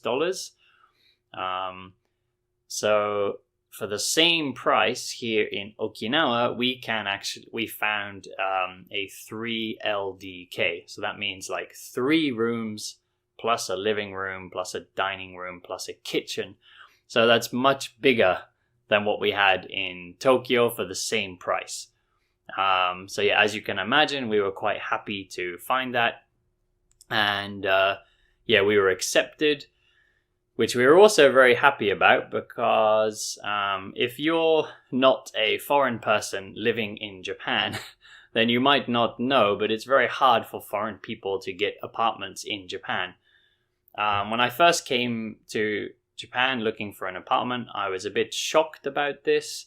When we would go to the real estate agent, or if we sent an email to a landlord is the owner of the building. If we sent an email to the landlord or to a real estate agent, the place where they help you find an apartment. My wife would write the email, in Japanese, of course, because it's Japan. So she'd write it in Japanese. But her name, because she's half Japanese, half American, her name looks more like an American name. And she'd send an email saying, we'd like to live in this apartment. And we would get a response just saying, no foreigners. So even though my wife is Japanese and she's writing the email in Japanese, but her name doesn't look Japanese, the response would be, no foreigners can live in this apartment. And then sometimes even, if she tried to explain that she was Japanese, usually they just wouldn't get we wouldn't get a response. So there's definitely a problem in Japan. I know I'm not the only person that's had this experience. I've heard from a lot of foreign people here that being a foreign person, quite difficult to get an apartment. But it's a bit shocking because, of course, in other countries, unfortunately, we have problems with discrimination and racism. Of course, like I come from the UK, there is a lot of trouble with racism and discrimination towards foreign people, or even local people who don't look the same as each other. But this thing with the apartments, we have laws, we have like legal system to prevent this kind of thing. And also most people would not support this idea. So if someone was advertising an apartment and they said no foreign people, everybody would be a bit shocked and angry. So it just wouldn't happen. But here in Japan, it seems to be very normal. So, when we were in the estate agent, they would call the apartment and they'd be speaking to the landlord and they'd say, oh, there's, this guy's English. And then they would just be like, oh, okay, I understand. And then they'd look at me and say, sorry, no foreign people. And, they weren't even shocked or surprised. I think if this happened in the UK, it would be more like, what? What are you saying? What? Oh my God, he said no foreign people. Can you believe this guy? What's wrong with him? It would be a lot more shocking. So I hope this changes in Japan because I really like living in Japan. And I know a lot of foreign people like living in Japan and want to live in Japan, but we need apartments. We need somewhere to live. This needs to change somehow. I don't know what's going to happen. But as you can imagine, it's pretty difficult. Like when we were applying in Tokyo, honestly, I think we tried to apply for a lot of apartments and maybe 90% said no, and the reason was just because I was a foreigner. So it was pretty tough. But anyway, this time here in Okinawa, the first apartment we applied for, we were accepted. So we were really happy because after our experience in Tokyo, and we also had similar experiences in Osaka sometimes, we were very surprised. I was kind of expecting like, we won't be accepted. They're gonna deny our application. They're gonna reject our application, and we're gonna have to look for another one. So I was honestly feeling a bit negative, a bit pessimistic. Pessimistic means like not expecting a good result. I thought, there's no way they're going to accept our application. But actually, they did. So, I was like very surprised, happily surprised, and very excited. So now, we're going to move into a nice, what they call 3LDK. So 3 rooms, living room, dining room, kitchen. So quite a nice big apartment. And it's quite a new apartment as well, which here in Japan, they call a mansion. But in English, a mansion is a giant house that like a celebrity lives in. So if you saw like Brad Pitt's house, that would be a mansion, with big gates and a huge house. So it's not really a mansion. We're not really going to live in a mansion. But in Japan, they call it a mansion. Here in Japan, that just means like a nice new apartment. So it means they're like a new apartment building and maybe a bit more kind of Western style. Sometimes the older apartments, they have like tatami mats, which are, if you don't know, they're kind of straw mats that are kind of a tradition in Japan. I really like them. I think they look really cool and they look really nice, but it seems like a lot of the more modern apartments don't have tatami, or if they do, it's maybe just one small room or something. Yeah, I think a lot of people are kind of trying to get away from them, maybe because they're really beautiful, they look nice, and they're comfortable, like you can sit down on them, but I think they can get moldy. Mold is when you have kind of fungus growing. So if it's very hot and humid, which like Japan is, if it's very hot and humid, then you can start getting this kind of life form. You can start getting mold growing on the mats quite easily, and they can kind of collect dust quite easily. So even though they look nice and they're comfortable, maybe they're a bit hard to clean, hard to maintain.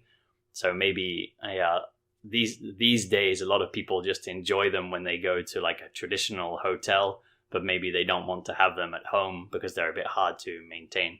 But anyway, we're going to move into a nice new apartment, good size, much cheaper than Tokyo. And it's a good location next to the beach. And it's close to cafes and things like that. And we're both getting very excited about buying furniture because, here we live with our mother-in-law. There's nothing wrong with her furniture, but it's, her taste. And, I'm sure it's quite nice to have, your own furniture with your own taste. So we're kind of like buying a lot of stuff now. We both kind of like sort of vintage, retro type look. So we're kind of looking for things that look kind of smart, quite clean, but a bit retro, a bit vintage looking. So hopefully it's going to look like a nice, cool apartment, but you'll be able to see it. Because, I'll be filming from there from now on. And also hopefully it'll be easier for me to record videos, because that's another thing here, living with an extra person. And like I said, worrying about noise and space, can be a little bit difficult. And also the layout of the house, it's a little bit hard to record things without disturbing other people. So Cassie is teaching at the moment in the bedroom, and that's why I'm like around the corner in a bit of a strange location today to record this video. I'm sat in front of a door. That's why these things are hanging over a door. So have some better space, more convenient location. Our own furniture. It's going to be nice. So we're both very excited about moving now. So we're just getting ready. Like I said, we're accepted for the application. We just need to finalize it. And then hopefully we'll be moving in by the end of this month. So there'll be more news about that soon. Anyway, thank you all very much for listening today. That was just a little update about what's been going on, because I think recently I've been making a lot of videos more about learning English. But if you want to hear some more of these natural diary type English listening practice videos / podcast, then please let me know. Always come over to YouTube and comment and let me know what type of videos you want to hear. So if you want to hear more of these kind of diary, like more natural conversation type episodes, then please let me know. Or if you want more of the kind of those English teaching ones, then let me know, or I can just do both. Anyway, thank you all very much for listening. Don't forget to subscribe to the YouTube channel, follow the podcast, everybody like and comment and review, share with your friends, and I will see you all back here next time. Hello everyone, and welcome back to Easy Natural English with Liam. As usual, I'll be speaking to you in natural English that's just a bit easier, so you can get used to the way native speakers really speak without having to listen to really difficult English like movies and TV shows. Although of course that is very good study, but this might make it a bit easier if you get used to some easier natural English by listening to me. So today I want to talk about starting again, and there's a few reasons I want to talk about this. So I have many students who tell me that they kind of studied English before, and it could be in high school, it could have been a few years ago for their job or something, and then they give up. And it could be because they were very busy, or it could be because they just didn't feel like they really needed to use English anymore. It could be because they had children, or it could be because they needed to study another language and they found it too hard to focus on two languages at the same time. So then they start again. And I have many students that do this. And I think there's a lot of people who hesitate to do this, who don't want to start doing this. They feel like maybe that it's too late. They think, I've given up for a long time, so there's no point starting again. I can't catch up or something. But you need to remember that this isn't a race. There's nobody for you to compare yourself to. So you can start again whenever you like. And I have had students who have started again quite late in life. They could be, even retired. I've had that a few times actually. Retired people, so they've stopped working. They're over 65 years old. They've stopped working and now they have some free time. They've thought, I'll start studying English again. Most of them, it's because now they also have time to travel. So they want to study English and use it when they're traveling. So why not? So then when I hear people say, I'm 30, 40 years old, it's too late to start again, I think, what? I had like 65, even 70-year-olds starting again. So it's never too late. You only live once, so it's good to just do the things that you care about. Don't compare yourself to others and just start again if you want to start again, or start in the first place if you haven't started yet.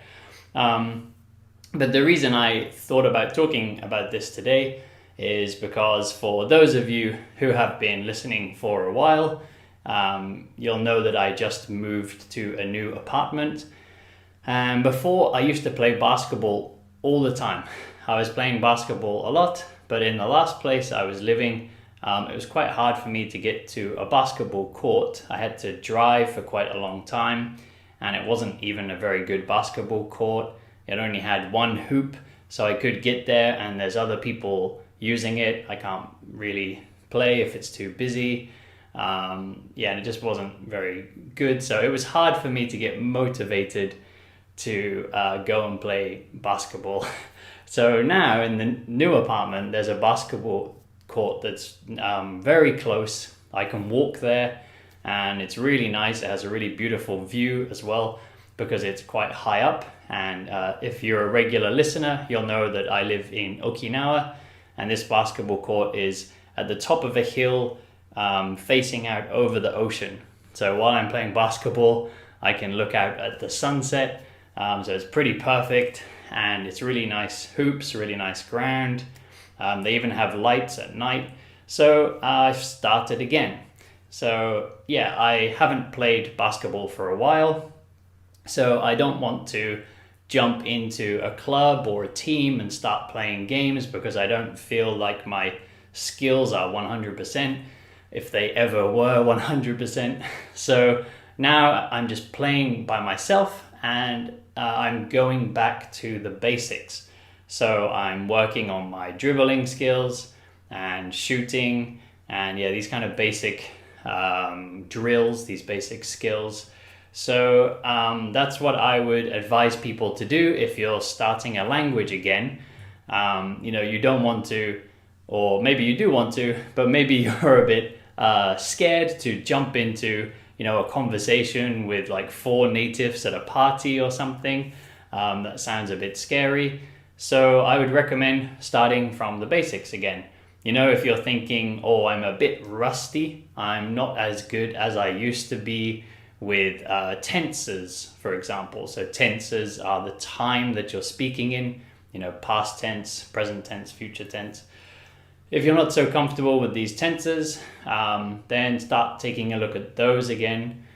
Take a look at conjugation again. So conjugation is how we change the verbs between like me and him, and yeah, for past tenses too. So start again with these things. Try to do a lot of listening practice again to try and get your brain back into like English mode. Maybe it's been in your native language mode for a long time.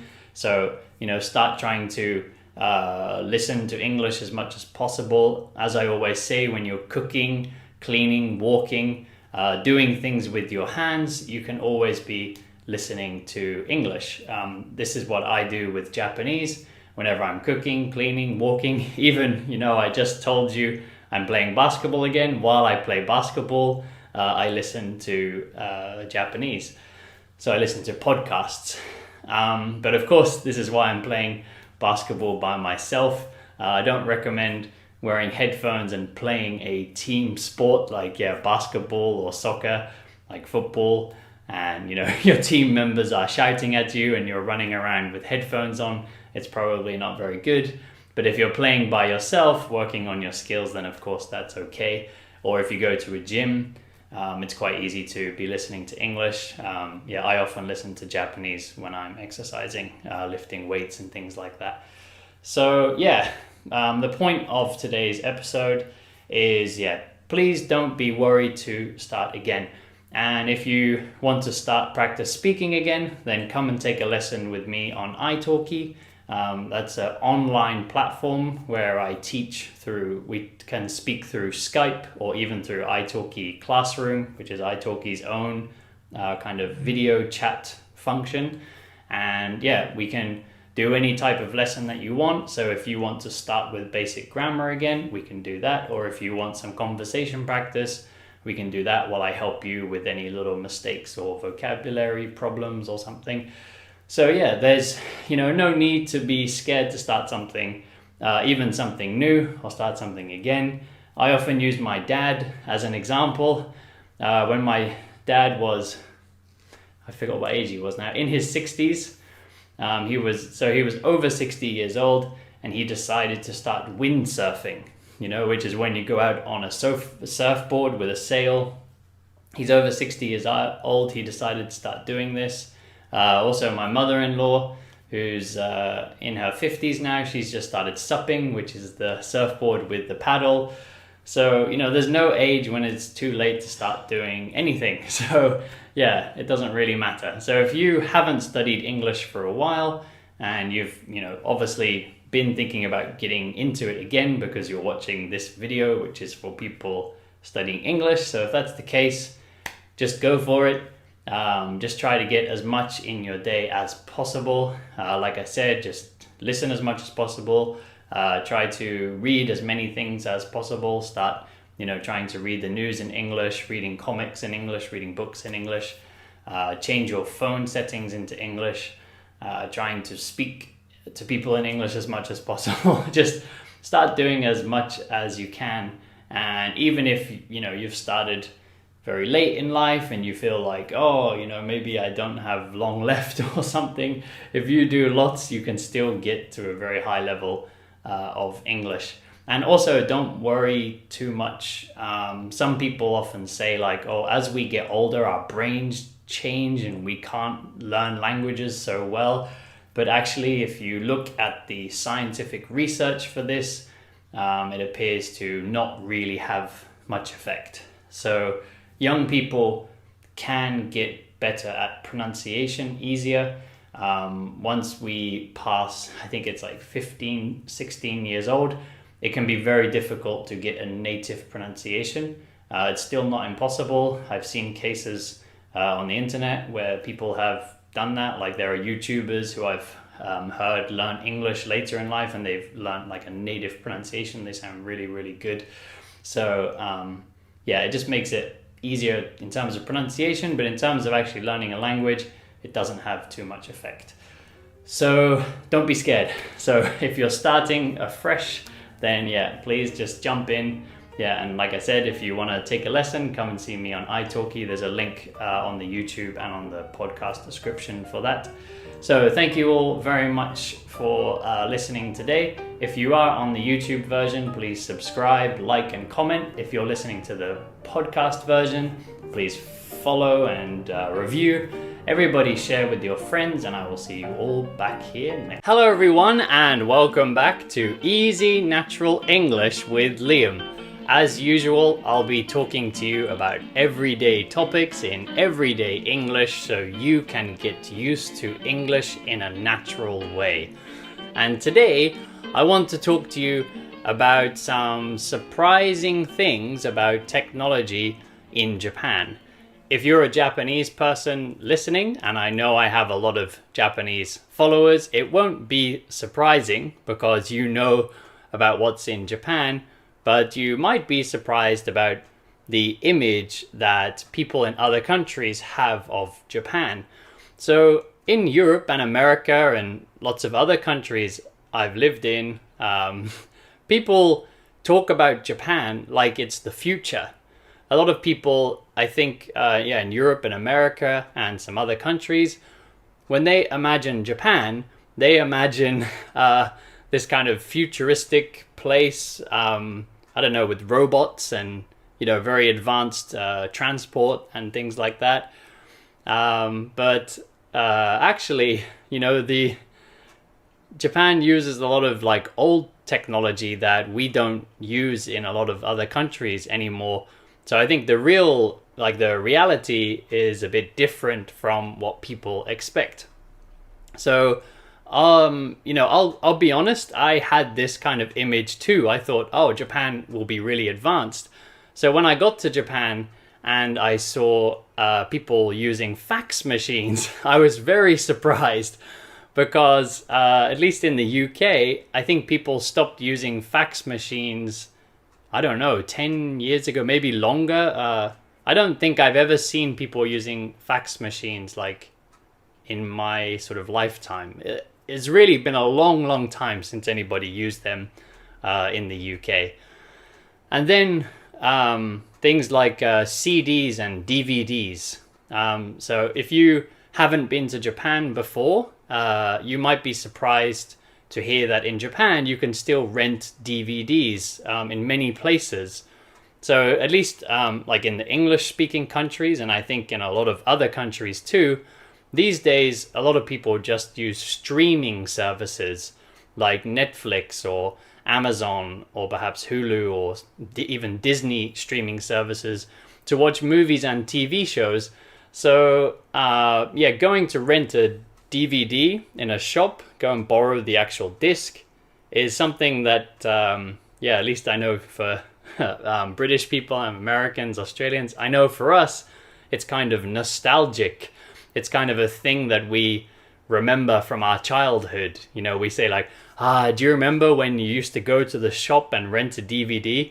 Because these days, all the stores are closed. Like in the UK, America, other countries, you can't, if you want to rent a DVD, you can't.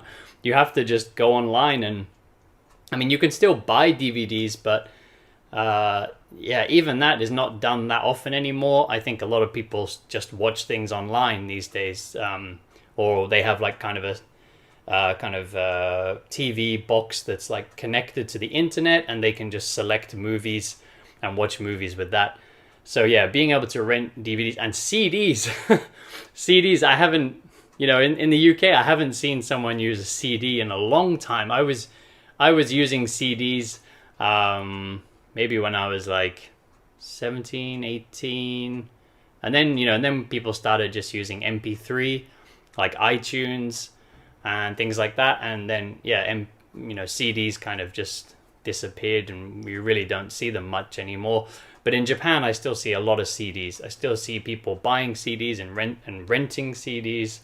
So it's a bit surprising. It doesn't match this futuristic image that people have of Japan. And then podcasts. So while we're talking about iTunes, podcasts were actually, the technology for podcasts started, I think, a few different places, but really like iTunes, Apple really got the like podcasts kind of popular. They really started making people, getting people to listen to podcasts. And if you listen to Easy Natural English, you might listen to the podcast version, so you know what podcasts are. If you're watching the YouTube version and you don't know what a podcast is, it's like a recorded radio program that you can listen to anytime. But I was very surprised when I started my podcast and I was teaching here in Japan, and I would tell some of my students, like, hey, listen to my podcast. And my students would say, what's a podcast? And honestly, I was confused. It was like somebody asking me, what's TV, or like, what's a radio? Because like, I remember podcasts appeared, I think it was about 15 years ago. So ever since I was like a teenager, I remember people listening to podcasts. So for me, podcasts were a really normal thing. So when Japanese people asked me, what's a podcast? I thought, oh, maybe they just don't know the English pronunciation, because in Japanese, it's still called a podcast. It's just pronounced a bit differently. So I would try to pronounce it in Japanese and say podcasto. And then my Japanese student would be like, podcasto. And they'd still not understand what a podcast was. And yeah, it was really confusing for me. I was like, what do you mean, what's a podcast? A podcast! You imagine you ask somebody, do you watch TV? And they say, TV? What's TV? That's how I felt, because for me, podcasts have just been around for a long time. But in Japan, for some reason, podcasts have not caught on. So to catch on means to become popular. They haven't caught on. I'm not sure why. Maybe slowly they're catching on. I listen to a lot of Japanese podcasts to study Japanese. And, there are some very famous Japanese people who make podcasts. So maybe they'll start to become more popular. Like, for example, there's a very famous comedy duo in Japan called Sandwich Man. And I listen to their podcast, and I know they're very famous. They're on TV almost every day. So perhaps if more famous people like this keep making podcasts, perhaps they'll finally become a thing in Japan. Perhaps they'll finally become popular. But I don't know. I hope so, because I really like podcasts, and I think they're great. I think it's a really easy way to share information. And, sometimes we don't want to look at a screen. We don't want to watch something, so it's nice when you can just listen to some entertainment. And for studying languages, I always say they're very useful, because you can cook and clean and make coffee and go walking, and you can listen to podcasts like my one. So use them for studying English. What else here in Japan? Also reading. So I said earlier, like, a lot of Japanese people still buy CDs, buy DVDs, rent them. And then also with books too. So books haven't completely disappeared in, Europe and America and other places. But people are buying less books. And they're using, like a Kindle, like what we call like an e-reader. Which is a place where you can read your books electronically. So it's like a tablet, but it's not a tablet. And I realized that here in Japan, they're not popular. And I think a lot of people here, because they're not popular, they don't really understand what an e-reader is or what a Kindle is. Because sometimes I ask Japanese people, like, have you tried to use a Kindle? Or sometimes, when I'm listening, like actually yesterday, I was listening to a Japanese podcast and the Japanese woman was talking about Kindle. And I hear a lot of Japanese people say, oh, I don't want to read on a screen because it will, hurt my eyes. But Kindle doesn't work. If you have a Kindle, then you know this, or if you've used one before, they don't work like iPad or something. It's very different. It's something, the technology is called e-ink, sort of like electronic ink. So it looks the same as paper. If I look at an iPad or a phone, then there's a light behind it. And, even if I'm in the dark, I can see my phone screen because it has a light. But the Kindle, the original Kindle, it has no light. So actually, if you're in the dark, you can't read it. You see, so it looks like paper, like you have to shine a light on it to read it, and it looks, yeah, just the same as paper. They do have a version with like a light underneath, so you can read it in the dark, but it's still, sorry, it's still not the same as a tablet or a TV screen or a computer screen. It's kind of its own separate thing. So it actually doesn't use battery when it's switched on. So when you're reading it, it doesn't use the battery. You change the page and the battery is used. So the battery lasts for a long time. So yeah, it's really different from a tablet. But I feel like when I talk to Japanese people about Kindles, a lot of them don't understand what a Kindle really is because they're just not popular here. So yeah, also the technology that hasn't caught on in Japan, it hasn't got popular in Japan. So yeah, it appears that in Japan people like to still buy physical version of things. So a physical, a DVD or a CD or a book. Whereas it appears in a lot of other countries that things are becoming more digital, more electronic. A lot of people now probably have nothing to put on their shelves because everything's on our phones or on our computer or on our tablet, on our Kindle, on our iPod or iPhone. And yeah, I don't know, what do people put on shelves anymore? But here in Japan, you still need a lot of shelves for your books, your CDs, and your what did I say? Books, CDs, and DVDs. So another thing that's quite surprising, if you get on a train in Japan, you might feel like you've gone back 10 years or something because you'll see people using flip phones. Flip phone is these phones you can open up, which are really rare to see in a lot of other countries. These days, people tend to use, more of an Android or iPhone looking thing. But in Japan, they're still very popular, I think, particularly with business people or people who are working in a company. Because if you remember flip phones, maybe you haven't used one in a long time, but the battery lasts a long time because they don't have many functions. They're a lot more simple than like a smartphone. So yeah, I think a lot of people, these business people in Japan, they want the battery to last all day. So they're still using these because they can still make calls and things like that. But there's not so many functions. I don't know. Perhaps that's why they're using them. It's quite surprising to see them. When I first came here and saw people using a flip phone, I was like, huh? Why are they still using those? Because they look like people who are kind of rich, or at least have like a good job. So I'm thinking, why do they need to buy us? Was it very cheap? But I don't know. But yeah, people are still using flip phones in Japan. So yeah, for those people who think, Japan is like the future, I'm sorry if I'm disappointing you. There's a lot of old technology that people still use here. Same with and this one I really love actually is game arcades. I think I mentioned before in Japan they call them game centers usually. In English we usually call it an arcade or game arcade.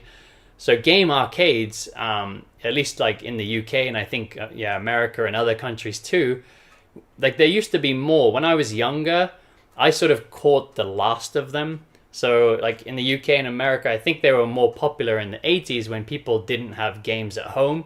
They didn't have the game, or at least very advanced game consoles to play at home. So they would go to one of these game arcades where they could play the games, with the joystick and stuff. But these days, a lot of people have game consoles at home, so they don't need to go to a game arcade, so they don't want to go to the game arcade. They want to stay at home and just play by themselves, I guess, or now people play online. But I think it's a bit of a shame. I really like game arcades. So I like it in Japan that we can go to the game arcade, and you can do the big racing games, or there's like a drum game here that my wife and I enjoy playing, and the dance games and all those, shooting games. So it's very easy to find game arcades in Japan. They're everywhere and they're really fun. But yeah, in a lot of countries, they've kind of started to disappear, unfortunately. And I think it's a bit of a shame. So what is advanced in Japan? Why do people have this idea of Japan being advanced? Perhaps it's because of robot technology and artificial intelligence. This kind of technology I think is kind of leading in Japan. I think when a lot of people think robots, they think of Japan. But day to day, you don't you don't see robots. It's not like here in our house we have like robot servants carrying things for us or anything. The only robot I ever see is like Pepper-kun, who is like kind of the mascot of one of the phone shops here. So when you go to buy a mobile phone, there's this little robot called Pepper, who will help you. And I think it's a boy. Yeah, I guess, because it's Pepper-kun. Kun is usually used for boys. Pepper will help you with like buying a phone or something like that. But yeah, you don't see many robots. But yeah, I think the robot technology though is very advanced here. It seems like a lot of the kind of leading scientists who work on robots and artificial intelligence are working in Japan. So what else? Toilets. So in Japan, they have very advanced toilets. If any of you have visited Japan before from other countries, you might be surprised when you sit on the toilet and there are all these buttons. And it's like an automatic bidet. And bidet is something you can use to wash your private parts with. And yeah, they have these automatic ones. Very convenient, very clean, and really kind of fun to use at the beginning. You can wash your butt.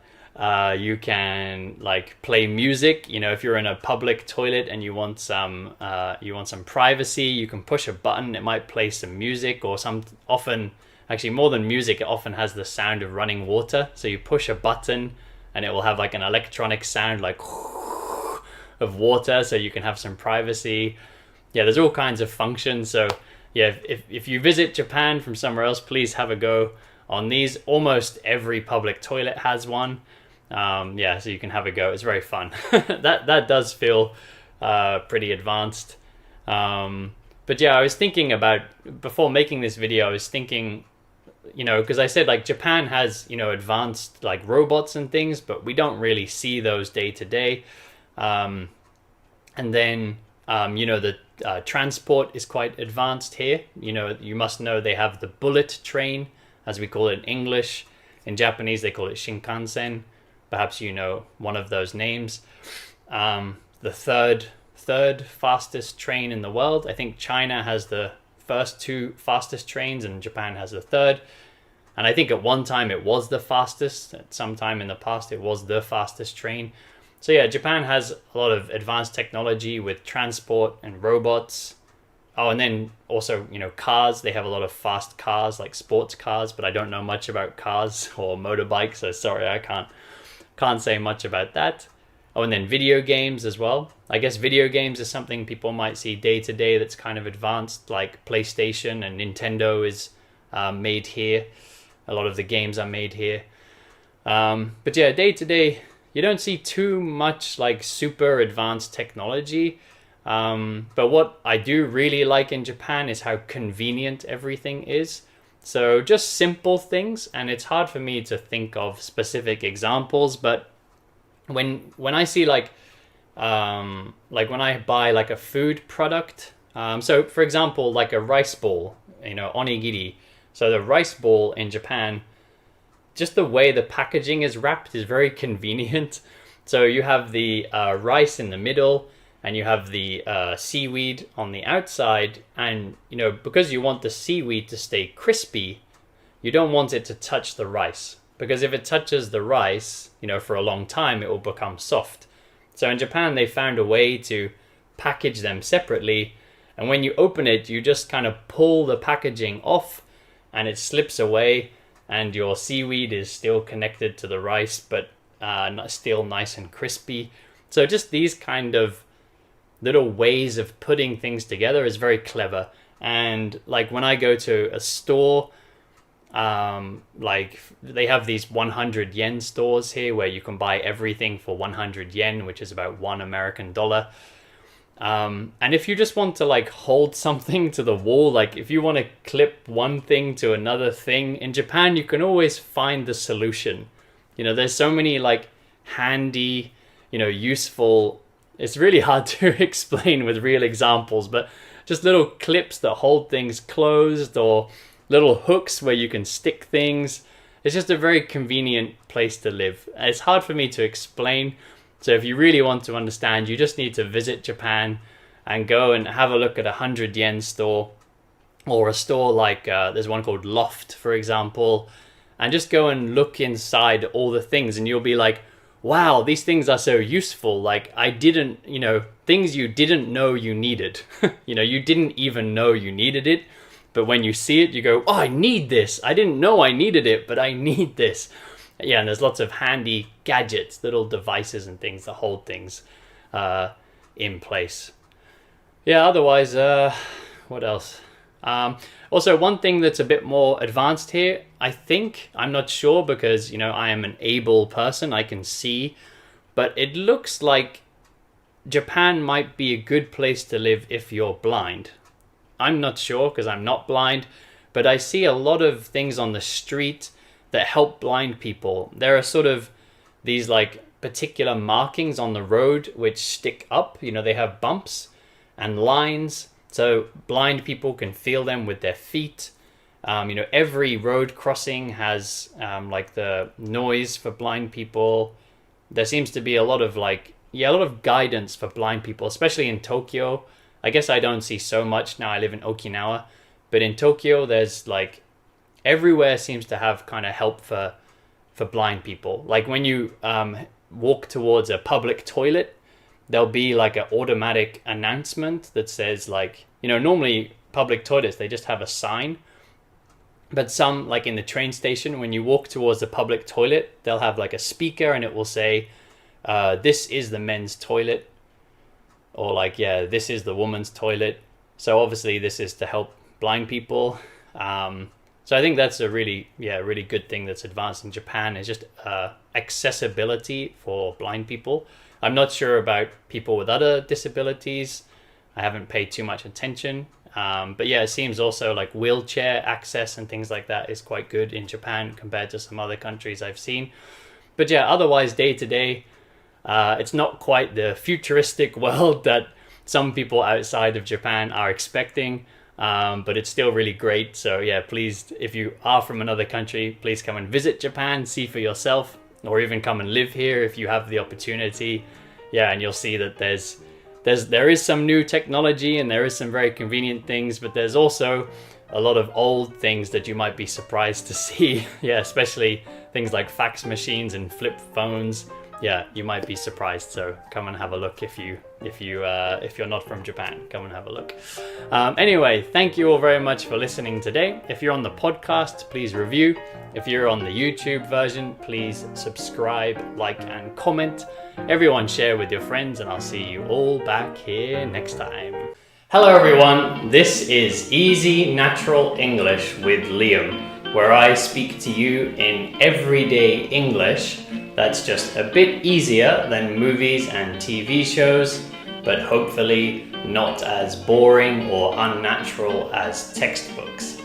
So today, I'm going to talk to you with no topic. So today, because usually I think of a topic first, and then I speak to you with no script, so I don't write anything down to help me speak a bit more naturally, because if I'm reading something, it won't be very natural. But today, I thought I'll just go with no topic at all, and then perhaps it will be very natural.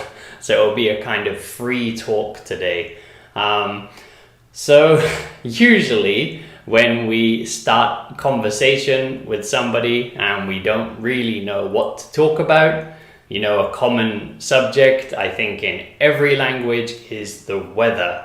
We often talk about the weather, and actually before I started recording, I was thinking about the weather because it is very hot where I live. So if you haven't listened to my channel before, then you might not know, but I live in Okinawa, which is an island very far south of Japan. So it is part of Japan, but it's very, very far south. It's kind of closer to Taiwan. So yeah, very, very far south. So I guess it has a similar climate to Taiwan. I haven't spent much time in Taiwan, so I'm not sure exactly what the climate is like or the weather is like there. I visited once and it was hot, but it was only for 1 week. It was a very nice trip, but I'm not sure exactly what their weather is like throughout the whole year. But yeah, here in Okinawa, it is still very hot. So if you listen to this this video or this podcast episode much later, you might not know what time of the year it is, but yeah, now is October. We're almost at the end of October, and here in Okinawa, I think today is like 28 degrees, maybe 29 degrees, and that is how the weather has been every day here recently. So it's been clear, there hasn't been much rain, and yeah, it's been sort of between, like in the mornings it will be about 25 degrees, and at the peak of the temperature, or like the height of the temperature around midday to 3 o'clock, it gets up to about 28, 29 degrees. So yeah, perhaps a lot of places around the world have been getting a bit cooler, including other parts of Japan. So I teach English online, and I teach a lot of Japanese students who are living in Tokyo or perhaps other parts of mainland Japan, and they're all telling me that, oh, it's getting cold. Sometimes even during the lesson they might be using a blanket or sort of wearing jumpers and things. It's starting to get a little bit cold in other parts of Japan, but yeah, here in Okinawa it is definitely not cooling down yet. It's still very warm. So yeah, we're still kind of drinking iced coffee, sometimes eating ice cream, not too much, but yeah, eating some ice cream, yeah, drinking iced coffees. We have all the windows open all the time. While I'm recording, I close the window because I don't want noise to come in. So now I have closed the window. It's a bit hot. This room doesn't have air conditioning, and yeah, I've closed the window so it gets a bit hot. But as soon as I've finished recording this, then yes, I will be opening the window again and turn the fan on again, because yeah, it's very warm. But it's not too warm. It's not, it's not so hot that we need air conditioning. So it's quite nice just enjoying a natural breeze. So a breeze means like a nice wind. It's nice to have a bit of breeze going through the house. It feels kind of fresh. And we have two big doors at the back of our apartment, so we can open those and we have a nice breeze coming through, a nice wind coming through the apartment, and yeah, it feels very good. And also we live close to the ocean. You can see the ocean from our balcony, so we have a nice wind that comes in from the sea, and yeah, it's very nice and fresh. And recently, if you've been listening, you might know I've been playing a lot of basketball outside recently, and the park close to my house is actually at the top of a hill. So when I'm playing basketball, of course I'm running around a lot, I'm getting hot and sweaty, but thankfully the park is at the top of the hill, so up there it gets a very nice wind, it gets a very nice breeze. It can be a bit of a nuisance, it can be a bit annoying sometimes when I'm shooting the basketball and it goes a completely different direction because of the wind, but it does feel very nice and fresh. So I'm glad that there's a nice wind, because it's very easy to overheat when you're playing sports in hot weather. So please be careful if you're doing that. Actually, I did that the other day. I had a Japanese lesson. So those of you who will know, I teach on italki. So I'm an online English teacher, and on the same platform, so on italki, I also take Japanese lessons. So I'm a teacher and a student on italki, and I had a lesson around midday, so around 12 p.m. So I thought, I'll quickly go and play basketball in the morning. And I got a couple of hours of basketball in before I started my lesson. And I thought, because it's the morning, it shouldn't be too hot. But actually it was quite hot. The sun was out. It was a very sunny day. The sun was really hitting me. And then I came home, took a shower and stuff, and then I sat down to do my Japanese lesson. And I realized that perhaps I had like a minor heat stroke. So just a little bit of heat stroke, nothing too serious. But yeah, heat stroke is when you get too much heat and you start to feel a bit sick or you start to feel a bit dizzy. Only very minor. But I realized that, while I was trying to do my lesson and I'm trying to speak Japanese, my brain was a bit like, boo. In English, we usually say, I was zoning out. So it means like I couldn't really concentrate, but it was okay. I think I still did okay. And I really enjoy my lessons on there. There we go. So that's so far not too bad. I told you today I didn't choose a topic and I just started speaking, but I'm quite a chatty person. So chatty means someone who talks a lot. So it's quite easy for me to talk. If you've been listening to my channel for a while, then you'll know that, I'm someone who can talk quite easily. So even if I don't have a topic, I can find things to talk about.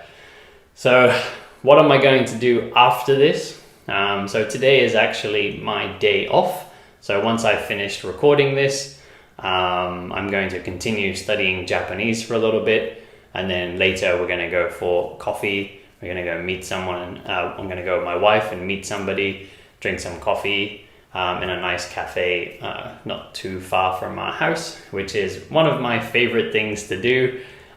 If you've been listening for a while, I always talk about coffee. I really like coffee and I really like the kind of atmosphere in a cafe. So that's really, makes me happy. If on my day off, I can go to a cafe. Recently, I've been going a lot to cafes to read.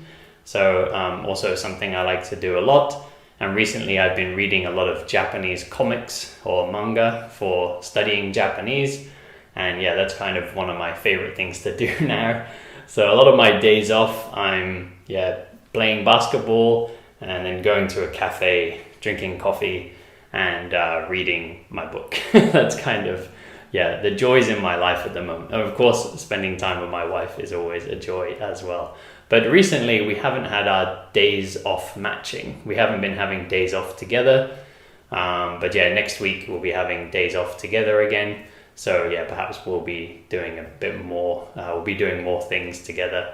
I'd like to do a bit more hiking perhaps next week. Hopefully, it will get a bit cooler, and then we can go do some hiking. Because here in Okinawa there's lots of nice nature, so there's really nice nature trails, walks through the woods, through the forest, and I'd like to do some more of that soon. So anyway, today I'll wrap it up here. That's me talking about nothing and everything for about 10 minutes.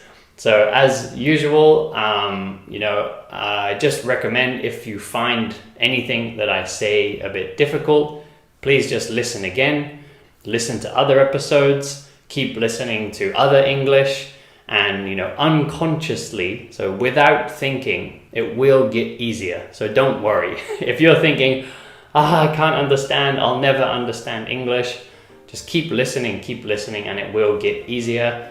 I know it works. It's worked for many other people. It's working for me now studying Japanese. I just keep listening, and every day it gets easier.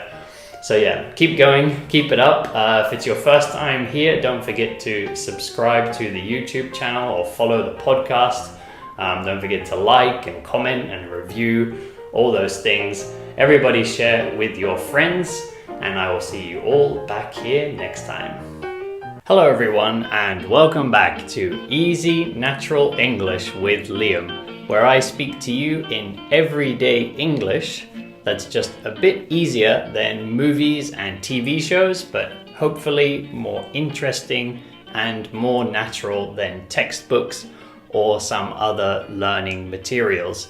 So today I'm going to talk a bit about my new laptop, or in particular, my new MacBook. So if you are one of my students, then perhaps you have heard me saying for a long time that I want to buy a new computer. If you're not one of my students, then check out the link in the description of the YouTube video or in the description of the podcast, and then you can come and talk to me on italki. But for those of you who are my students, you've probably heard me talking about buying a new computer for a long time. And I'm somebody who doesn't really like spending money. I'm not particularly tight. I'm not very, very frugal. Frugal means like very, very careful with money. I spend a lot of money on coffee and things like recently I've been buying lots of Japanese comics, which I use for studying Japanese. And when it comes to things that I can use for study, I always think, I'll buy it. It's good for study. I need it or something. So I spend money quite freely on things like that. But with big things that cost a lot of money, I usually think for a long time before I buy them. So with buying a MacBook, as you might know, they are pretty expensive. They usually cost more than $1,000 if we're talking about American money. Here in Japan, where I live, that's more than 100,000 yen. So it's quite a lot of money to spend on something. But as I said before, I teach online. So I really want to make sure I have a good computer for when I'm teaching, because I don't want to have any problems with, for example, sometimes my old computer, it has even crashed during lessons, which is really not very good for the student or for me. So now I have a nice computer that won't have any problems when I'm teaching. And also, as you know, I make YouTube videos and podcast episodes, and the editing before took me a really long time because my computer was very old. It was about 5 or 6 years old. It was a very old Windows computer that wasn't bad when I first got it, but I've had it for a long time, and technology moves very quickly, things develop very quickly. So compared to the computers today, my laptop was a bit of a relic, we might say. A relic is kind of something you see in a museum, something that's very, very old. So I'm exaggerating a bit, but it really was old and it really wasn't working very well. Even recently, somebody on my YouTube comments said, "Hey Liam, you should put more videos and pictures in your YouTube videos to make them more interesting." And I know, but my old computer couldn't really handle things like that. Or sometimes I did that with some of the older YouTube videos, but it really took me a long time because everything I tried to add to the video would start a loading process. So I would move something and I'd have this timer waiting for it to load. And it was just a very long process. So I try to keep my videos more simple. But now I have a new MacBook. So hopefully I can, if I know how to do it, hopefully I can make my videos a bit more interesting. Perhaps I can make the podcast a sort of better quality. So we'll see. So thank you very much to my Patreon supporters who give me a little bit of money every month, because there's people like you that make me think, maybe I should invest some money in my equipment. So now I can make some better YouTube videos and perhaps later I can get a better camera or something. So I really appreciate your help. The MacBook, I have the new MacBook Air, which if you're interested in technology, you might know that it was quite a big event. It was quite big news because until now, Apple had been using Intel processors. So Intel are a different company, and they were making the processor for the old laptops. But now Apple is going to be using their own processor, and it's a silicon processor. I don't know much about computers, but I did read that everybody said, wow, it's very good. It's going to be much faster, much more efficient than before. It will use less battery power. So it means the battery will last for a long time, and it can do a lot of things without getting hot.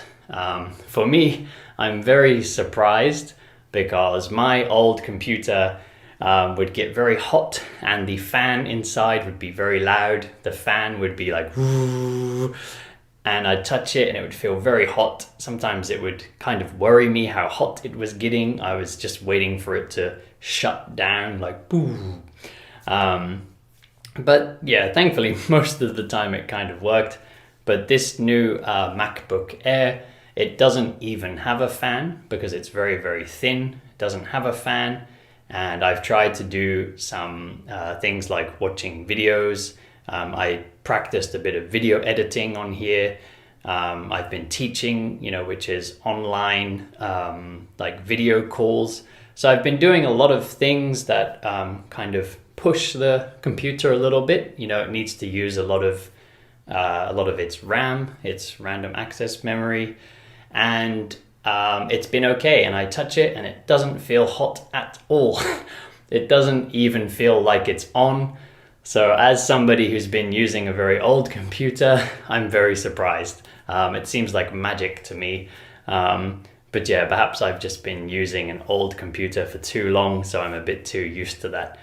I wonder if any of you have got a new Apple. If you have, then yeah, please comment and let me know what you think of it, because I can't compare it to old Apple computers because this is my first one. I've never had one before, so I'm very excited and I need to get used to how to use it because I've been using a Windows computer for a long time, Microsoft Windows, and the way of using it, so the kind of shortcuts, the way of opening things and closing things and moving things, that's all a bit different with Windows than it is with the Apple's software,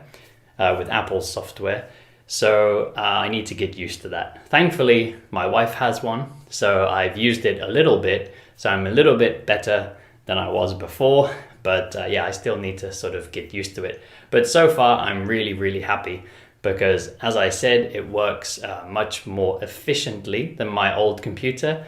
And as you all know, I like to study Japanese. I study Japanese every day for many hours. So it's very good for me to have a computer that's good for studying Japanese because that is, one of my main pursuits at the moment, one of my main hobbies, one of my main goals.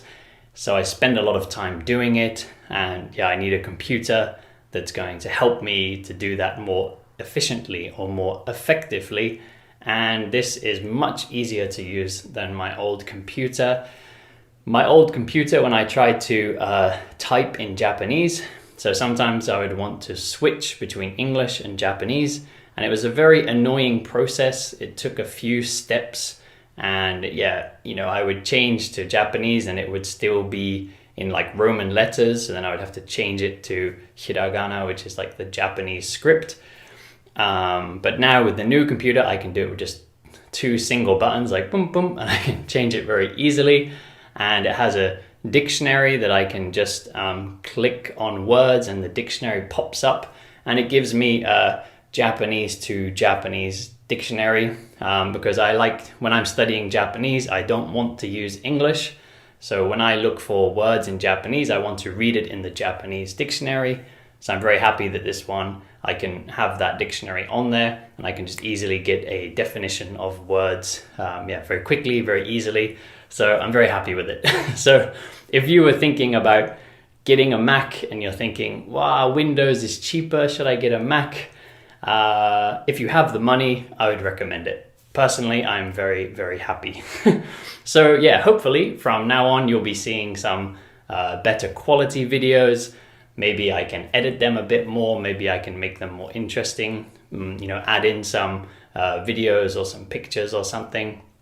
And also, now I have this Mac, I would like to do a live video, so then you can all give me your questions and comments and I can answer them live. So yeah, I don't think my old computer could have handled it, but I think this one will be okay for that, and hopefully the web camera is better quality too. So look out for that. Hopefully I'll do that soon, but I need to look up how to do it. I'm not sure how to do it now. So anyway, thank you all very much for listening today. As I mentioned, I teach on italki. If you'd like to take a lesson with me, check out the link in the description of the YouTube video or in the description of the podcast. If you'd like to support me on Patreon, there's a link in the same place.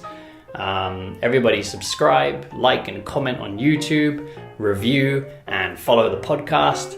Everyone share with your friends, especially the ones that are learning English. And I will see you all back here next time. Hello everyone, this is Easy Natural English with Liam, where I speak to you in natural English that's a bit easier with no script and no editing, so you can get used to natural English in a slightly easier way. But today might be a bit more difficult than usual, but I'm going to try to make it as easy as possible. So I'm going to talk about how to become President of the United States, or basically what is the process for the election, because today is the 3rd of November. Here in Japan, it is now the evening, which means in the United States, most people will probably be sleeping now because it is the early hours of the morning, but soon they will all wake up and they will start voting. So yeah, today is the day of their general election. So general election is when you choose a leader for your country, so a prime minister or a president. Here in Japan, they have a prime minister. In the UK, we have a prime minister, but in America, they have a president. So in a general election, everybody needs to cast their vote or needs to vote for the person that they want to become president. But before they get to that, what is the process? So today I have my computer to help me so I can remember the steps. So let's take a look. So step 1 is a set of requirements or a set of conditions. So things you need. So first, you need to be a natural born citizen of the United States. So it means you need to be born in the United States or perhaps in an overseas territory, but you need to be American when you're born. So if you change and become a US citizen, you still cannot be president. So for example, Arnold Schwarzenegger, the famous Austrian actor who lives in America, is he still? He was a governor. I don't know if he still is a governor, which is sort of a leader within a state. And some people said, it'd be funny if we have, Terminator as president, but he cannot become president because he wasn't born in the United States. So yeah, you need to be born in the United States or be a citizen when you're born. You need to be at least 35 years old, and you need to have lived in America for 14 years. So yeah, you could, for example, be born in the United States, you be a citizen, but then you might go to live in another country for some time, like when you're a child. So if you want to be president, you need to come back to America and live there for 14 years first, and then you can run for presidency. Run for means sort of attempt to become president, so run for presidency. So yeah, most of you listening, you probably cannot become the president of the United States, so I'm sorry to disappoint you. Maybe some of you are US citizens, but probably a lot of you are not US citizens. And you might not have been living in America for 14 years, so you probably can't become president of the United States. If you can, good luck. So yeah, that's the requirements. And then if you fit these requirements, then you need to join a political party. So a political party means a group of people who have the same idea and form a group to do politics, to work in the government. So we call these groups parties. It's not a party like, well, hey, let's drink some beer. It's just a group of politicians working together is a party. So in America, they have two main parties, Republicans, who are more right-wing, more conservative, so more kind of concerned about money and business.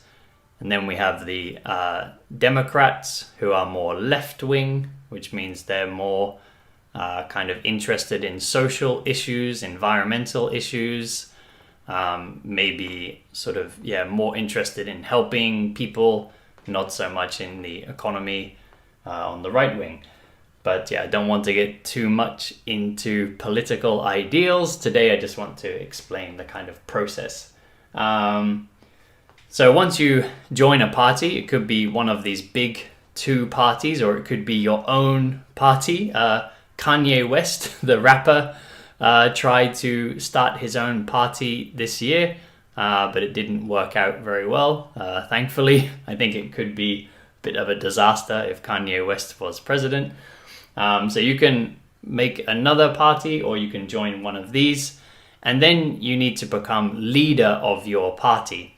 So in America, it's a bit different from the UK where I'm from. They have something called primaries or caucuses. So if your party does a primary, it's when all the members of your party vote for who they want to be a leader. And a caucus is more of a discussion, and everybody comes to a conclusion about who they want to be leader. This part, even for me, is a bit confusing, to be honest. As you know, I'm from the UK, so I don't know so much about US politics, but maybe even people living in America, this could be confusing because there are many different ways to do primaries and caucuses. So sometimes they're kind of, the votes are secret, so no one knows who's voting. And then other times it's kind of open, so they have these open and closed. But basically at this step, you need to become leader of your party. And then you can go to the next step, which is the national conventions, which basically is when they kind of declare to the public who the winner of the election for the party leader. So who became the leader of the party is declared, or is told to the public, is announced to the public. So they'll probably be, they definitely will be appearing on TV and things, and they'll say, oh, this person is leader of this party, this person's leader of this party. So last election, this happened for Donald Trump. He became the leader of the Republican Party, and then you would see him in the debates, so like the kind of arguments they do on TV. The leader of the Democrats last time was Hillary Clinton. This time it is Joe Biden. So they would have gone through that process to become leader of their party first, and then they're representing their party. So once you have the leaders representing their parties, then they will choose a vice president. So they will choose like a second in command. So they're the leader, and then they need kind of, boss number. If they're boss number one, they need kind of boss number two. So they choose like a vice leader or a vice president, and then they enter into the general election process. Like I mentioned earlier, that's when you're actually voting for who is going to become the president. So during this time, there will be debates. Like I mentioned earlier, they'll appear on TV and they'll discuss or argue about their different ideas.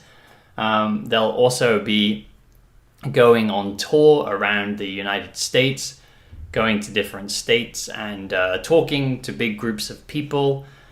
They'll be appearing on TV. They'll be handing out, not personally, but they'll have people handing out flyers and information for them, knocking on doors, basically what's called soliciting. So they'll be going around and trying to convince people to vote for the person they support. So quite a long process, lots of work involved, lots of money involved. And this is why it's very difficult for other political parties. So same in the UK, same in America. I think a lot of countries you have two main parties. And if someone else wants to make their own party, it's quite difficult because you need a lot of money and you need a lot of support to win an election, because there's lots of kind of basically advertising going on to try and get people to vote for who you want to vote for. So that's the process that leads up to the general election. And then the election itself happens. So that's what will be happening later today in the United States. People will be going to a voting station or a polling station, and they'll be writing on a ballot. And a ballot is the piece of paper which you choose. Well, you don't really write, you just put a cross. So the ballot paper will have the names of the candidates and the vice candidate, or the person who will be vice president, and you put your cross and you put it in the box. But then it's not so simple because then you might think, oh, okay, whoever gets the most votes is the winner. But unfortunately, it's not so simple. So in America, or in the United States, they have something called the Electoral College. And that is not a college like a university. I don't really know why they call it that. But in America, people vote, but they're not exactly voting for... So they'll choose the name of the president that they want, but it won't directly elect that person. They'll actually be voting for somebody to represent them in the election. So if this is confusing, don't worry, because even for native English speakers, this process is a bit confusing. But basically, they're voting for somebody within their state to vote for them. And this system, a lot of people have a problem with this system because some states have more influence than others. So I'm looking at a map here, and for example, some of them like have 4 representatives, and some states can have 55 representatives. So some states can kind of have more power than others. So some people feel like their vote isn't important. They feel like they'll vote, but their vote doesn't have as much power or as much strength as somebody who lives in a different state. So we saw this in the last election because Hillary Clinton actually got more votes than Donald Trump. So more citizens, more people in America or in the United States voted for Hillary Clinton. So she got more people's support. But Trump won by the Electoral College. So even though Clinton got more votes, more people wanted her to be president, Trump still became president because the people who had voted for him, because of this system of dividing up people's votes, he won by this kind of electoral college process. So you can understand a lot of people were very angry last time, and they have been in the past as well, because they feel like their vote is not as important as somebody else's vote. And yeah, I kind of agree. I think that isn't a very fair system. So if you're wondering why don't they stop this process, it's because it's part of the Constitution. And Constitution means like the set of rules that a country decides on a long time ago. Basically when the country begins, when they form the government, and they're very, very hard to change. So perhaps one day it could change, but probably not for a long time. So yeah, and then if you win the Electoral College, then you become President of the United States. So like I said, maybe a lot of you listening don't fit the requirements, but if you do, good luck. Maybe you don't have much chance this time, but maybe next, in another 4 years, perhaps you can enter and perhaps you'll have a chance to become President of the United States. So tomorrow, the election will be announced. Here in Japan, it's 3rd of November. So maybe tomorrow we'll have an answer, or perhaps if they begin counting the online votes and mail votes, then it will take a bit longer. So we'll see what happens there. Anyway, thank you all very much for listening today. Please come back if you're interested in the election, because I'll probably make another episode after the results are declared, just to again give you some sort of listening practice of a slightly more difficult topic, hopefully increase your vocabulary so you can talk about these matters. So thank you all very much. Don't forget to subscribe, like and comment on YouTube, follow and review the podcast, and I'll see you all back here next time. Hello everyone, and welcome back to another episode of Easy Natural English with Liam. How are you all doing? I guess a lot of you, like me, still have to stay at home. This coronavirus is still continuing. It's just going on and on. It's still a very difficult, tragic time. And it's a very hard time for everybody. So stay strong, everyone. All we can do is wait, wash our hands, stay at home, be healthy and careful, and just wait. That's all we can do. But today, as usual, speaking to you in natural English, and today I'm going to talk about the weather. So the weather has been a bit crazy recently, so that's why I thought today I would talk about that. And at the moment, at least here in Okinawa, it has become beautiful. Like today is so sunny and so hot, actually maybe a bit too hot. At the moment, my wife is in the garden sunbathing. Sunbathing is when you you like lay in the sun or sit in the sun, and you try to get a tan. You try to get your skin tanned, which means get a bit of color into your skin. So she's outside sunbathing, but personally I don't want to go outside. It's too hot, so I'm inside with the air conditioning on. Because if you don't know about Okinawa, then that's where I live. Okinawa is an island in the south of Japan, really far south. Actually, it's very close to Taiwan.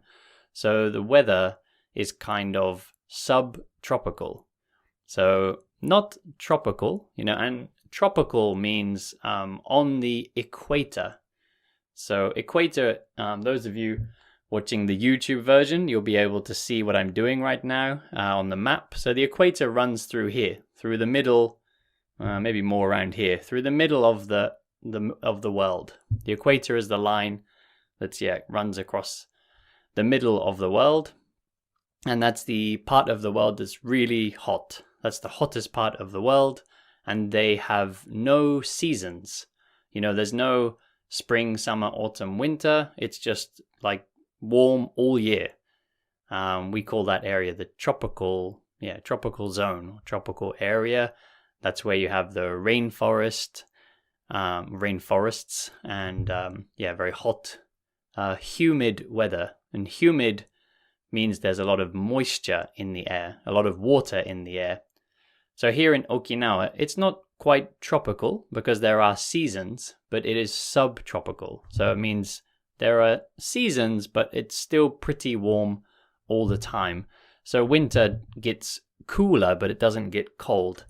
So it's quite perfect, really. I like this kind of climate.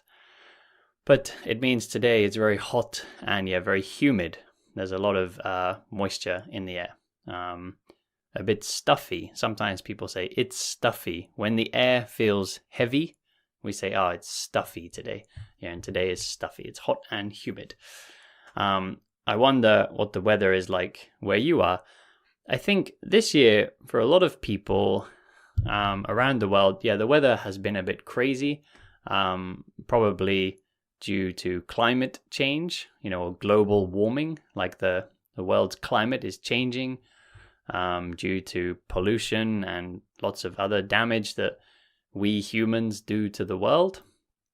I think some countries have been colder than usual, and then other parts, like recently it was colder than usual, like parts of Japan had snow at the same time as blossom.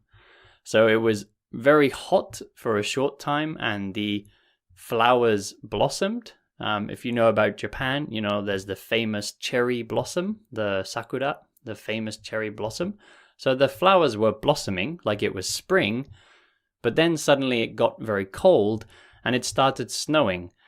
So, this is crazy weather when you have signs of spring and signs of winter, at the same time. So maybe it was a good time for photographers. Maybe you could get some nice photos of the blossom and the snow together. I'm sure it looked quite beautiful, but it's a bit worrying. It's a bit worrying for our planet, to see these kind of signs. It's definitely not a usual thing. Some people like Donald Trump, he doesn't believe in climate change. Maybe he should take a trip to Japan and see blossom and snow at the same time. Maybe he'll realize that it is in fact very real and it is a very big problem. Yeah, and it's quite worrying when somebody so powerful like him doesn't believe in it. Yeah, it's a little bit worrying. I wonder what it's like in your country. I think in some countries there's no question. In some countries it is clear that climate change exists. And actually, I once saw a very interesting news article. I saw a news article on The Guardian. The Guardian is a nice British newspaper. If you'd like to read some news in English, then you can search for Guardian on the internet, because it's one that's free to read. Many online newspapers these days, they ask you to pay a subscription or a fee, but The Guardian is free, so you can read that for free. They ask for donations, so if you really like them and you want to help them, you can send them a donation, but at first you can read it for free. So The Guardian had a really interesting article that showed around the world things that different countries are scared of. And they showed that developing countries, so countries that are poorer, countries that have less money, those countries are scared of climate change. A lot of those people are scared of climate change. And, the article said that's because for them, it's a really big problem. Because if the weather gets warmer,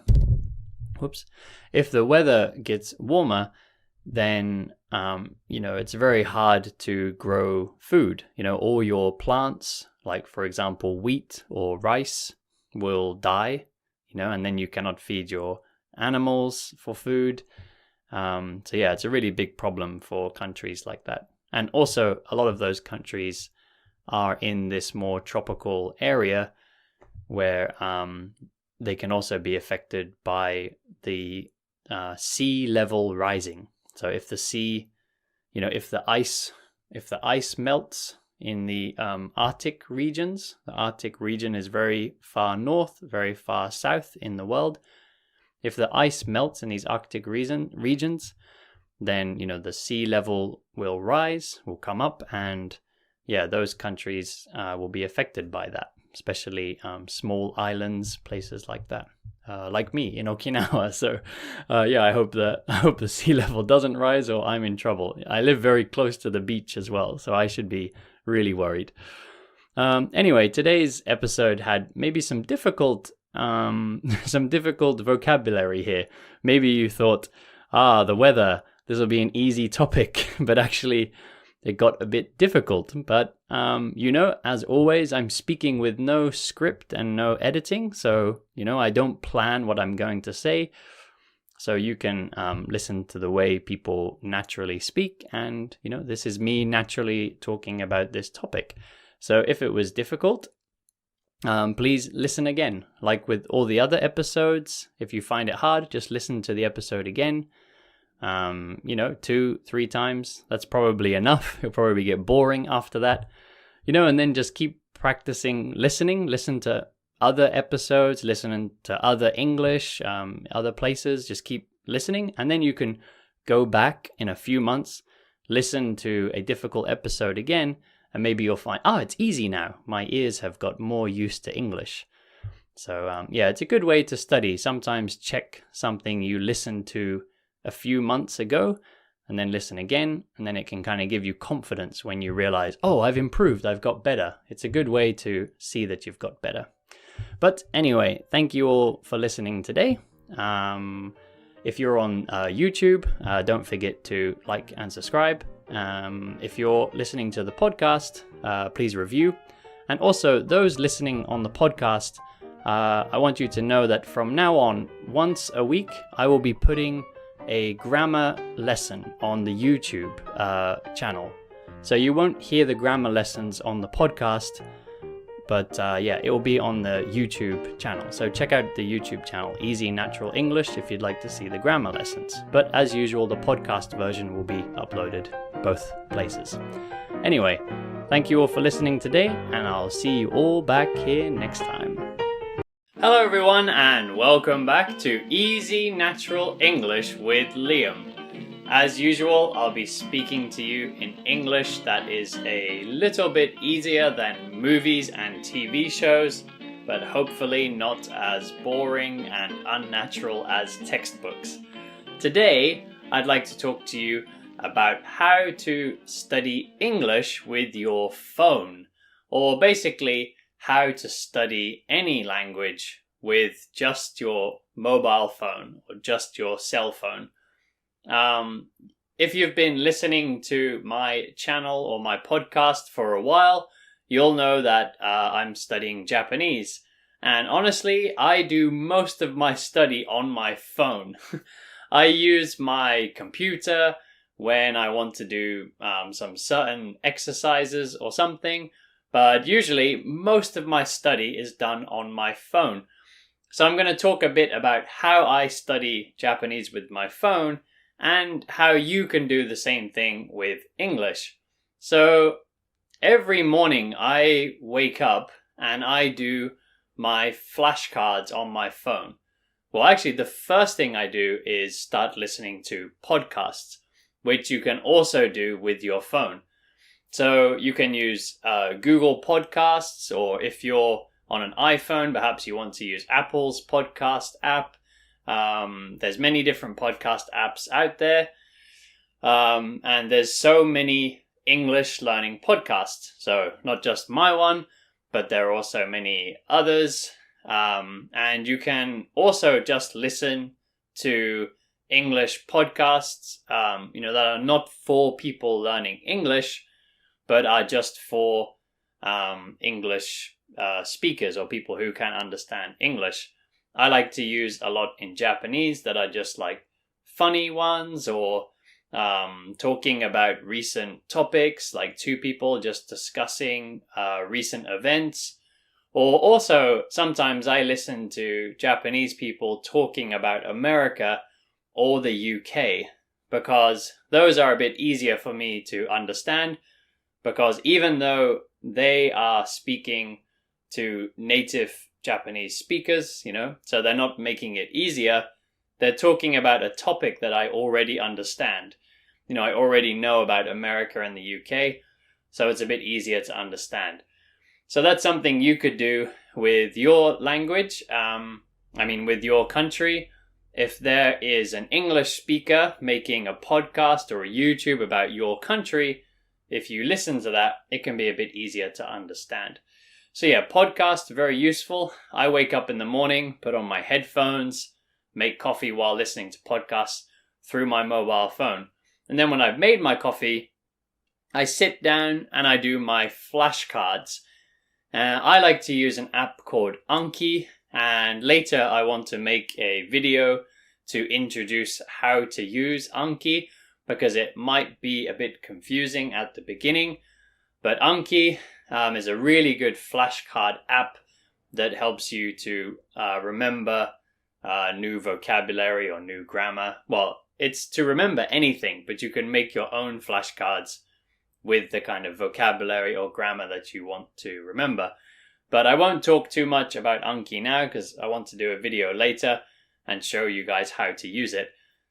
But there's lots of apps you can be using to help you remember vocabulary, grammar, that kind of thing. And then also, just from your phone, you can use apps for streaming services. Like I use Netflix. And I really like Netflix because the subtitle options are very flexible. So I can watch things with no subtitles, or I can use the Japanese subtitles. A lot of streaming services only have subtitles in a different language. So for you guys learning English, that means if you watch an American movie or a British movie, they probably won't have English subtitles on Amazon Prime or on Hulu or some of the other streaming services. But Netflix will have English for listening and English that you can read at the same time. So Netflix is handy. And if you have the app, you can download the episodes and you can watch them later. So I used to do that a lot when I was riding the train in Tokyo. So when I was sitting on the train, I could watch Japanese TV shows. And, it was a very easy way to be able to study at any time. Also, during my lunch break at work, I would get out my phone, be able to watch Netflix, eat my lunch, and be listening to Japanese at the same time. So, you see, this is one of the reasons why I think learning with your mobile phone, like setting up your mobile phone for learning, is really useful, because you always have your phone on you. You always see people on the train or walking in the street or something, always looking at their phone. Imagine if every time you looked at your phone, you were just studying a bit of English, then you can learn so much. So I always use my phone, like if I'm waiting for a bathroom, waiting for some transport, standing in line at the supermarket, anytime I have a spare moment, I take my phone out and I do something in Japanese. So, you can take out your phone, you can read the news in English. Like if you're standing in line at the supermarket, just quickly open a news site. Like I said before, I like The Guardian, but there's lots of news sites. You open it up, just start reading the news in English. Or if you have some flashcards, you can start doing those. Perhaps you even want to stand there and watch Netflix while you're queuing if it's a long queue. So there's lots of things you can do with your phone. Another thing that I do with my phone for studying Japanese is I use Google Docs. So, Google Docs is a kind of cloud. It's like an online place where you can make documents, and then wherever you open that, it will have the same document. So I have it on my phone, and I add, so if I like to read in cafes, So if I'm reading a Japanese comic or book in a cafe and I see a sentence that I want to remember with some new grammar, then I just write it onto a document, and then later when I go home, so on this Google Doc, I can open that on my computer, and then I have that where I can make my flashcards. So actually I make my flashcards on the computer and then synchronize them to my computer, to my phone. But I'll explain how to do that when I get to the video about Anki. But yeah, Google Docs, they're very handy because if you're on your computer studying, you can add things to it. And then if you're on your phone studying, you can add things to it, and it will be synchronized. You'll have the same writing on both of them. So I like Google Docs or any other kind of cloud type of document. I think is really useful to study, much more useful than a notebook, because you might not always have your notebook in your pocket. You might think of an English question that you want to check, or you might think of, or you might see some new vocabulary or grammar. If you don't have your notebook, you can't write it down. But if you're taking notes on your phone, you can do it anywhere because you probably always have your phone. And then one more thing that I want to say is you can use italki on your phone. And if you've been listening for a while, you'll know that I teach on italki. So you can take an online lesson with me on there. There's a link for that in the podcast description or in the description of the YouTube videos. And you can take a lesson with me on there. So wherever you are, if you have your mobile phone and you have a bit of a quiet space, you can put on your headphones and you can talk to me through video chat, and you can have an English lesson even with your phone. I think, maybe about half of my students seem to be using their phone when we do the lessons. Personally, I like to use my laptop when I take my Japanese lessons, and I also always use my computer for teaching because it's a bit easier if I want to take notes or something at the same time. But the mobile phone, the cell phone, seems to work perfectly fine. So yeah, if you'd like to come take a lesson with me on italki via your phone, you can do that. So yeah, like I said, I just think mobile phone is such a convenient and fast way to study. So if you get your phone ready to study, because if you're out and you think, oh, I want to study, and then you're looking for websites or something, then maybe that 10 minutes free time you had was lost just looking for a website. So, download some apps, like some flashcard apps or some other English learning apps. Have italki set up. Maybe have some news websites bookmarked. Maybe have a Netflix app downloaded or another streaming service if you like. Have podcast apps installed. And also, I always try to make sure I have things downloaded so I don't even need an internet connection. I make sure to always have some podcast episodes downloaded or some Netflix episode downloaded, or some news articles downloaded. So I don't need to have internet access. So even if I go into the countryside and, maybe I go for a walk and then I take a break on a bench and there's no internet connection, I can still access those things. Or perhaps if you take a train, you might be underground and you might not have much internet connection. So it can be a good idea just to have all this stuff ready. So every free moment in the day, you can get a bit more English study in there. So that's all I wanted to say about phones. As you can see, I'm a very big fan of studying with my phone. I just think turning on a computer or getting out your notebooks takes a process, but getting your phone out of your pocket takes 1 second. And if your phone becomes like a real study tool, if it's all set up and ready to go, you'll probably just find that you're studying a lot more in your day. So yeah, try to make use of your phone. I think we all have them these days and you always have it with you. So thank you all very much for listening. If you're on YouTube, don't forget to like and subscribe. If you're listening to the podcast, please review. Everyone share with your friends, and I will see you all back here next time. Hello everyone, this is Easy Natural English with Liam. And today I want to talk to you a bit about whether or not English is difficult.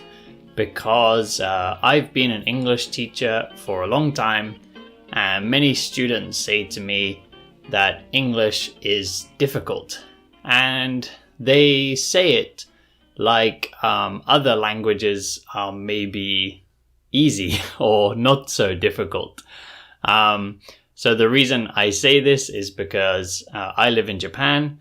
I'm studying Japanese, and some people when I say I'm studying Japanese, some people say, wow, that must be difficult. But then some people, when I say it's difficult to study Japanese, they seem surprised. This is usually, Japanese people I say it to. Sometimes they say, oh, is Japanese difficult? And of course it is. So with the question, is English difficult? I think a better question is learning a language difficult? And I think that it is difficult, but maybe it's also not difficult. So what do I mean? I mean, learning a language takes a long time, but it isn't necessarily difficult. Like many things that we learn, the longer we spend on it, the better we get. So, of course, it seems very difficult at the beginning. And I understand, I studied French for a long time. Now I've been studying Japanese for a long time. Spent a long time learning other different languages too. And I know that at the beginning, there's kind of a learning curve. At the beginning, you start learning things and you feel like, wow, I'm learning really quickly. And then you feel like that's slowing down. But it's just because, on the first day, if you don't know anything, then you have improved your knowledge, your skill by 100% on the first day. So, day 1, day 2, day 3, it can feel like you're learning quickly, but it's usually also because you don't know how much you don't know. So as you learn more, you realize that you still have a lot to learn. So yes, learning languages takes a long time, but is English particularly difficult? I don't think so. I mean, I'm a native speaker, so of course English is easy for me. But if you look at different languages, usually if a language is further away from your language in terms of relation, then it will probably be more difficult. So I told you I was studying French for a long time. I also studied Spanish for a while. And those languages have much more relation to English. They all have a Latin origin, but they're still quite different. In terms of grammar, English was built on some other languages, so the grammar is quite difficult. So learning French was still very difficult, and trying to learn Spanish, I didn't get very far. Learning Spanish was also very difficult. And then the letters were the same. They all use the Roman alphabet, so that made it a bit easier. Now I'm studying Japanese. I have to learn a different writing system. I have to learn a different grammar, a very different grammar system, and also just a very different way of saying things. So if your language, your mother tongue, your first language, has no relation to English, then it's going to be a bit more difficult to learn, but it shouldn't be something that stops you, because sometimes I think students sort of just want to give up. They start to feel like, this is difficult for me. Maybe it's easy for everybody else and it's very difficult for me. But yeah, I think languages are, like I said, to some level, they are difficult for all of us. But really, it's just a question of time. Because if you can speak your first language, then there is nothing wrong with your brain. Your brain can learn a language because, for example, if you're a French person and you can speak French, then there is nothing wrong with your brain. You can learn a language. So it means you can also learn a second language. So the important thing is to find a method that is enjoyable, because learning a language takes a long time.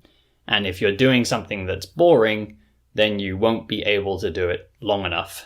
Many people say that to reach mastery in a language, or even mastery in anything, according to research, it takes about 10,000 hours.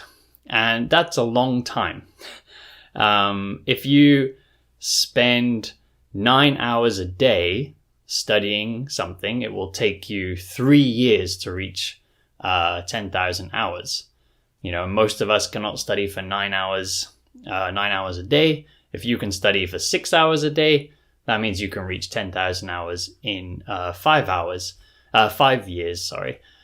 But, you know, that's still probably not going to be the same as a native speaker. So it just takes a long time to study languages, or to study anything. We all know that learning to play instruments takes a long time. But sometimes I hear from students like, I've been studying English for 4 or 5 years and I'm still not perfect. But if somebody played guitar or piano for 4 or 5 years, would you expect them to be perfect? Or even, you know, a sport, if they were playing football for 4 or 5 years, would you expect them to be professional? Probably not. It takes a long time to learn anything.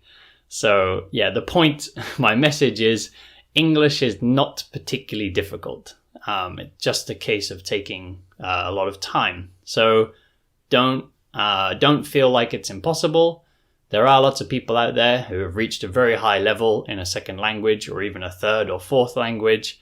And it's not because they're super intelligent. It's because they just spent more time studying. And as I always say, listening is really, really important. You know, you learned your first language through lots and lots of listening, and you can learn English through lots and lots of listening too. And the good thing about listening is you can do it when you're doing other things. Because if you're trying to aim for this 9 hours a day studying, or 6 hours a day studying, or even 1 hour every day studying, then listening is an easy way to do that. You can listen when you're cooking and cleaning and walking and exercising, doing your laundry, maybe even working if you have a computer job that doesn't take much of your brain power. If it's like, for example, entering data into a spreadsheet or something, maybe you can listen to English while you do that. So listening is a good way to rack up your hours, or to build up your hours in studying. But as I said, if your language is closely related to English, so if you speak like a Western European language, so it could be Spanish, French, Italian, Norwegian, Dutch, German. If you speak one of these languages, it's going to be a little bit easier than if you're someone who speaks like an African language or an Asian language, but it's still going to have a lot of challenges. And really, it's difficult for everybody. I think, like I said earlier, the important thing is, do you enjoy it? Do you have motivation? Because, you know, I studied French for a long time, which is quite close to English. But I really enjoyed studying, but not as much as I enjoy studying Japanese, and not as motivated as I am studying Japanese. So I feel like I'm starting to get to a higher level in Japanese than I am in French. So even though Japanese is very different from English, the important thing is sort of how motivated you are and how much you enjoy it. And it just gets easier every day. And something that's really important to do to help you stay motivated is to, for example, watch a movie or read a book or have a conversation with someone about a particular topic.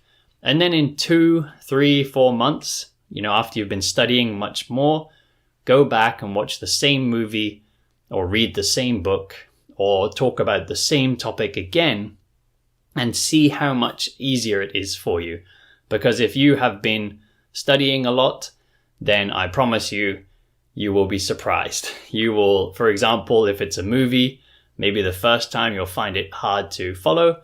But if you keep studying every day, and then 3, 4 months, you watch it again, you'll be like, wow, my English has got much better. And this will really help to keep you motivated because, learning a language is a really long journey. Perhaps, you can never finish. You can do this your whole life.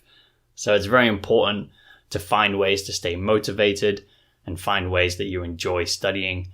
And the really good thing about learning languages is you can do anything you want. Earlier we're talking about playing an instrument. If you want to learn to play the guitar, you have to just play the guitar. There's not anything else you can do. But if you want to learn English, then you can watch movies in English. You can read books in English, about any topic. You can play video games in English. You can talk to friends in English. You can watch YouTube in English. Anything that you like to do in your language, you can do the same thing, but in English.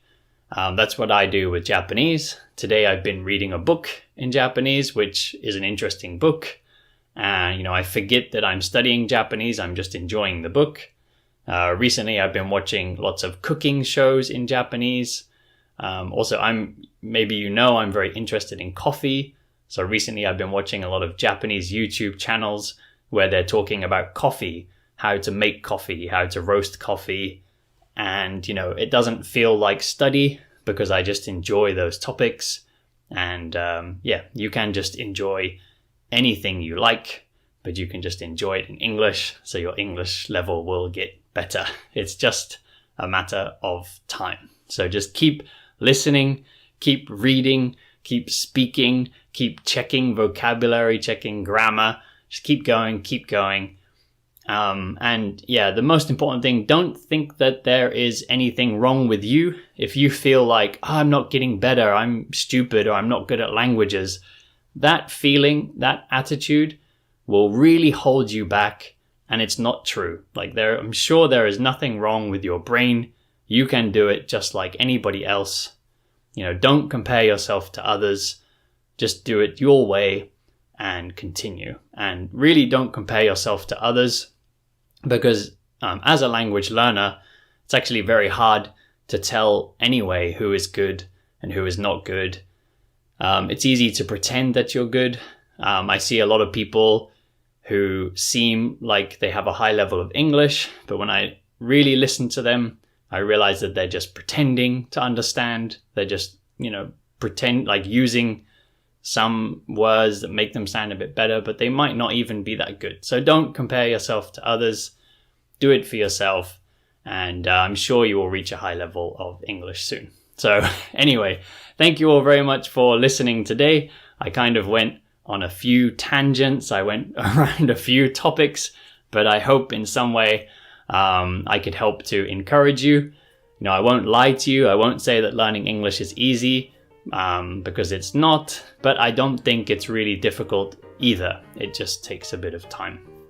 So keep it up. If it's your first time watching me on YouTube, then don't forget to subscribe, like, and comment. If you're listening to the podcast, then please follow. And if you're on Apple Podcasts and some other apps, you can review, so please do that. Everybody share with your friends. Check the links to take a lesson with me or to support me on Patreon or on Buy Me a Coffee. And I will see you all back here next time. Hello everyone and welcome back to Easy Natural English with Liam. How are you all doing today? I hope that you are well. Today I'm going to talk to you as usual with no script and no editing, so you can get used to natural English. And today I want to talk to you about video games. A very popular subject. I think, if you go on the internet, there's so much information about video games. And it's really hard to understand these days. When I was a teenager, I played a lot of video games. I honestly used to waste a lot of time playing video games. Well, I still did a lot of outdoor activities. I liked playing basketball, American football. I liked skateboarding. But yeah, I did spend a lot of time in my bedroom just playing video games, which probably was a bit too much. So at that time, when I first started, I was, I don't know how old I was, but very young. And when I first started, the console that we had was Sega. I think the first one was the Sega Master System. And then after that came the Sega Mega Drive. So I think I was, I don't know, 10, 11, something like that. Very young. Maybe about 10, I think, when I started playing those games. So, at that time they were really simple. Perhaps in your country you had the same consoles, or perhaps other consoles were popular. So also at that time, Nintendo was popular. So, I'm from the UK, and I think America had quite similar trends. And some people played Sega and some people played Nintendo at that time. And then there were also some other consoles. So console means like the main machine that you play the video games with. There were other consoles, and a little bit later Game Boy came out. So I had a Game Boy too. I really enjoyed the Pokemon game. So that was when I was about 15, I think. The Pokemon game became really popular. That's a really fun game. You can go around kind of on an adventure. It's like a RPG. I guess you could call it an RPG. Is it an RPG? RPG means role-playing game. So it means, usually in RPG, you can kind of build your character. So in Pokemon, you couldn't really build your character, but you could choose what kind of monsters you wanted to fight with. And RPGs are usually kind of open world, which means you can walk around all different places. So I like Pokemon. And then when I got to be like 16, maybe 17, more like 16 years old, I was playing a lot of PlayStation 1. And then I think a little bit later came PS2 and PlayStation 2. And that's when games started to get, I think there was a big jump in kind of the graphics and the quality of games. They started to get more complicated. They weren't, before they were maybe a little bit simple sometimes. And they became more engrossing. And engrossing means, you lose more time in it. I think those kind of old original Sega and Nintendo games, quite simple. And I think most people would probably have fun for an hour or two, but then you would start to get bored. But when I was about 16, you started to get these games that were just so big and so long, and they had so many elements that you could just play for hours and hours and hours. I had an Xbox at one point too, and that's where I lost a lot of time with Morrowind. I don't know if you know Morrowind. You can comment on the YouTube on the YouTube video if you do know Morrowind. Morrowind was a big open world RPG, this role-playing game where you walk around this giant world, so many crazy creatures with, like characters that had their head like a cat head. I guess they were like a cat species person or kind of lizard type person. Lizard is like a iguana or something, or a gecko. All different kinds of characters, and it's kind of fantasy game, and you're fighting people with swords and magic and stuff like that. But Morrowind was just so big, you could spend your whole life playing that game, I think. So I lost a lot of hours into that game, which is actually why I stopped playing video games, because I felt like I just waste a lot of time on them.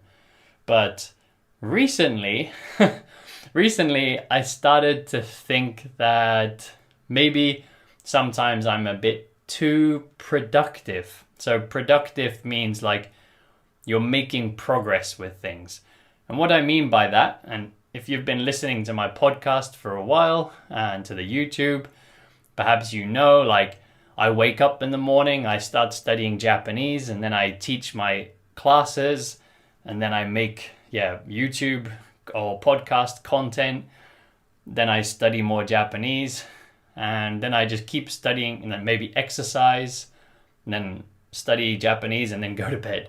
So most of my day is like productive. You know, I'm teaching, I'm studying, you know, so I'm working or studying or making YouTube videos, and sometimes playing guitar. I used to play a lot more guitar, but these days I'm spending a lot of time studying Japanese. But usually I spend my time on like improving my skills or like getting better at something. So that's what I mean by productive. Recently I started to think maybe it wouldn't hurt if I did something just purely fun, like playing a video game. You know, maybe it wouldn't hurt. But saying that, I will, if I do start playing video games, I will choose to play them in Japanese. So even though I'll be having fun, I'll also still learn a little bit of Japanese while I'm playing. But, you know, it won't be like really intense kind of study. You know, just be killing people and stuff, whatever you do on video games. But I've started to look at... another reason I wanted to start doing this was also to spend a bit of time with my wife, Cassie. So if you've been listening for a while, perhaps you know Cassie. We did some episodes together before. If you haven't seen those, go back and watch the episodes with Cassie. So, yeah, Cassie and I, you know, we spend a lot of time together. But sometimes, well, when we go out together, you know, we're talking and having fun together. But when we're at home, we spend a lot of time where I'm like reading a Japanese book or manga and she's like studying on her phone or she's doing something on her phone. So we're like together, but we're not interacting. You know, interacting means sort of talking with each other or playing with each other. So we're not interacting. We're both doing our own thing. And recently, yeah, I was thinking, maybe it would be nice if we played video games together, because then you're interacting. You know, you can be like fighting each other, or you can be doing like co-op games, you know, which means cooperative, so working together. So whether we're like fighting against each other or whether we're helping each other, you know, we will be interacting. And, you know, it's kind of a fun thing we can do together when we're at home.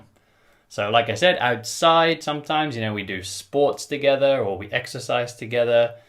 Yeah, when we go out to cafes and things together. But when we're at home, it would be nice to have something to do together where we're interacting. You know, I know a lot of couples like to watch TV or movies together, and we do that too. But again, you know, you're not interacting. You're both just sitting and watching the movie. Whereas when you're playing video games, yeah, you can kind of talk to each other. You can, you know, be like, hey, go and grab that key or whatever you need to do for this mission. And yeah, it's a bit more interactive. And yeah, my good friend and his wife, they've been playing a lot of video games together and telling me about that. And I thought, wow, maybe that would be nice if we did something like that. But these days, yeah, I really don't know about video games. I've realized that I am out of the loop. So out of the loop, you know, a loop like going round and round. Out of the loop means when you don't understand something anymore. So you feel like there's maybe a group of people sharing this information and you're on the outside and you don't really understand. Yeah, that's out of the loop. So I feel out of the loop. I feel like an old man because, yeah, when I was younger, I really liked PlayStation and Xbox and all those different video games, and I knew all this kind of information about them. But these days, when I try to read like what games console is good or what games are interesting, yeah, I realize I don't know anything anymore. So I've been thinking about what console to buy. And here in Japan, if you live in Japan, then you'll know this already. But if you don't live in Japan, you won't know this. But in Japan, Xbox is almost doesn't exist.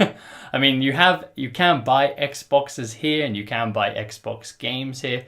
but really not many people play Xbox. In Japan, it's really Nintendo and PlayStation. So if you go into most video game stores, it's just all like PS4 and then, you know, Switch and what's the other Nintendo DNS? I don't know. I told you, I really don't know about video games these days. But in Japan, it seems to all be like Nintendo and PlayStation. But yeah, in Europe, Xbox is really quite popular. I think as well in America, Xbox is not as popular as PlayStation. I'm not sure. But I think like in the UK, it's kind of 50-50. Like people always trying to make that choice. Should I get a PlayStation or should I get like an Xbox? But yeah, I kind of want to get an Xbox now because I told you my friend and his wife are playing video games together and they have an Xbox. And yeah, these days you can play games online. Yeah, when I was playing games back when I was a teenager, you couldn't play online. You just plug in your console. You know, if you wanted to play with your friend, they have to come to your house and you play together. But, and you know, it's usually just 2 controllers. I think, yeah, Xbox maybe had 4. Yeah, I think Xbox you could play with 4 controllers. You know, the original Xbox. But these days you can play online with many, many people. And yeah, my friend and his wife, they live in Spain. So yeah, he can't easily come to my house and play video games. But if I got an Xbox, then we would be able to play together online. And I think that would be a really cool, fun way to, yeah, like interact with my friend. Remember earlier I said, you know, I want to interact with Cassie, with my wife. But it would also be fun if I could interact with my friend in Spain. And also if we played kind of 2-on-2, then it'd be very fun for Cassie and I to play against him and his wife. That would be really fun if we could all play together. So yeah, I don't know if I want to play so much by myself. Because again, and you know, if you do, that's great. And I think that's cool if you have lots of fun.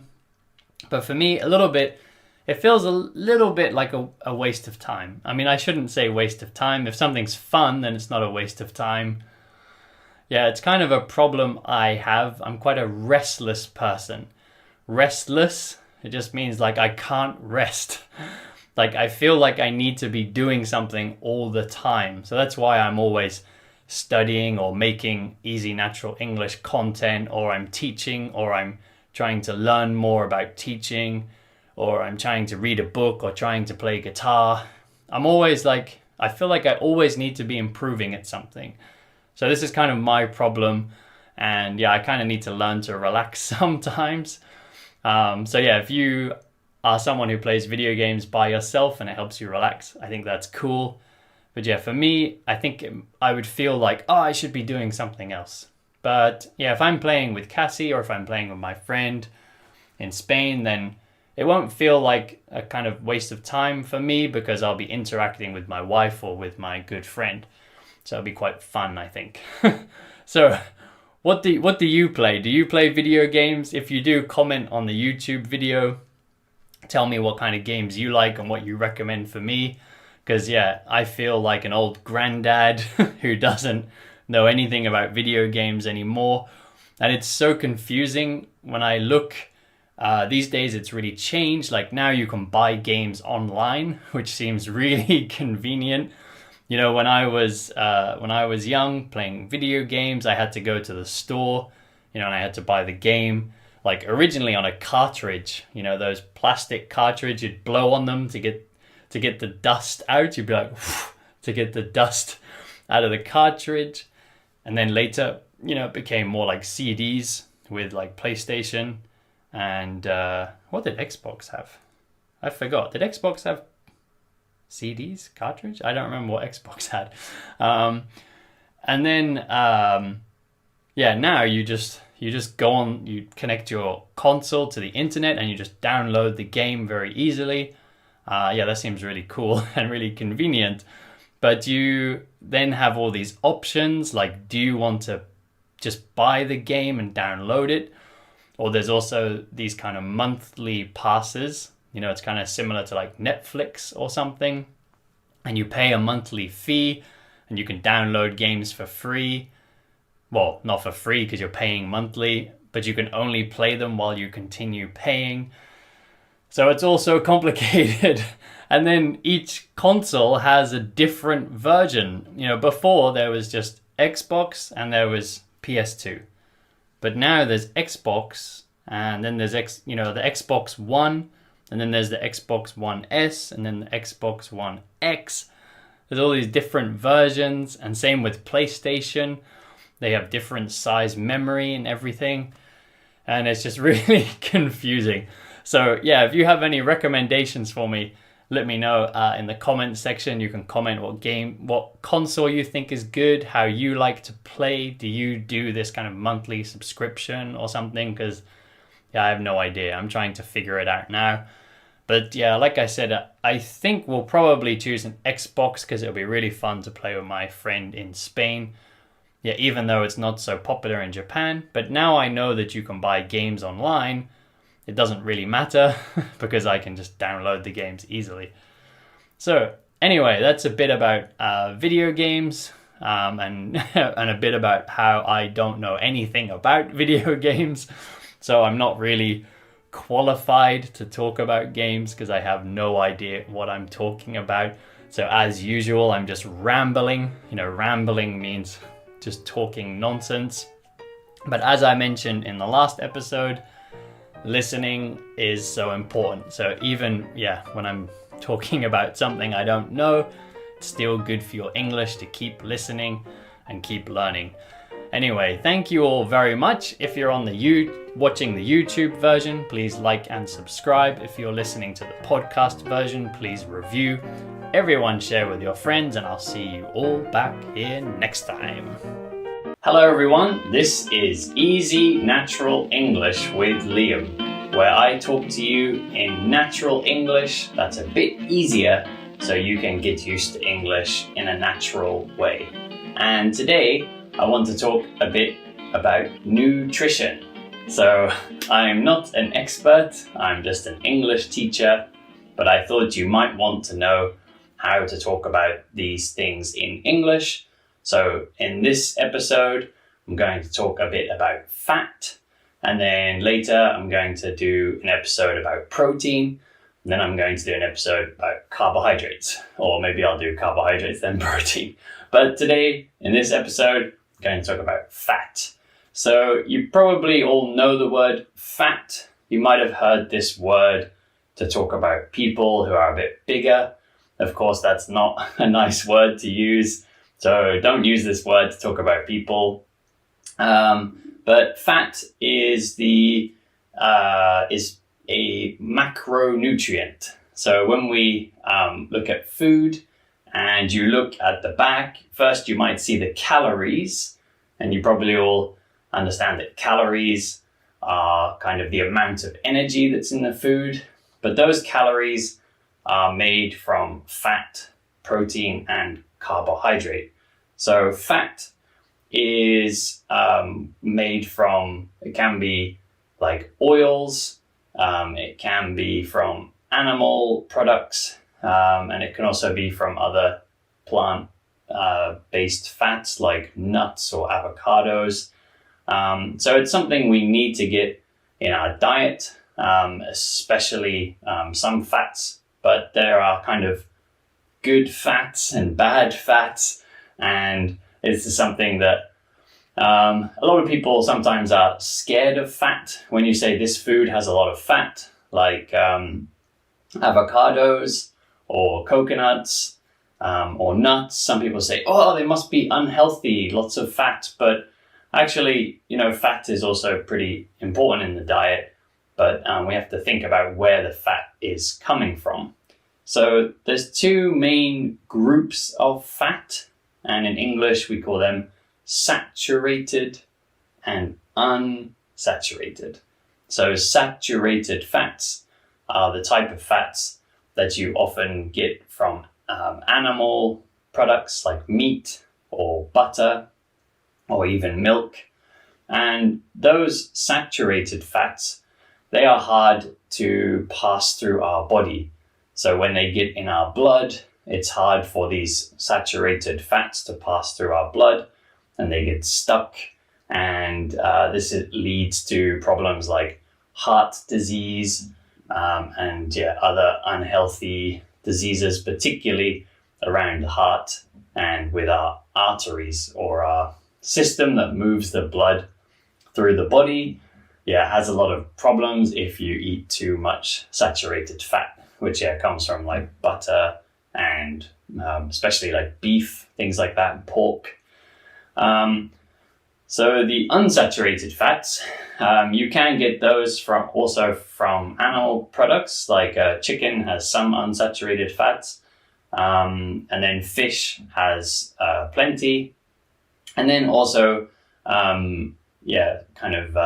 plant sources of fats too usually have unsaturated fats, and unsaturated fats are the ones that can pass through our body a bit easier.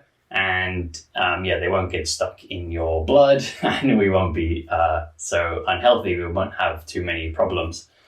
And within those unsaturated fats, there are two very important ones that our body can't make, and that is omega-3 and omega-6. Some people say omega, some people say omega, and there's 3 and 6. So two types of fat that our body cannot make by itself. So we have to ingest them. We have to eat them. These fats sometimes have perhaps people in different countries might call them by different names. So I know here in Japan, if I use the Japanese word for omega-3, people don't understand what I'm talking about. But if I say DHA or EPA, I think is the other one, then people understand. So the DHA and I think the other one is EPA are two different types of omega-3. I don't understand that much. Like I said, I'm not an expert. But in English, we tend to just say omega-3 when we talk about those kinds of fats. And these omega-3s and also 6, you get them from like fish and nuts, and eggs have a lot too. These fats are really important because our body can't make them, and they have a lot of functions in our brain, in our skin, in our organs, in lots of places on our body. They're really important. So try to eat some fish or some nuts or some avocados, or even algae. Algae has omega-3 as well. Algae is like green stuff that floats on top of the ocean. That too has some omega-3. Did I want to say anything else about fat? I don't have too much to say. Like I said, I'm not an expert. I thought I'd just introduce some words, because if you talk to English speakers about nutrition and you start talking about fat, they'll know all these words I've used today. These are very sort of normal words because, as I said, I'm not an expert. I'm not a nutritionalist.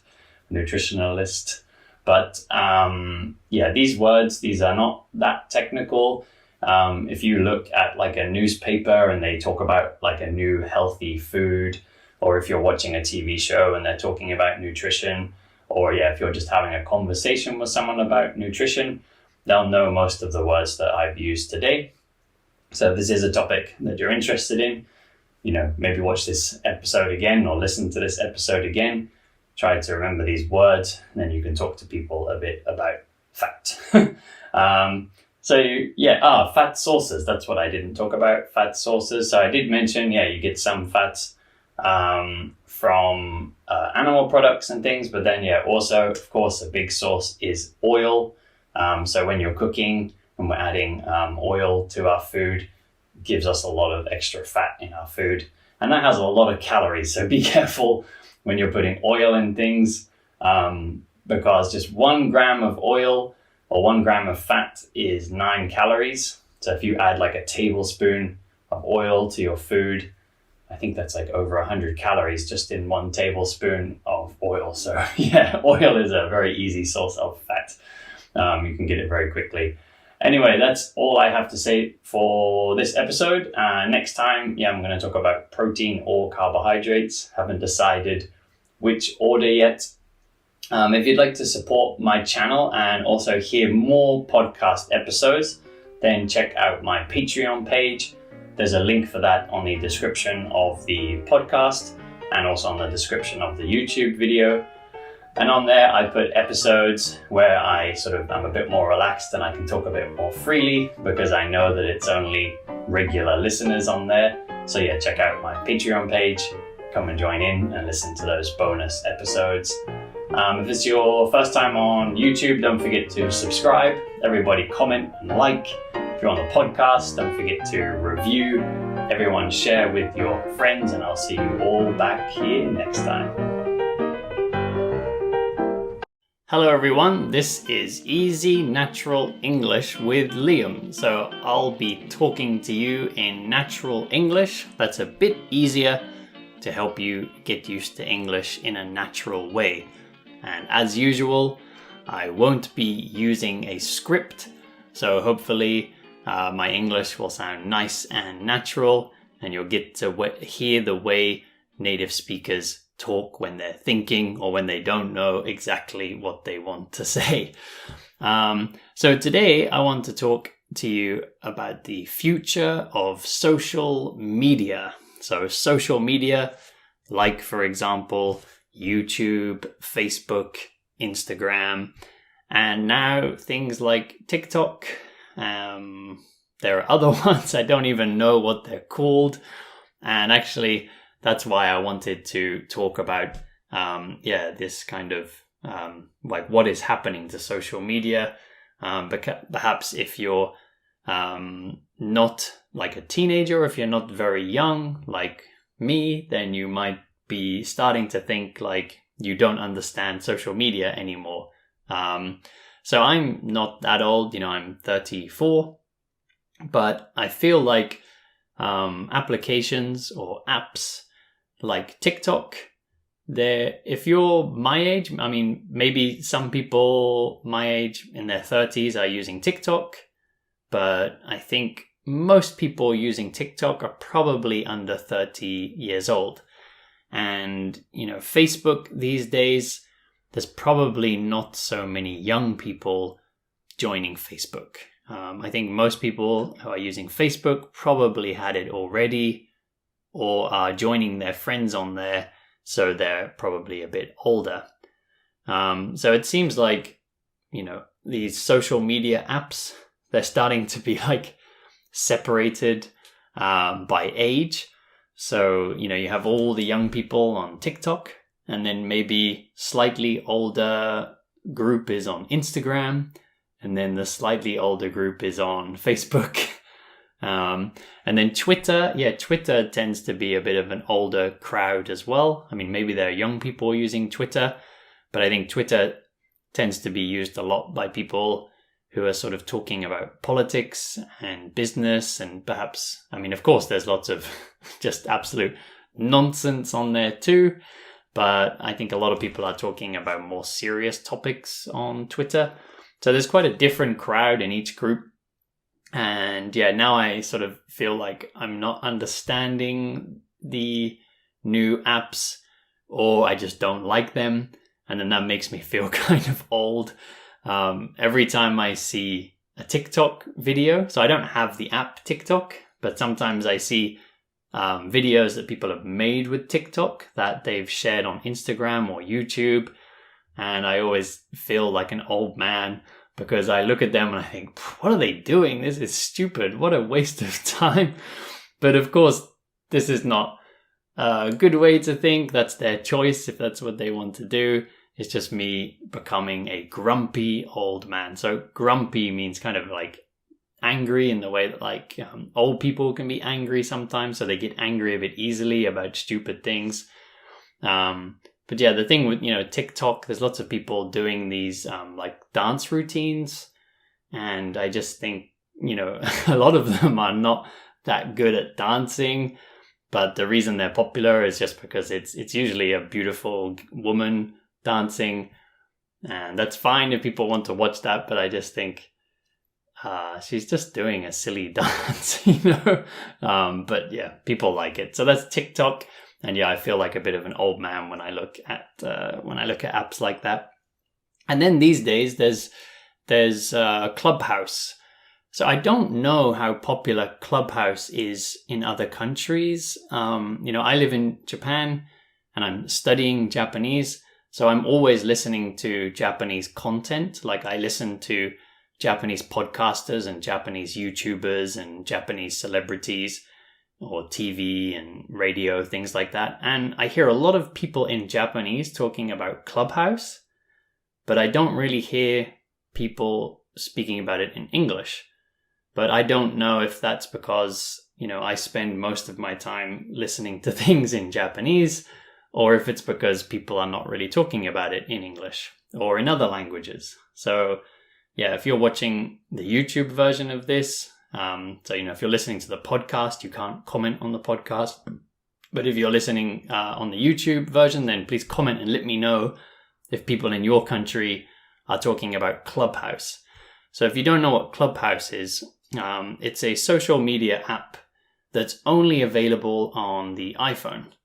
So for poor people like me with an Android, I'm joking by saying poor, but yeah, Android is a bit cheaper. I don't know how people have enough money to buy new iPhones. They seem very expensive. But yeah, for people who have iPhones, you can get this app, Clubhouse, and yeah, it's exclusively for iPhone. So you must have an iPhone to use it. And also you must be invited.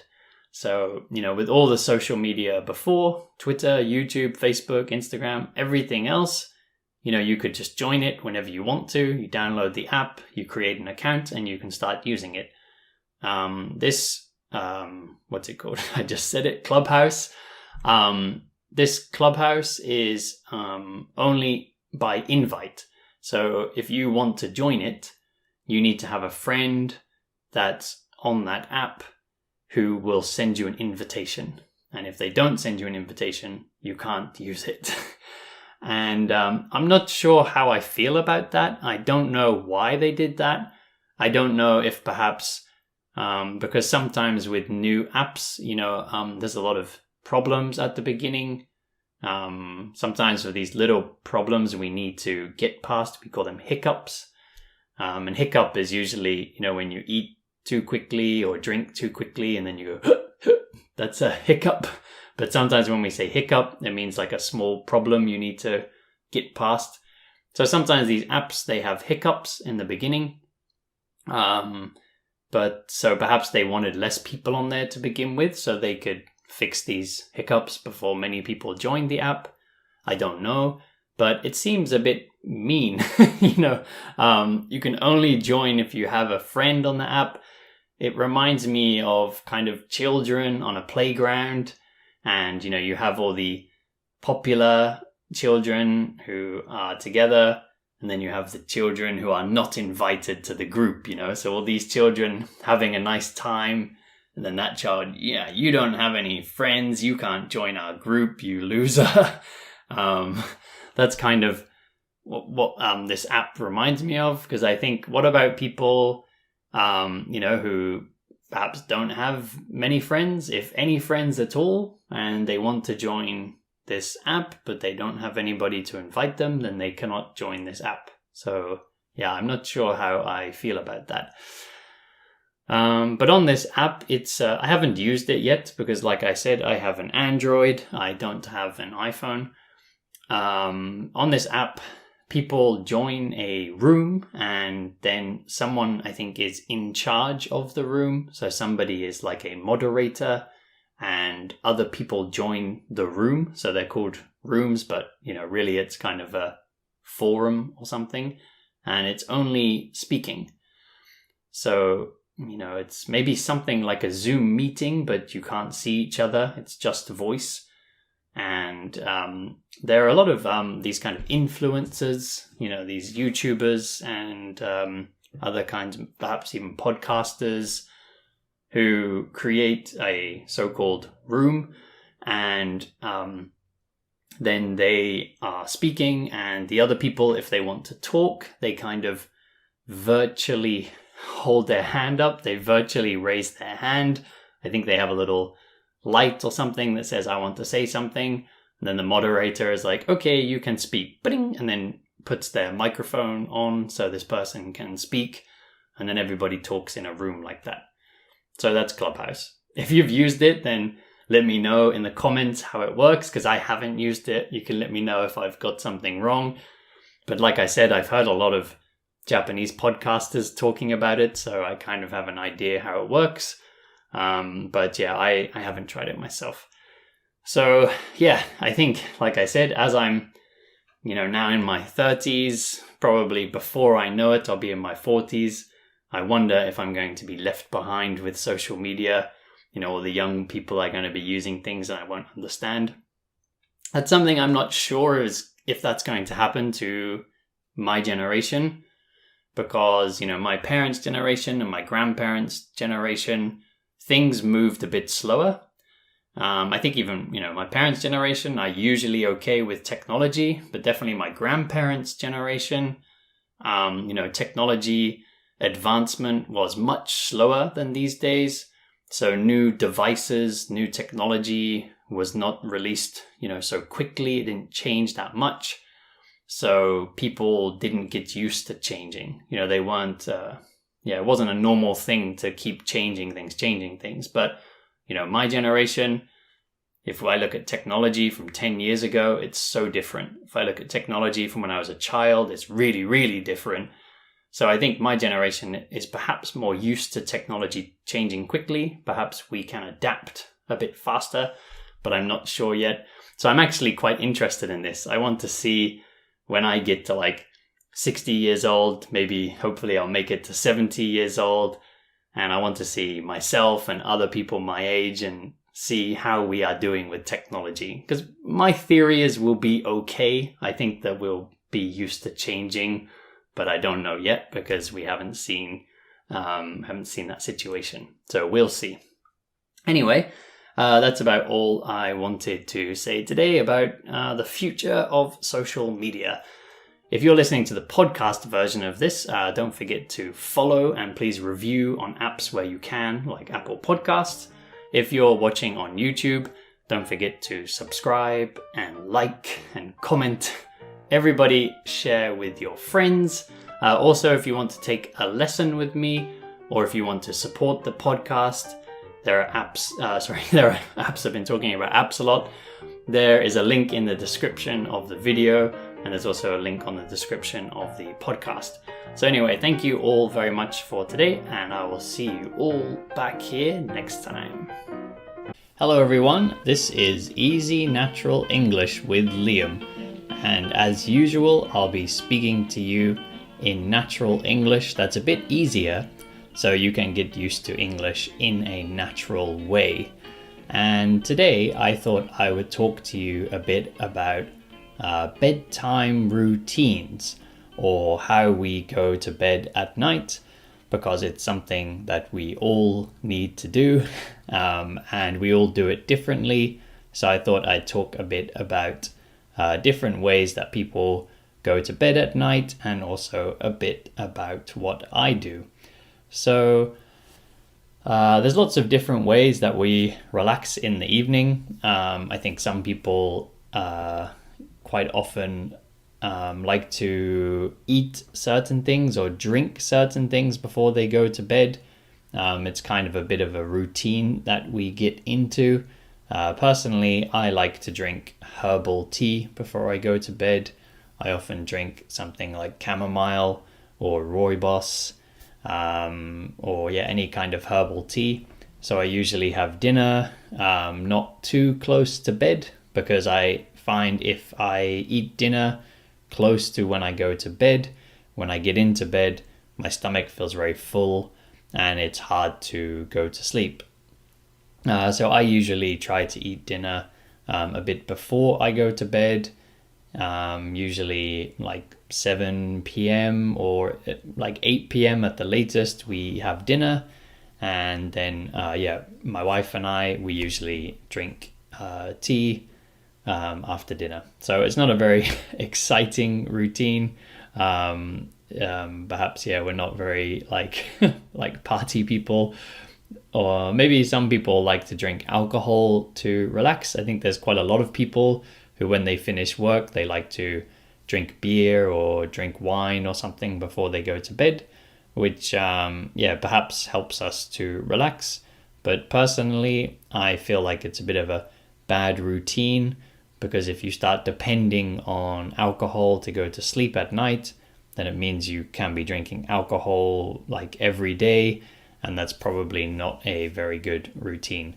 Sometimes I like to drink alcohol, and it usually does help me to relax. I can usually go to sleep quite easily if I've had a few glasses of wine or something, but I don't think it's a very good quality sleep. I think, you might go to sleep easily, but in the morning, perhaps you don't feel so refreshed.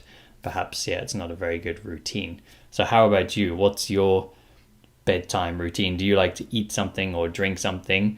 If you're on the YouTube version of this episode, then please comment and let me know what you do. I'm interested to hear what people do, and if there's like a particular routine perhaps that you have in your country that's different from other countries. But I don't know. Something that I usually do as well is I always like to read before I go to bed.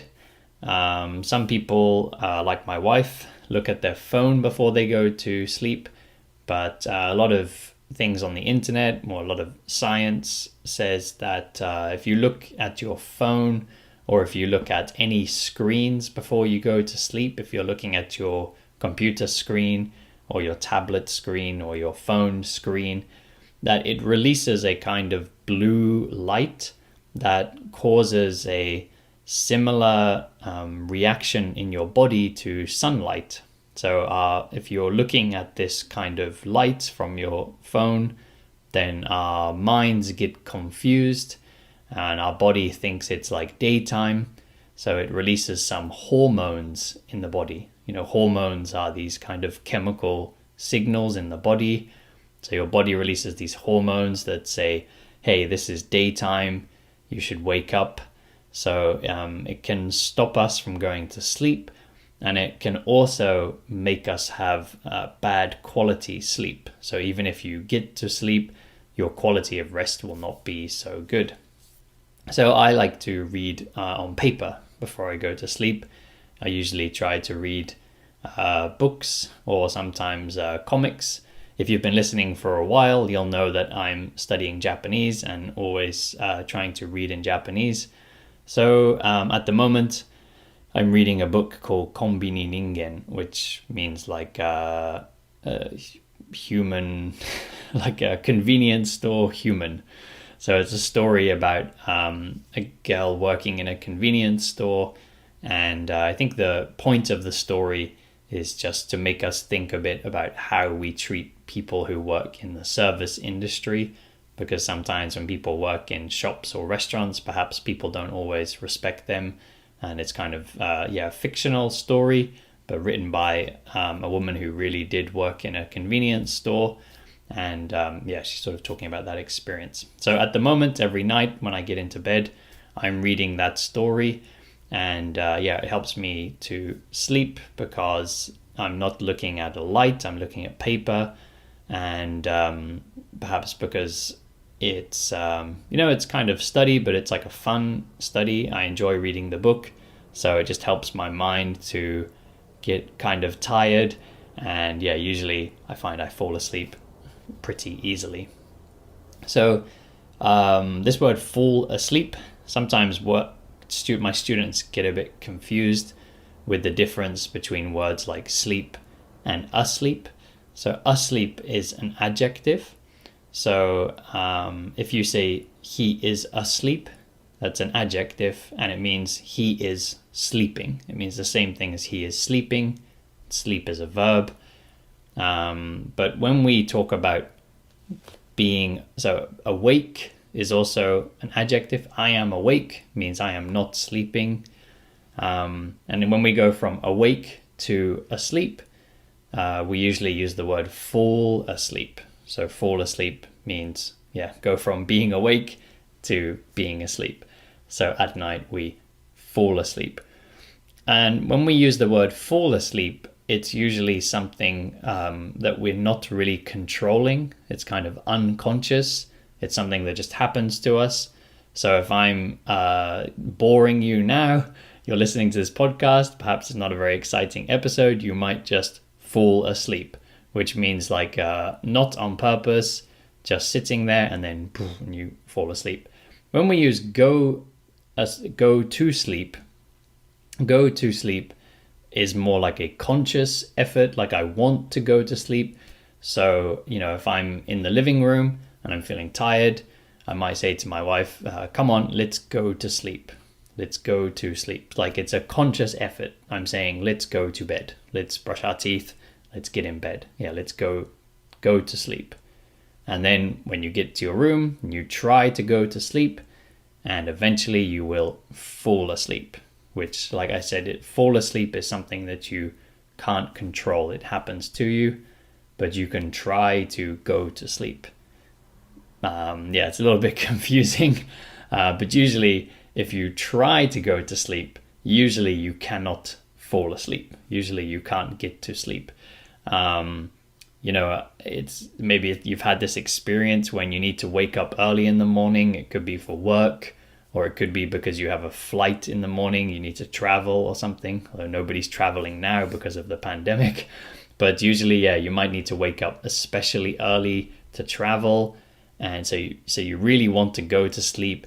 You get into bed maybe even early, and then you sit there thinking, come on, go to sleep, go to sleep, go to sleep. And, we just cannot do it. We cannot fall asleep.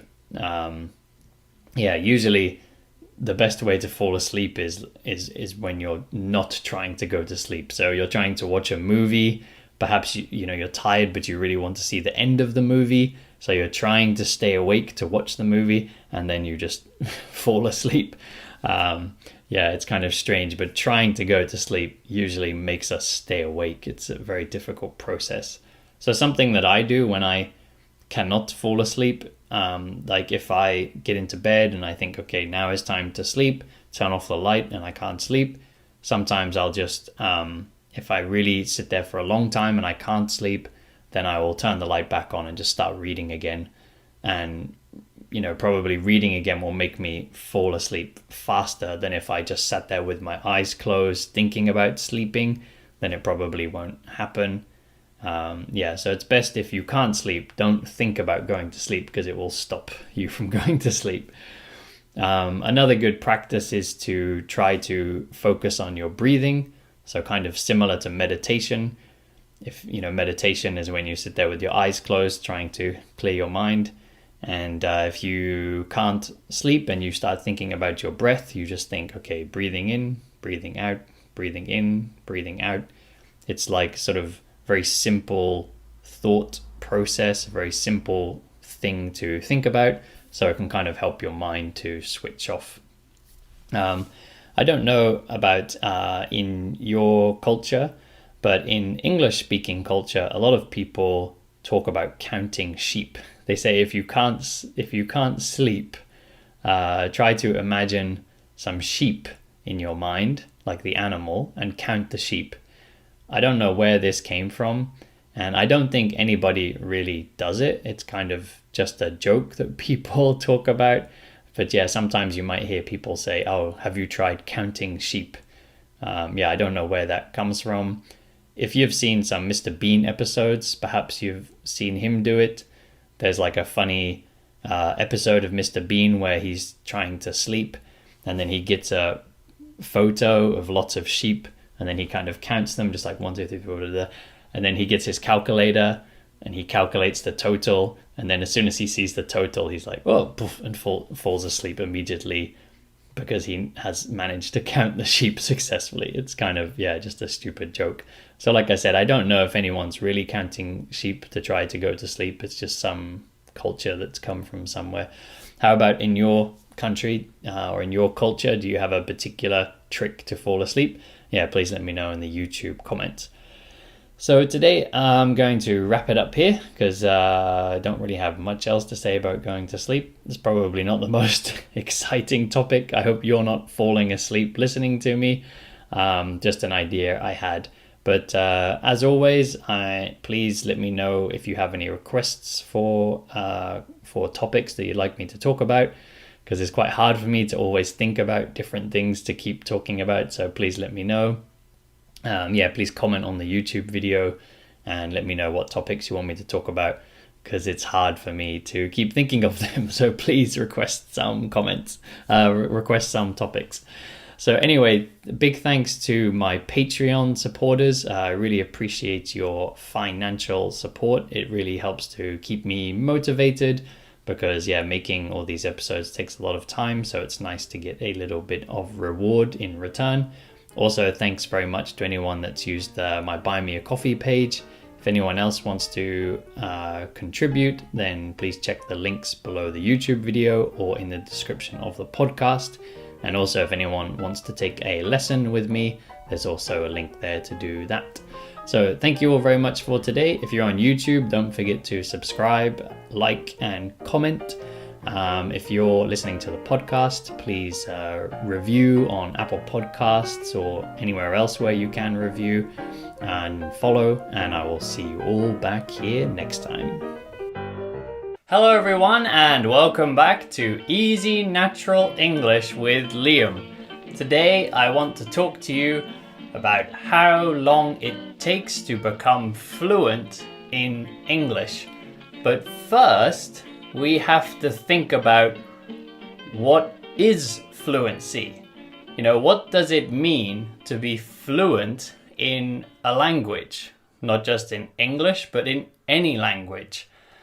And this is a strange concept, a bit of a strange idea, because we don't talk about fluency in other things, like, for example, cooking or basketball. If you tell somebody you like cooking, they won't ask you, are you fluent in cooking? Or have you reached a certain level, some particular point? But in language, in learning languages, there seems to be a particular point that we need to reach, which personally I think is a bit strange, because learning languages is, a long process, and there are different stages, and we will get better as we go along. But when do you reach this thing called fluency? So in the dictionary, if you look at fluent, it says something like it being able to express yourself smoothly and, I think, accurately. So being able to communicate your point to somebody. But doesn't this depend on the topic? So, if I am learning a language, and, maybe in the first month or 2 months, if somebody asks me to talk about what kind of pizza I like, I can probably express that smoothly and probably accurately. I can tell them how I like my pizza or what type of pizza I like.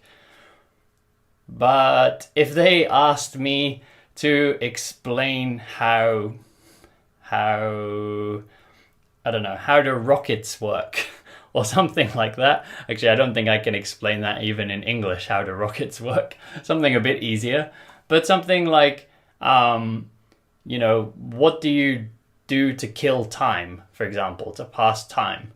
That's probably going to be at least a good few months before you can really explain that well. And then, these more difficult questions. And if they change the topic, can you still communicate?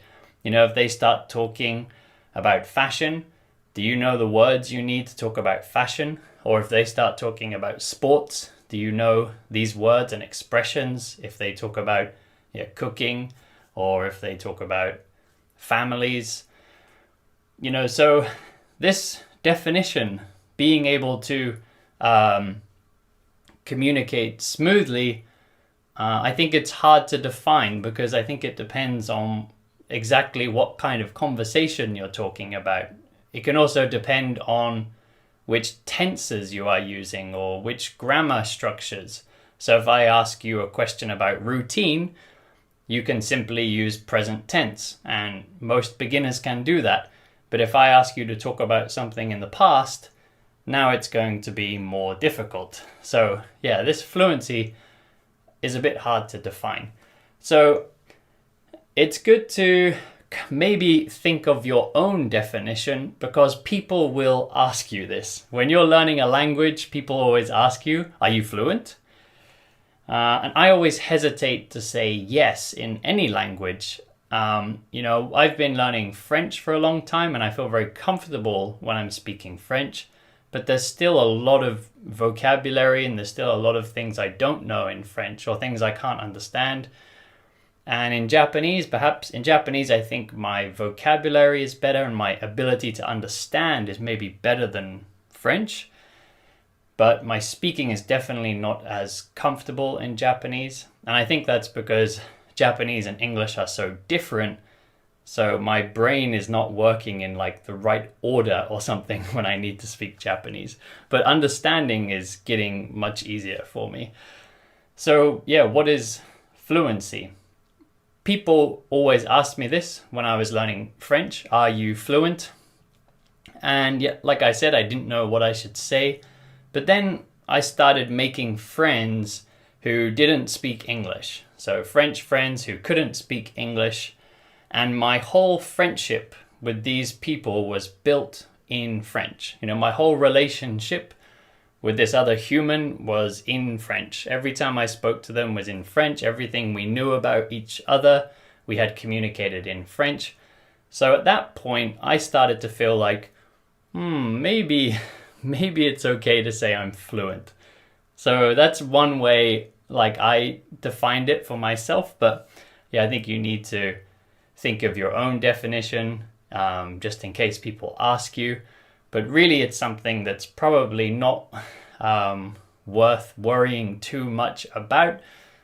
The thing to think about is just how to get better and how to get better. Because, even when you're an advanced level, there's still a lot to learn. To reach like a native level or even close to a native level is going to take a long time.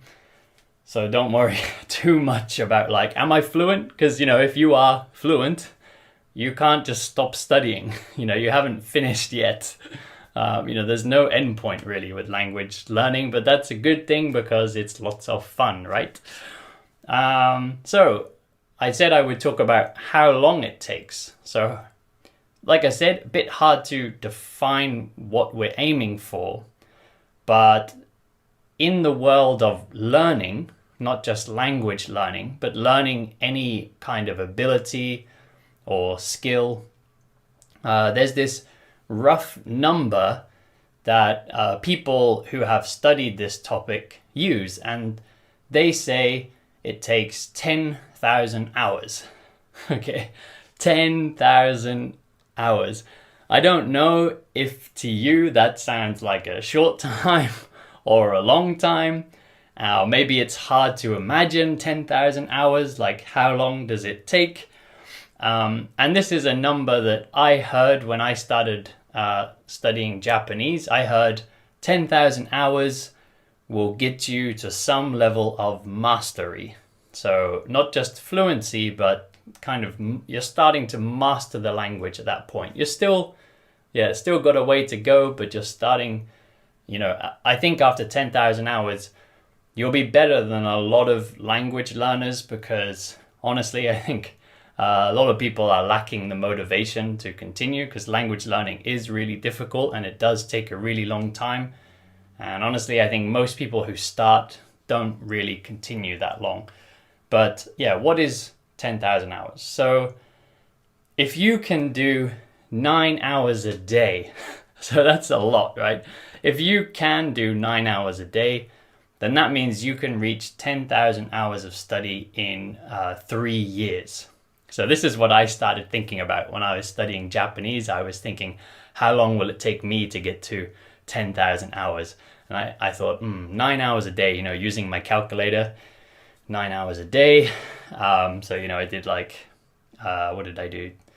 10,000 hours divided by 9, divided by 365, which is how many days there are in a year. And I got 9 hours a day. And I thought, wow, I don't think I can do 9 hours a day. Maybe I can do more like 6 hours a day. And that is about how much I study. I study every day to some degree, about 6 hours a day. If you've listened to me for a while, you'll know that some of my study is like passive studying. So if I'm washing the dishes or walking or something, I listen to Japanese. When I'm eating my dinner, I try to watch Japanese TV shows or movies or videos or something. Yeah, same whenever I'm eating, I listen to Japanese or read Japanese. I'm always trying to get it into my day as much as possible. And it tends to be about 6 hours a day.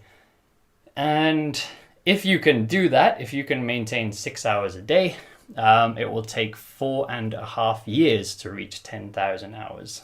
So 6 hours a day is still a long time for a lot of people. I know everybody's busy. And yeah, especially like if you're raising children or something, or perhaps if you're a student, you're at university, and you're trying to like do a degree at the same time as studying English, then that'll be quite hard to do. So you can try to think about how much time you do have, and then you can do this calculation to see the 10,000 hours. But, this is also very kind of loose. It's just what research shows about learning, but it's still a very, it's an average number. Some people might learn faster, some people might learn a bit slower. So yeah, don't worry too much about it.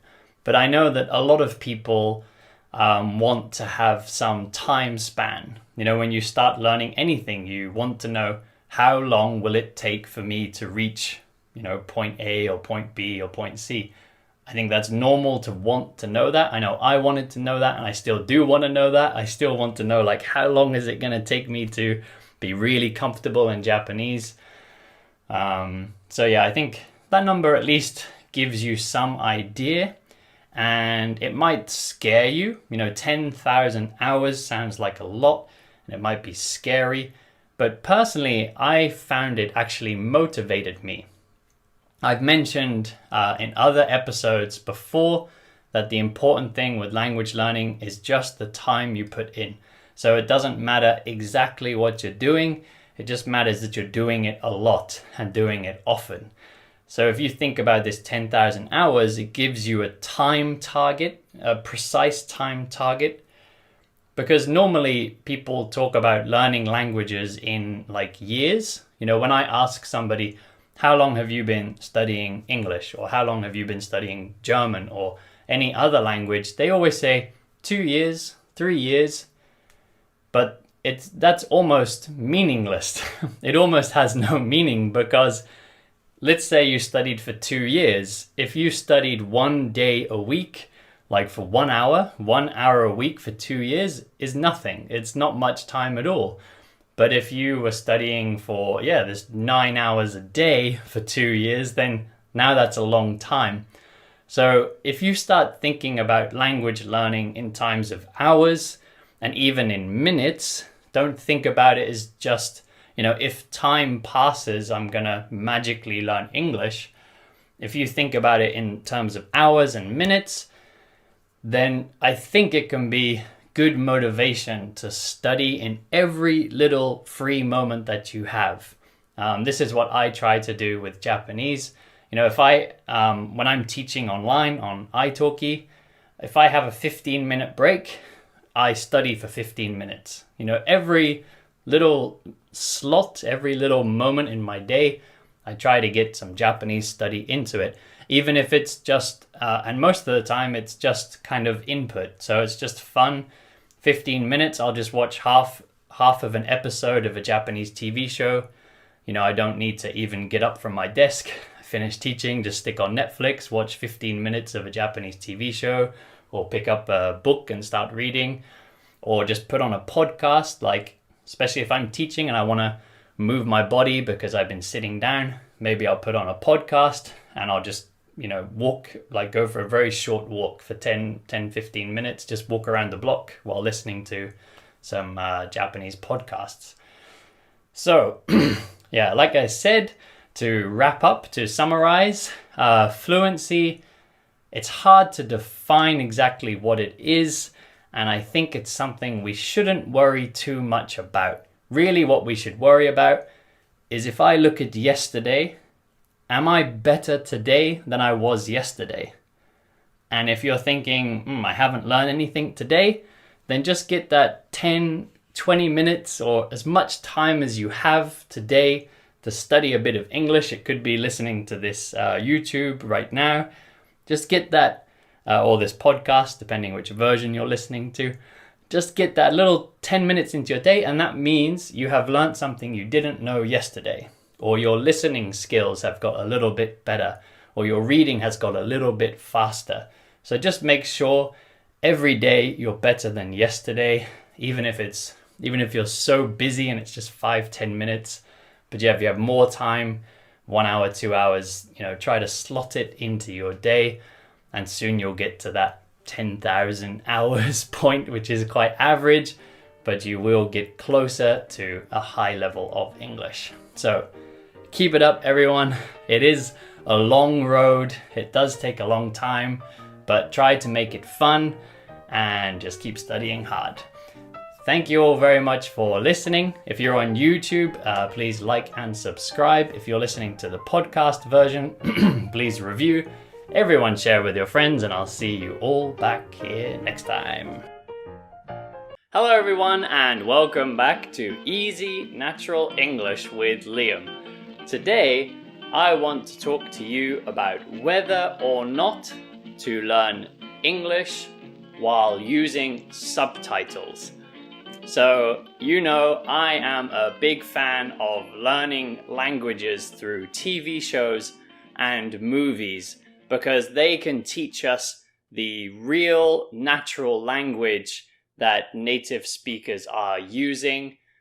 Sometimes textbooks and materials for people learning languages can be unnatural, they can be robotic, and sometimes just kind of old-fashioned, using language that nobody uses anymore because it's very hard to keep updating them. But movies and TV shows, it's always very recent and modern. So, while you're watching them, should you use subtitles? And that's what I'm going to talk about today. So first off, don't use subtitles in your own language. At least not for the whole thing. I know some students, they think, I'll put on a movie, I'll read the subtitles in my own language, in your native language, and I'll listen to English, and by magic, I will learn English. But unfortunately, that doesn't work, because if you have the subtitles in your own language, then your brain will pick the easy option. Your brain will choose the path of least resistance, sometimes we say in English. So it means choosing the easy option, and you will focus on your language, and basically your ears will just close and you won't listen. I know that's the case, not just because research shows that, and many language experts will say that, but also I know from my own experience. I tried to learn Japanese with movies and TV shows, and if I have the English subtitles on, even though now I can, because I've been doing this for a long time, I can hear Japanese quite clearly, I still just stop listening. If the English is there, I find I'm just reading the English because that's still much easier for me to do, and that's where my focus is. So, what should you do? So for you guys studying English, I think using English audio and English subtitles at the same time can be very useful. So should you do it all the time? maybe not. But I'm going to explain when I think is a good time to do it. So if you're someone who's a bit of a beginner or maybe still intermediate level of English understanding, perhaps you can understand me speaking in this podcast or on the YouTube channel, because I speak naturally, but I am definitely speaking a bit easier than I would usually speak with other native speakers. So you might be able to understand this, but when you try to watch movies or TV shows, you might find it more difficult to understand. So in that case, if you try to watch a movie or a TV show and you find you understand very, very little, almost nothing, then I would recommend using the English subtitles, because that is going to maybe increase your understanding to like 50%, and then you can take a lot from that extra bit that you don't understand. You'll be able to see words that keep popping up, and then you can search what those words mean. So I wouldn't search every single word. If you search every word that you don't understand, you're going to go crazy. It's going to be very boring, and it means you're only going to be listening to like 10 minutes of English, because it's going to take you like 2 hours to search all the words. Where it's better just to watch like the whole movie or the whole episode and just search the words that you start to notice are popping up a lot. So if you see a word and then it pops up again, then it pops up again, you think, oh, this word keeps showing up. What does that word mean? People keep using it. That means that's an important word to know, because people are using it very often, or it could be very important for the story that you're watching. So in that case, yeah, I think English subtitles can be good. And it can also help you to enjoy the TV show, because if you're understanding nothing, then it won't be very fun, and you'll probably lose your focus. You'll probably stop paying attention. So use English subtitles if the show is very difficult, or if your level is too low to understand anything, then yeah, use the English subtitles. But it is very important to get listening practice with no subtitles. So if you're doing that, try to make a balance between times when you're using subtitles and times when you're not. So try to listen to, for example, my YouTube channel or someone else's YouTube channel where the English is a bit easier and you can listen with no subtitles, because that's when your actual knowledge of English sounds, that's when your listening skills are getting better. Because if you're always using subtitles, we don't have subtitles in real life when you talk to somebody, so you won't get used to the sounds of English exactly. When you're using subtitles, you're kind of practicing reading maybe more than you are practicing listening. So yeah, I think it's good to have a balance. Maybe try to watch a show with no subtitles and then turn them on, or perhaps reverse situation, watch it with the subtitles, then watch it without the subtitles. So kind of find that balance. And I think that's a good way to approach it. So should you use them ever in your own language? So in your own language. So I said, don't watch things just in your own language, because your brain will switch off and you will just focus on those subtitles. So definitely don't do that. But sometimes if you have the option, so if you're using something like Netflix, it's very convenient. You can put the subtitles in English and then you could change it to your own language. It can be useful at points to teach you what a phrase means. So I'll give you an example. So I'm studying Japanese. You probably know I say it all the time. But when I was starting to learn Japanese, when I was still very much a beginner, I was watching a popular Japanese TV show called Terrace House. And one of the characters was, or one of the people, because it's a reality TV show, one of the people, he was one of the people in the house. He was angry at another person about what he did. and the other person came in the house and he said to him in Japanese, "Are wa nai." And the literal translation in English of "are wa nai" would just mean like it isn't, or like that isn't there, or that isn't. So for me, thinking in English, I'm like, what does that mean? I understand those words. It's very basic, simple words, but I wasn't quite sure. I kind of guessed, but I wasn't quite sure of the meaning in that context. So I looked at the English subtitles just for one moment. So not watching the whole thing, but just turned the English subtitles on for one moment. And the English translation was, "That's not cool." So yeah, what he meant in that situation was like, hey, you shouldn't have done that. Or like, yeah, that's not a good thing to do. So in English, we often say, that's not cool. So if you're kind of angry about something someone's doing, or you think like what they're doing is not good, you're thinking, hey, that's not okay. You shouldn't be doing that. We often say, hey, that's not cool. Don't do that. That's not cool. Or that's not okay. Don't do that. So that's what he was saying.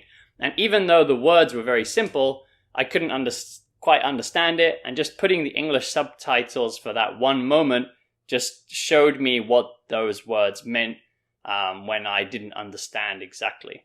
So like that sentence in English, "that's not cool." If you saw the sentence, "that's not cool," you might think like, oh, that's not fashionable. Or like, yeah, that's not trendy. But that's not what that means. "That's not cool" means, hey, don't do that. You're going to make people unhappy if you do that, So if someone's like saying bad words to somebody else, you could say, hey, that's not cool. Yeah, and it means like, don't do that. That's mean. Yeah. So yeah, sometimes, the words can be simple, but we can't quite understand what they mean when they're being used in that situation. So at that time, at that point, it can be useful to put your own language just for that one moment. But don't forget to turn them off again afterwards, because that's what I've done before. I put the English for one moment, I forget to turn them off, and then I find myself just staring at the English subtitles, not listening to the Japanese, and quick, turn them off. Okay, back to listening to Japanese. Yeah, so if you try, just to summarize, just try to watch English shows maybe with no subtitles or with the English subtitles. I think it's okay.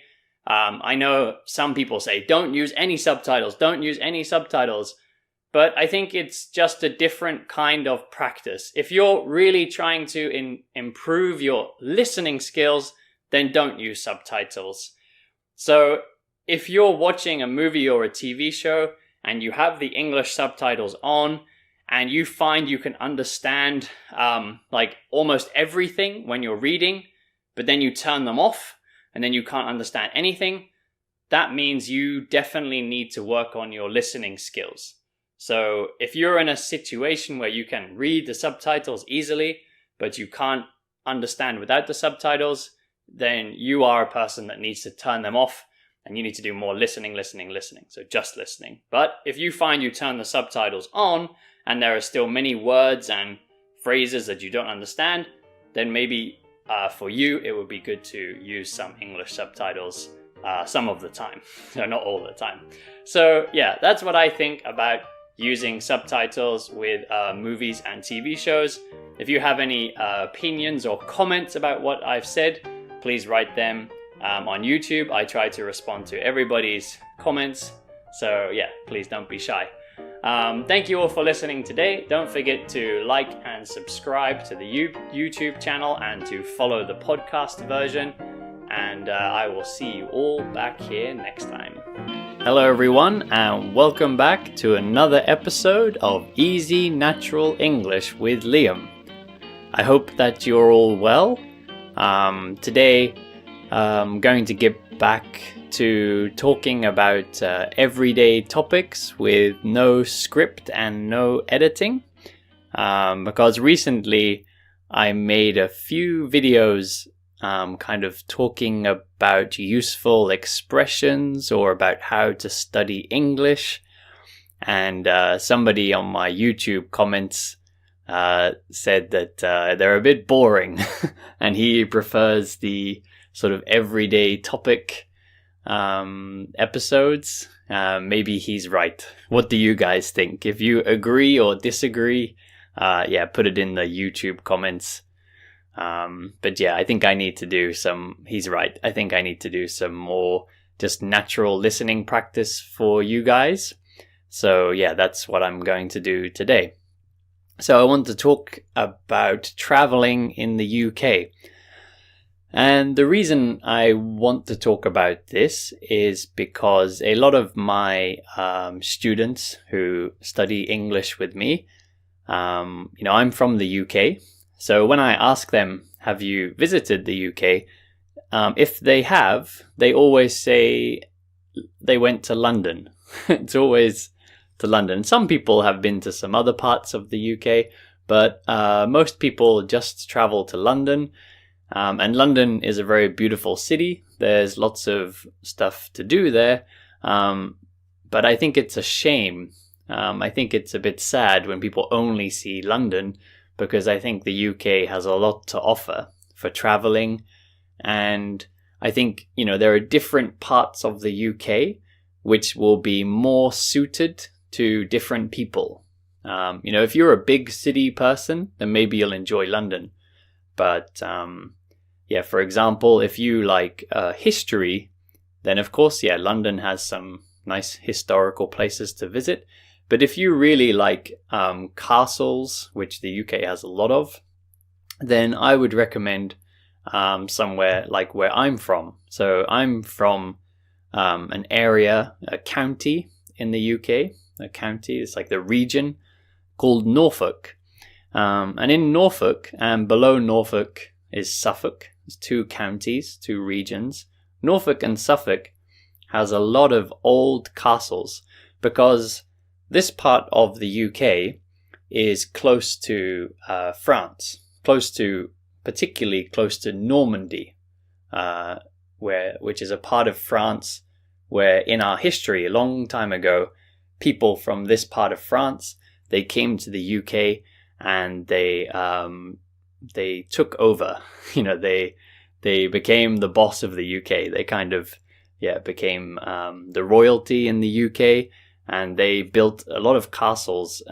So they were coming from Normandy, so their first kind of area where they would arrive would be Norfolk and Suffolk. So now Norfolk and Suffolk has a lot of Norman castles, so this like old French design. And then we also have the more like Anglo-Saxon castles too. So there's lots of different like shapes and sizes of castles, a lot of variation. And now some of them are like broken a little bit. We usually say a ruined castle or a ruined building. So they're broken a little bit, but a lot of them are still very well maintained. And even the broken ones, the ruined ones, you can go and see those. And most of them are in the countryside, so it's really beautiful countryside, and then you have these nice old castles to look at. So it can be a really nice trip for those who like nature and history. I think that would be a more suitable place to visit. And it's quite close to London, because I know that London is easy to fly to, but then it's only a 2-hour train to Norwich, and Norwich is the main city in Norfolk. And then from there, you could visit the countryside quite easily. And then, for those who really like countryside and like hiking and climbing, then of course the Lake District. So the Lake District, like the name says, there are a lot of lakes. It's a district with a lot of lakes. So Lake District is a little bit further north and west from London, I think, if I remember rightly. And I used to go there a lot when I was a kid. When I was a child, we used to go hiking there a lot. And it's a really beautiful part of the UK. Lots of nice mountains, lakes. Yeah, just look at pictures on Google. Just search Lake District. You'll see very beautiful landscape.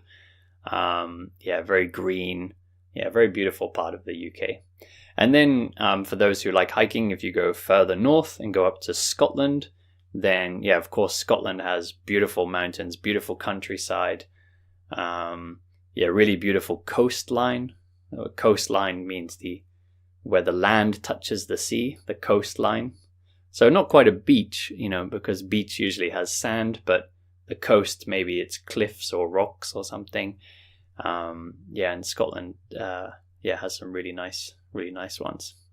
So yeah, for those of you who like nature, of course you need to get out of London and go somewhere else. Another great historical place is Bath. So if you're interested in really old history, like the Roman history of the UK, because Romans came from, the Roman Empire, which is now Italy and the area around Italy. They came a long time ago, and they made a lot of baths. That's why it's called Bath, because there's lots of Roman baths, these kind of bath houses, kind of a place where people used to wash, like a public bath house, and people would used to wash together. Bath has a lot of those, and lots of old kind of Roman buildings and things. And I studied in York. York is also in the north of the UK, and York is a really great place for history and just for a nice kind of more relaxed British vibe, because London is a bit crazy, and London is like a lot of big cities, but York is a much more slow pace city, so people are more friendly because they have a bit more time. Of course, there are friendly people in London, but when cities get too busy, everybody's too busy to really take time to talk to people and stuff. But York is a bit more slow, and York has a city wall. So the whole city is surrounded by a wall. The Romans built the wall first, so some parts are about 1,000 years old, some parts of the wall, and then other parts of the wall were rebuilt. So I think the wall is some parts of the wall are 600 years old, some parts are more like 800 years old, and some parts are even 1,000 years old. Just little parts are 1,000 years old. I think most of it is 800 to 600 years old, but still really old wall, and it's still intact. Intact means it's still complete. It's not broken. So you can walk up the steps onto the city wall, and you can walk all the way around the city. So it's a really good way for tourists or even local people. It's a good way for anybody to see the whole city. You can get up there and you can walk around, and from there you can see the beautiful Minster. And the Minster is a big, beautiful church that they have in the middle of the city. They also have a little castle. I forgot the name of that castle, but there's a little castle on top of the hill, and all these kind of historical sites you can see from the wall. And also, York was invaded by Vikings, from Scandinavia, from kind of what is Denmark now. A lot of Vikings came at that time, so there's also a lot of kind of Viking history in York. And you can see kind of museums filled with kind of Viking artifacts. Artifacts means kind of old things, old things that you can look at. Lots to visit, lots of places to go in the UK. Oh, and of course, I can't forget Wales and Northern Ireland. Of course, South Ireland is beautiful too, but technically it's not part of the UK. It isn't part of the UK. It's not even technically. Southern Ireland is not part of the UK, but part of the British Isles. Yeah, lots of beautiful places. So don't just go to London is my point. Go to Scotland, go to Wales. Wales beautiful for mountains and things like that. Hiking, similar to Lake District. Go see some other beautiful parts of the UK and enjoy some more of the kind of calm side of the UK. Actually, closest calm place to London is maybe Cotswolds. And the Cotswolds, there's these old kind of cottage looking buildings, like old country kind of buildings, so it has a bit more calm side to London. That's not too far from London. But enjoy. If you're going to the UK soon, please enjoy your trip, and yeah, maybe try to see some places outside of London. Anyway, thank you all for listening today. For those of you listening to the podcast, remember, please review. For those of you on YouTube, like and subscribe, and everybody share with your friends. Thank you very much, and I'll see you all back here next time. Hello everyone, this is Easy Natural English. So as usual, I'll be speaking in natural English that's a bit easier so you can get used to real English. And today I want to talk about coffee, because who doesn't love coffee, right? Everybody, well, most people love coffee. Actually, it is the second most consumed drink in the world. Consumed means eat or drink. So in this case, it means drink. Yeah, water, of course, is number one. Everybody drinks water. But yes, coffee is number two. It's the second most popular drink in the world. And that's pretty amazing. With all the options, we have tea, Coke, orange juice, so many options, but coffee is number two. And yeah, well, of course I drink a lot of water, but yeah, probably my favorite drink has to be coffee. So coffee, I did talk about coffee in the podcast before. Before Easy Natural English was a YouTube channel, when it was only a podcast. Now it's both. When it was only a podcast, I talked about coffee before. But yeah, coffee's great. So I'm going to talk about it again and talk about some things I didn't talk about last time. So coffee, apparently, well, we know that it comes from Ethiopia, but we don't know exactly how people started consuming it, how people started drinking it. But apparently the story is a goat herder. So goats are those... If you don't know, it's the animal, looks a bit like a sheep, but they have horns and they walk around going, meh, and they kind of like look a bit crazy. They always have a bit of a crazy look in their eye. They're one of my favorite animals, actually, goats. They're so funny. They seem to like climb up on high things, like they climb up on cars, and then they look like they don't know how they got there. I say climb up on cars. Cars, of course, are not in their natural environment, but I saw a lot of goats in Nepal and India, where they tend to walk in the streets, and yeah, you will see them climbing up on cars, and then they look kind of confused about how they got up there, but they're climbing up themselves. So yeah, goats, funny animals. So the story is that in Ethiopia, a goat herder, and herd animals means when you get them together, you get the animals to come into a group. So he was a goat herder, so his job was taking the goats around the countryside and feeding them, looking after them. So this goat herder saw that the goats sometimes ate the coffee berry. So if you didn't know, coffee is originally it comes from a berry. So we take the seed or the bean from the middle of the fruit and we make coffee from that.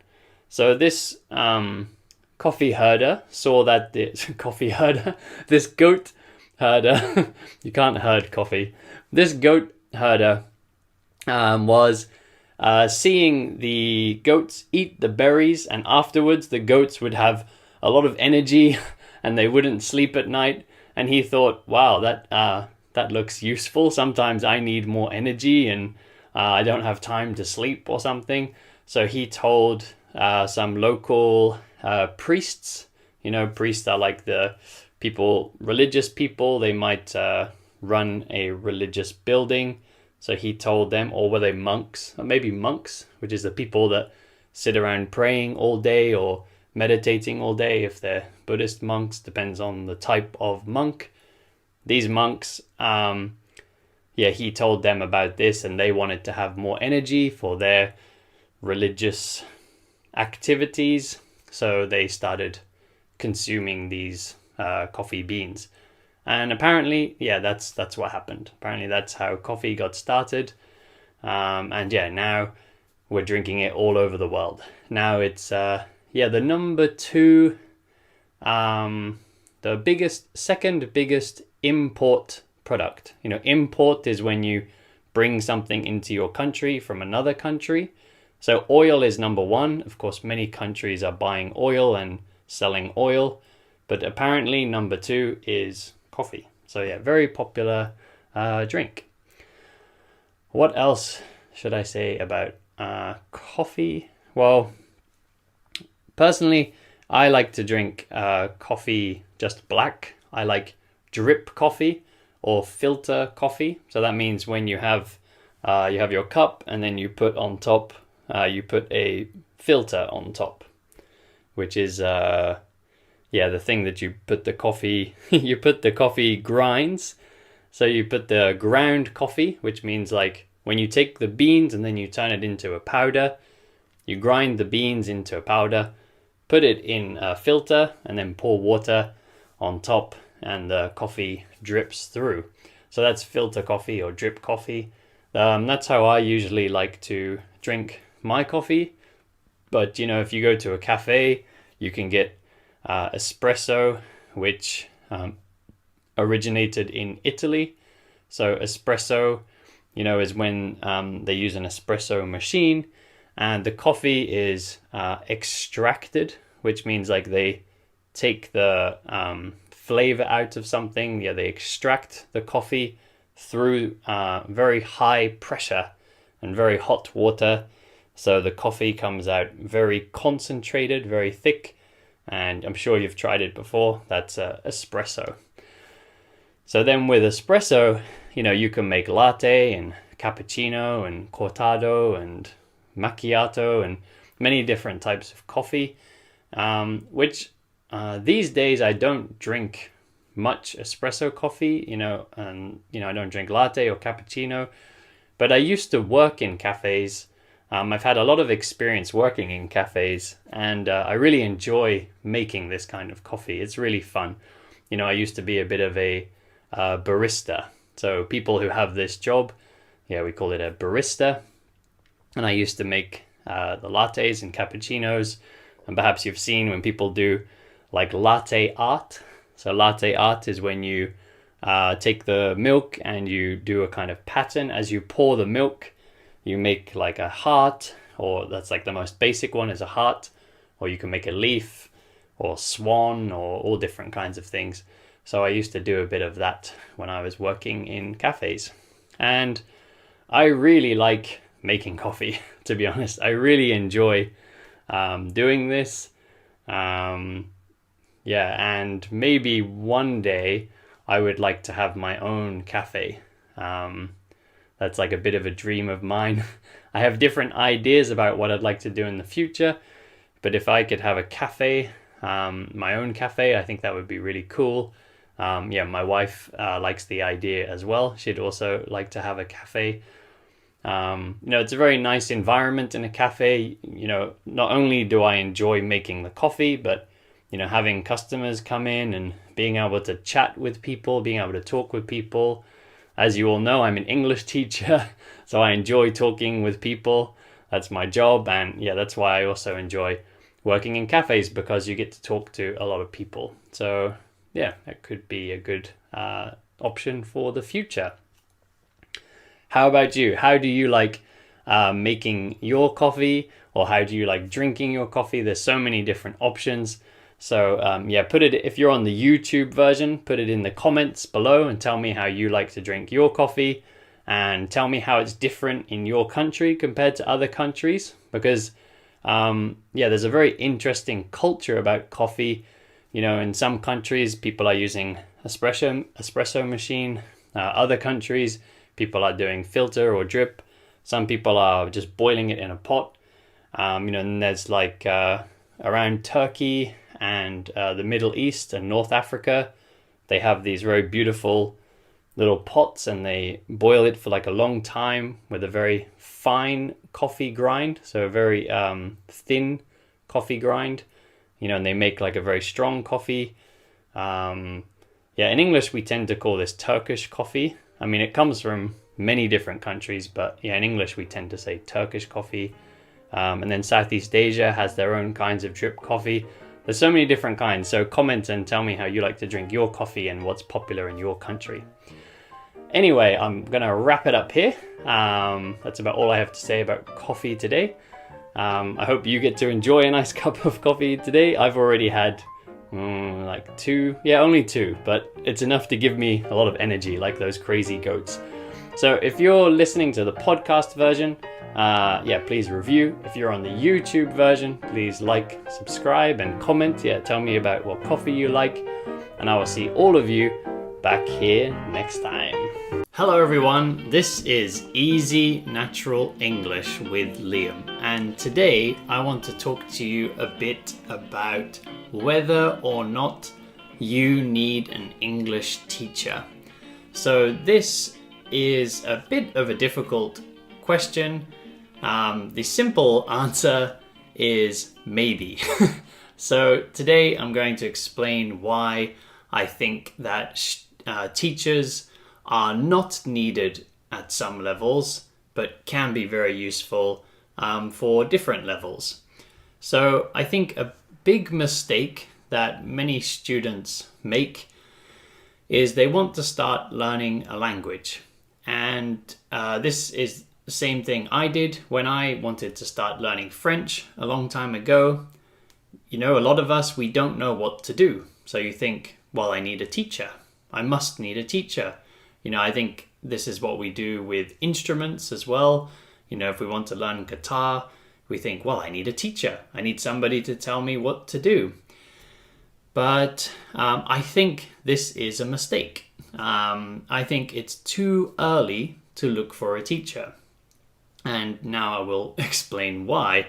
So just like me, when I started studying French, I went to French lessons. And, you know, I paid a teacher. There was a school, and we had a class with like 4 or 5, I think even sometimes 6 people in one group. And we started from very basic French, you know, and we were learning about verb conjugation. So, you know, how to change the verbs for each person and some vocabulary, things like that. And, you know, I realized quite quickly that this is a waste of money. I could teach myself these things because they're very simple. At the beginning stages, you know, for example, very beginning stage, you learn 1, 2, 3, 4, 5, 6, 7, 8, 9, 10. You don't need a teacher to teach you that. You know, you can check that on the internet, especially these days. You know, maybe before you needed a book, but these days you can check any of these things on the internet quite easily. You can find an answer. Sometimes even very interesting grammar questions. You can find someone else has asked that question to the internet before, and you can find an answer to that question. So yeah, basic things, you know, vocabulary, like especially simple vocabulary like book, table, etc. Of course, you don't need a teacher to tell you those things. And, you know, very basic stuff. But then even when you get into forming sentences, or just trying to understand how the language works, you still don't need a teacher at that point. And I've had students who come to me and they want to take a lesson with me, and that's great. Everybody's welcome. I'm very happy to talk to people. But sometimes when I have someone who's very, very low level, I do try to say to them that you're wasting your money. You don't need to talk to me yet. The questions you're asking me, you know, you could be finding an answer on the internet. And also, when you start, you're going to make a lot of mistakes. And because at the beginning, I've talked about this in other episodes before, at the beginning, if you're trying to speak, your only option is to think in your language and try to translate into English. And it's probably going to be unnatural. It's probably going to have a lot of mistakes. So before that, and I say this a lot, at the beginning stage, you need a lot of input. You need to listen to English as much as possible, and you need to read English as much as possible, watch TV shows in English as much as possible, and just see the natural way that the English language is put together. If you don't believe me, then go and read about Stephen Krashen, particularly about his input theory. So Stephen Krashen is a famous linguist, so a famous language expert who a long time ago tried to tell people you need to study through input. But like he said at that time, you can't make much money through that. If you tell students you need to just use input, then you can't sell them anything. So a lot of teachers won't tell you this. A lot of teachers say, no, you need to practice output. You need to speak, you need to speak, you need to speak. But if you speak at the beginning, if you don't know what's correct yet, you're just going to be making a lot of mistakes. And when the teacher is then correcting you, it's really bad for our confidence. So if you take a lesson from the beginning and your teacher is correcting you at every sentence, it's going to be bad for your confidence. And then when you try to speak English, you're always going to be thinking too much because you're going to have this negative experience with speaking. So really the best thing for beginners is to just try to read English, listen to English, and at least go through some kind of basic grammar guide to speed up your learning. So I do think you can get used to grammar naturally by listening and reading, but it can speed up the process, can make it a bit faster if you just go through some kind of basic grammar guide first. I often recommend to students, if you're just starting out in English, this book, Essential Grammar in Use by Raymond Murphy. I'm not sponsored by them. It's Cambridge. It would be nice to be sponsored by Cambridge. They should sponsor me because I recommend this book to a lot of people. But this is a really good book. It covers kind of all the foundation, all the basic grammar you'll need. And I think from there, then if you start trying to read books in English, start trying to listen to TV shows in English, you'll understand most of what people are saying, and then you'll just be building on that.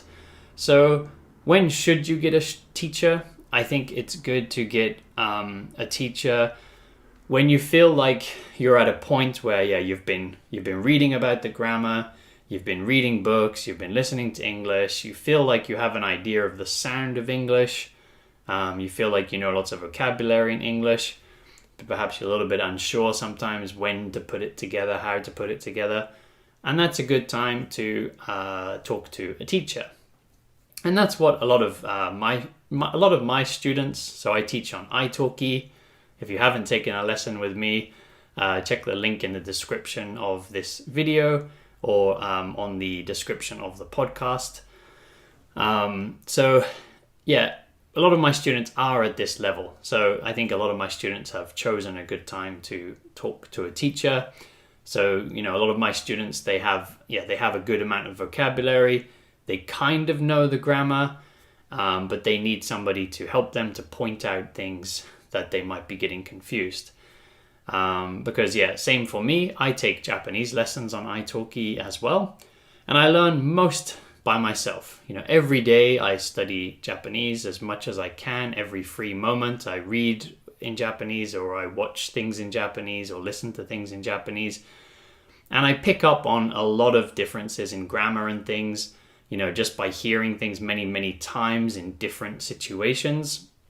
I start to see, that piece of grammar is used in this scenario, and this piece of grammar is used in this other scenario.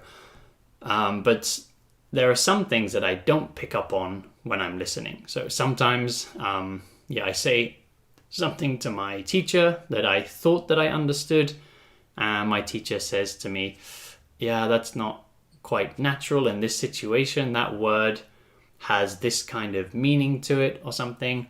And and then that's very useful. So when you're kind of at that point where your teacher can pick up differences in things, so maybe you think you understand, but then your teacher will say, no, maybe you need to use this way, and so there's I have a lot of moments in my Japanese lessons where I'm like, wow, I didn't notice that. I didn't notice this tiny difference in how people are using that word. So that's a really good point to get a teacher when you feel like you've had a lot of input, and then you're ready to to kind of refine your English. So refine means to kind of perfect, to make it perfect, yeah, to get to the next step. So, like little problems with pronunciation, little problems with grammar, perhaps you have some vocabulary, you're not quite sure, when do I use this word, when do I use this word? You can ask your teacher. Of course, these things too, like differences in vocabulary, sometimes you can search them on the internet, but I think it's easier to talk to a teacher about those things because the internet might have an explanation, but the internet doesn't know if you have understood or not. Same if you watch a video, that person doesn't know if you have understood or not. Whereas, for example, when students ask me a question, I explain it to them, then I can test them and I can say, okay, now in this situation, which word should you use? Which grammar should you use? And then I can check that the student has completely understood the difference. So yeah, that's when teachers can be useful.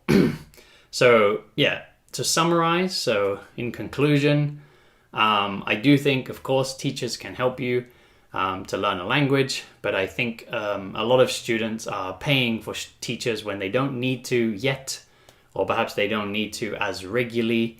The really important thing to do is to study as much as possible by yourself. And this is something I've seen with my students. When I have students who take 1 or 2 lessons a week and they do a lot of study by themselves, every lesson I can see they've got better. And I have had students before who don't do much study by themselves. And every week when I see them, I see that their progress is much slower. Because, if you're paying for English every time, then maybe you're doing 1 hour a week, 2 hours a week, because, more than 3 hours a week, more than 3 hours a week English lessons would be very expensive. So that's a maximum of 3 hours study a week. That's not really enough. So if you study by yourself, it's free and you can study as much as you want. You can spend all day on YouTube watching videos. You can spend all day on Netflix watching things in English or reading books or something, listening to podcasts. And that stuff is free. So try and do as much of that as possible. And then just go to a teacher when you feel like you really need that extra bit of help. And yeah, hopefully you'll choose me as a teacher. So like I said, there is a link from my profile, my teaching profile in the description of the video and on the description of the podcast. If you come over there, yeah, you can join me, take a lesson. Also, yeah, if this is your first time on YouTube, then don't forget to subscribe, like, and comment. If you're listening to the podcast, don't forget to follow and review on websites where you can do that. And come over to Patreon if you'd like to support my channel. There's a link for that in the same place as my teacher profile. And I actually just added a new podcast on there as well. So there's an extra podcast that only Patreon subscribers can listen to. So come over there if you want to hear the new podcast.